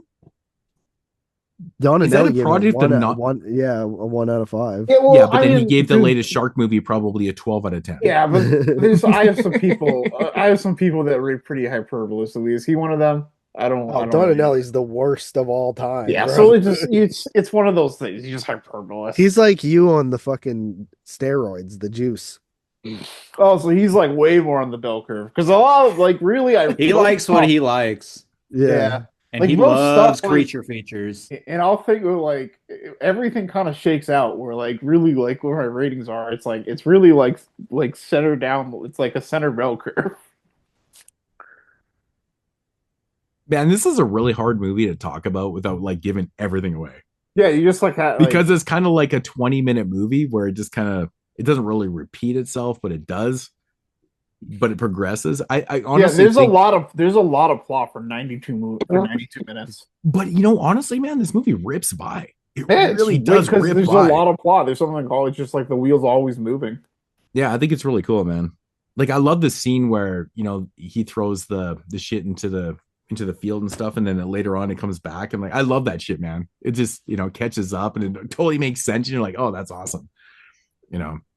I do feel like this is one that's kind of underseen, so probably not going to go into spoilers on this one. But I never knew about it. I recommend it. I Never really heard do. of it. I recommend this movie. I think it's pretty good. Yeah, I think Did it ever have a it was, Blu-ray? As was far it as I only know, DVD? no. I was No, honestly I think so. kind of interested in doing this as a feature from the start, but I didn't want to buy Oh it. yeah, we never really mentioned that, but we switched the featured review. I thought Yeah. about it too. I just thought that we were possibly going to be doing the Christmas. I kind of show. I guess I mean, I the thought we were show in gonna do Christmas. it, yeah, before Christmas. Right. I guess I kind of didn't, and I kind of guess I didn't really want to buy it, so I didn't really like try to push this one. I don't want to because this is a little bit more expensive. So when more of a budget release came out, I was like, yeah, let's just. Was this a 4K? It was, Yeah. yeah. And so that's actually one thing I wanted to talk about with this film. So it's a 4K. For 2007, it looks a lot older, does it not? A little bit. He Like, probably it really- used classics film stock. It could have been. I never really looked into it, but I'm watching the film going, man, it feels like it's so much older. Just the way, I mean, it's such a small budget film, like there's only a handful of characters really in the whole film. It's more What was it shot on? location-wise. 16? Yeah, I think it is 60 millimeter actually. It's got to be, Yeah, but it look it up feels while you so guys much talk. older. Like it really does. So maybe that was the point of it, to shoot it on. Let me see. Yeah, it's 60. Okay, yeah, so it's 60 millimeter, printed on 35. So yes, shot on 60 millimeters. So it definitely has that grain, but it really does capture that older type feel. Maybe that was the point of the director. I don't know, but pretty cool though. I mean, think about 2007. We were getting a lot. I mean, this was like the height of shooting like digital, like, Yeah. these type of films and stuff like that. Yeah. And this guy's shooting 60 millimeter. And low budget. I always say too, I fucking hate the way movies from that era look. Yeah, some of those movies look really. I mean, you can see I when people shoot that digitally was- now, the cameras that look was so damn something- good. I think people then it became so much easy. It became so much easier to access these things, and people weren't really good at lighting stuff with it yet. Because I feel like the lighting in a lot of those movies is not good. Well, that's the thing. People can shoot movies on iPhones now because they light themselves so well. The cameras are so good. Yeah. But like back in those days, you couldn't really do that. I give them mad props. 60 millimeter in 2007. I mean, we talk about low budget. The budget was the film stock. There's At that the Spain release of this movie is 66 minutes. Wow. Wow. Ours was 92. Like, I 92, don't even yeah. know what the fuck you can cut out of here. You have to cut out like a. the- You have to cut You out. cut like a out person. Hector 3. Yeah, you'd have to cut out a person. You cut it all. Because Cut all it Hector. didn't feel like it That's drug hilarious. at all. Like it felt like everything was important in the pacing. Like I don't remember. Yeah, like, it moves so lingering too much. quickly. And Dude, so nothing efficiently. in this movie should be cut out. You can't, like, how do you cut it down? Like, what do you take out? Like, the whole, there's nothing you can cut out of this movie to make it make sense. No, you definitely can't. You can't. Like, that's like I'm like you literally just like you'd have to delete a person out of. Because it's not like it's edited for like content But and like stuff, unless they even, cut out like, the girl's dude, like, titties and even shit. Like, I if don't you know. like cut out like the Hector 3 part, that's not 33 minutes. Or that's not No. Yeah. 25. That's probably minutes. like 66 15 minutes is minutes, maybe. literally Yeah. 20 6 minutes. It's 26 like minutes. you probably still have the same ending in some way. I don't know, but you really don't do that ending though. I don't think then. Doesn't make sense then. Yeah, I have no idea. Yeah, that's bizarre. Maybe it's just like wrong. That's This gotta is be. probably Vinegar Syndrome's most recent like release, right? Under Vinegar Syndrome proper. Yeah, have they released anything like post 2000? What if you cut out all That's a the good question. What if you just cut out any explanation of this movie? So they took this from the 35 DI negative. So yeah. Do you think they could get the time out of it if they just cut out all the explanation in this movie? You can't cut this movie. Like everything in the movie is actually plot pointed. Like everything you need to understand. There's nothing in this movie that you could cut out that would make it make sense. There's no filler. No, there's no filler because everything makes it's part of the plot. Like it progresses. Like you can't. I'm wondering if like there's no filler. I think it's a typo. Like my chaos theory would be like they just made this film that they imagine if they cut out like all the shit with the scientist and like they don't even explain that it's like time travel. Dude, maybe it's a slasher movie and you don't see like maybe it's meant to say 86 and I cut out 4 minutes. Maybe it was all that's what I mean. It's got to be a typo. I'm trying to formulate any way you. No, you're probably right. They probably re-edited it. Like Hector, like under the bandages, they probably didn't play it off as Hector. Another one. It was probably just like a killer. Yeah. Yeah. Well, I'm just trying to think of. I guess you could, but any way you could make some sort of movie with just cutting a bunch of shit out of it. But like I can't imagine watching this movie and cutting out like Hector like any parts of the middle. It would be a different movie because the ending wouldn't even make sense. Okay, maybe so it says not there much actually happens. It says there is a linear version of the movie as an extra on the DVD there you go special feature. So like if you did it from start to that is a weird version of the movie. Linear. Wow. Yeah, so you would be seeing it all in a line of what happens. That's really that would probably make it a 60-minute movie. Yeah. Yeah. Because you would because there is repetitive stuff, obviously, you right? Would see the guy basically, fucking crash the car and then fucking kidnap the girl. But even all those scenes play out differently every single time they do it, though. There's a point every time a new Hector comes in. Like Hector 3, skip that. When Hector 3 does his shit, like he knows it's coming, like and the way it progresses. I wonder if following the same Hector the whole time. Does anybody have the disc with them? Yeah, I do. Does it have that version on the Vinegar Syndrome? It better. Thought they were comprehensive. Yeah. It feels like something they wouldn't not have if it's available. Wow. Alternate chronological edit of Yep. There 60, it is. 69 minutes. Yep. I was about to be like, no, they couldn't have not done that. And then alternate chronological edit 69 minutes, so that's probably the strain version. TimeCrimes, yep. Okay, cool. So there's a making of I will watch. I would probably watch that. I'd be very actually. curious. Honestly, I wish I had even noticed that. I always forget, man. I look at the 4K thing, and then there's features on the Blu-ray disc only. Will this be on sale Black Friday? Is this eligible? Yeah, because it was last Black Friday. Dude, that sucks that we didn't watch it. That would have been so cool to talk about. Memorial Day. That would have been so cool to talk about, right? Because like I'd be interested, like at that point, just getting a standard. This is for half off. This is hilarious. One of the features is footage from the TimeCrimes promotional internet game, 33 minutes. Wow. Yeah. The TimeCrimes promotional they made a fucking game. Wow. And they didn't make a game for Garbage Pail Kids? Are you kidding me? Right. Yeah, that's an interesting. I love to see stuff like that. That's like my favorite type of features is like the fucking different cut of the movie that's drastically different. Yeah. Wow. I wish I had known that was on. I didn't even look, man. My bad. Shit, that sucks. I mean, I'm sure it's probably like awful in compared to like the actual movie. It's a novelty thing. But exactly a I novelty just don't thing. get it though. You're cutting out like a third of the movie.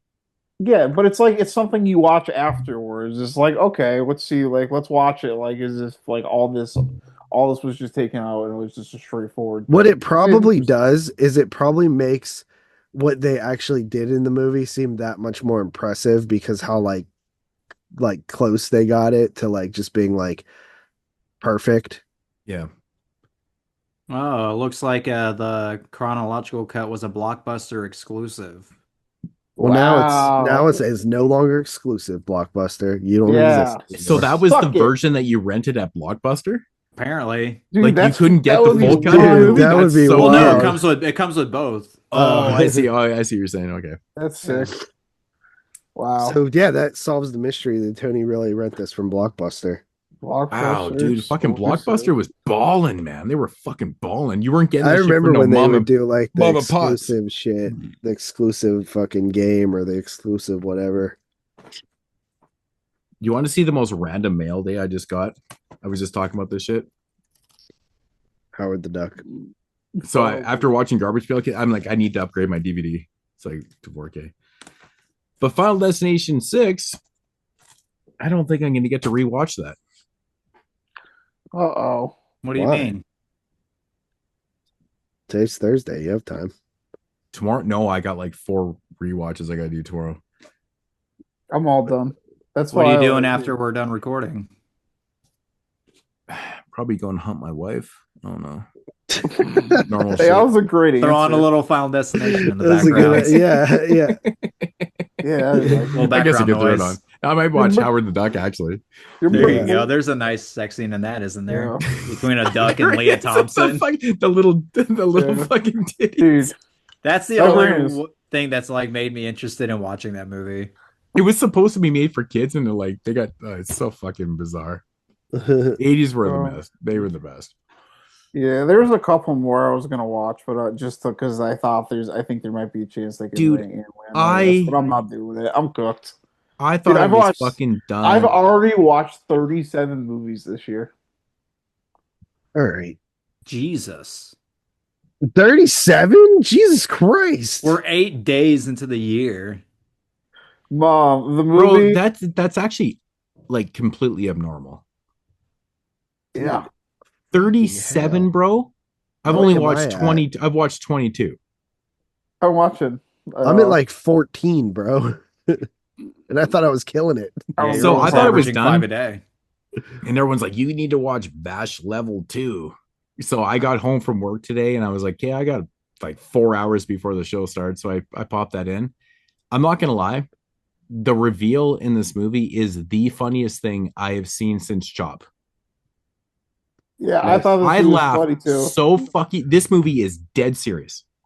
I The was reveal happens and I laughed so fucking hard. I Like, we found it, thought- I'm like, you're not kidding. You're fucking joking. I actually looked up the currency. It makes it even more fucking funny. I was like, I thought it was funny, like right at the beginning, where the guy's like screaming at the girls in the minivan. I was like, dude, this movie's gonna rule. You watched it, right, Tony? I No. watched. Oh my god, dude, watch it. It is so fuck. This movie is fucking hectic chaos. It's So- hectic chaos. You So don't have to Sharon- watch the first one to watch this one. From what everybody said when I was like researching it, is no, that it's like unrelated or something. Yeah, I Yeah, looked into I it. didn't and- even know the first one existed until after I watched it. yeah. And everybody says that like well, because the I saw the ratings 2 are and I was bad. like, there's got to be an original, and then I looked into it because I wasn't gonna watch it, and they're like, you don't need to watch it. So Yeah, so Shall We Dance was the second movie I watched this year. So that's how many movies I've watched since Shall We Dance. no wonder your That's brain's no fucking wonder you cooked, fucking bro. couldn't fucking start talking about Adam Sandler in the middle of it. You watch that Then would be Adam more- Sandler movies comes and- in and fucking says some goofy shit. So Tyler fucking Mike messaged me and he's like, dude, your 2 word review was fucking hilarious for Vash, and he's like, No, wait, you gotta really do the one you had that made me laugh was fucking your Bring Her Back one. That's the funniest Oh, one. the piggy That's peeler? No, that's What the is it? weapons of it. Pool party. Pool party. oh, for Bring Her Back, yeah, pool party. Yeah, So that's bash fair. level? I laughed so hard at that, dude. Oh yeah, that was for weapons. I said piggy party No, yeah, you or said full party. piggy peeler. Yeah. Yeah, you said full party for your So back. I bash level. lost it. That was so funny, dude. I wrote a skydiving Yeah, I schoolgirls. laughed. I saw that too. That was funny. You know, I was laughing at that part. It's like what? This movie is one of the most chaotic, insane things I've seen in such a long time. It's like, wow, what the fuck is going on? It's crazy. But when it reveals, it's just like, what the fuck? Anyways, ratings on this movie. We give him ratings. Uh-huh. JP, what do you give this one? I gave TimeCrimes a solid 8 out of 10. I think it's great. Tony. 8.5. Sasado. 8. Whoa, nice. I'm actually at an 8 on this one too. Yeah, really good, man. And it, Yeah, you know, super you solid. pop it in, and I'm watching a ton of stuff right now. I'm grinding shit and stuff, and like, I know I have to get these in for the show or whatever, and I'm like, okay, let's get this one in and over with, and then it starts going. I'm like, get really into it, and I'm like, that's what I love about movies. Like, even sometimes when you're not really feeling like watching a movie, and if a movie is really good, it could instantly change your whole like mindset on what you feel like doing right now. Hell yeah, I watched it after Boots and the Preacher. I was super So hyped did about I. it. I think that really helped. It did. Yeah, dude. I literally watched this or Garbage Pail Kids, Boots and Preacher, and fucking TimeCrimes all in a row on fucking the other night. I watched actually Psychotropic Overload right after this one. So it was a mixed bag that night, but So I guess that's about it. Do we have a release of, I think Tony's going with Reviver, release of the month here. Yeah, what is release of the month? Tony, what do you got? Is TimeCrimes. Never had it before, so very cool to get it, part of the subscription. I'm cool. I'm like, it's weird that like Magnet didn't release it themselves, but I assume it's probably just because VS did the restoration themselves and everything. So they're probably Yeah, it just like, could we be. want that fucking movie. But like, why Yeah. is Magnet around then? Because we're I not know, it getting is any kinda weird. titles from them, but that we get Vinegars. This should be Magnet. I don't Yeah. get it. I don't really understand what's going on. Hopefully, Yeah, if it was Magnet, they would be like scoring such a high level right now. Yeah. hopefully we get Let the Right One In, They're taking all the good Magnet movies. Like you can have because your that was crappy shot on ones. film. There's That'd a be lot of love fucking to see a good good Magnet release of that, movies, man. though. Love Yeah. to see a good release. Yeah. They're not sharing. Yeah, I say TimeCrimes as well. Yeah, I didn't buy it, but I'm also gonna say TimeCrimes. Yeah, I'm going with TimeCrimes also. Nice. Absolutely banger film, man. TimeCrimes. That's might be the first time we've all actually had the same release Yeah. of the month. I think. Ironically, the one I last don't. one for the Ironically, year. the one I don't buy. It's yeah, it's you good. bought Advent Calendar. I buy Advent Calendar. That's So- my release of the That month. was on it. No, you know what? We're even now. This is the universe getting me back, getting JP back for making me buy Adam Calendar. Bye bye love. Wow, yeah, straight up. So yeah, that actually is the final of season 2. Well, no, and what are we will- doing next? What do we? Oh no, it doesn't. Yep. Yeah, but we'll still talk about that. So that's it for season 2, and all the releases and stuff like that. We still have the top 10 of the year, which will be the first episode of season 3, where we look back on all the releases of the past year, give our thoughts and opinions on what all was released, as well as get into our top 10 favorite releases, each of us. And then after that, in February, we will be releasing episode 2 of season 3, which will be the titles that were announced for subscriber week. So we will be having a guest on that show, and that is Mr. Gregor Mortis, who decided to pick Terra Firmer. Terror Firmer as his title. which is a pretty cool pick. I think we'll probably all rewatch Terra Firma. And then Tony went with what's Trigger Tony? Man Trigger Man. from Glass Eye Picks, the Larry Fessenden sub label Right. partner That is label. the Ty West movie. Yeah. I'm going with the Connie title. Bye Bye Love. Man, Yeah. The pee pee poo poo man. Moodz is going with the Joe Christ anthology. I'm gonna chance this one out. It might be the same level of what Tony just went through tonight, but you is never that know. Saturn's Core? The only difference is that I only had a 14-minute like documentary as my bonus feature. You've got about 14 hours of bonus features on yours, I'm sure. Yeah, Yeah. I think it actually is pretty fucking loaded, but I think some of the shorts are pretty sure. I don't know. We'll see.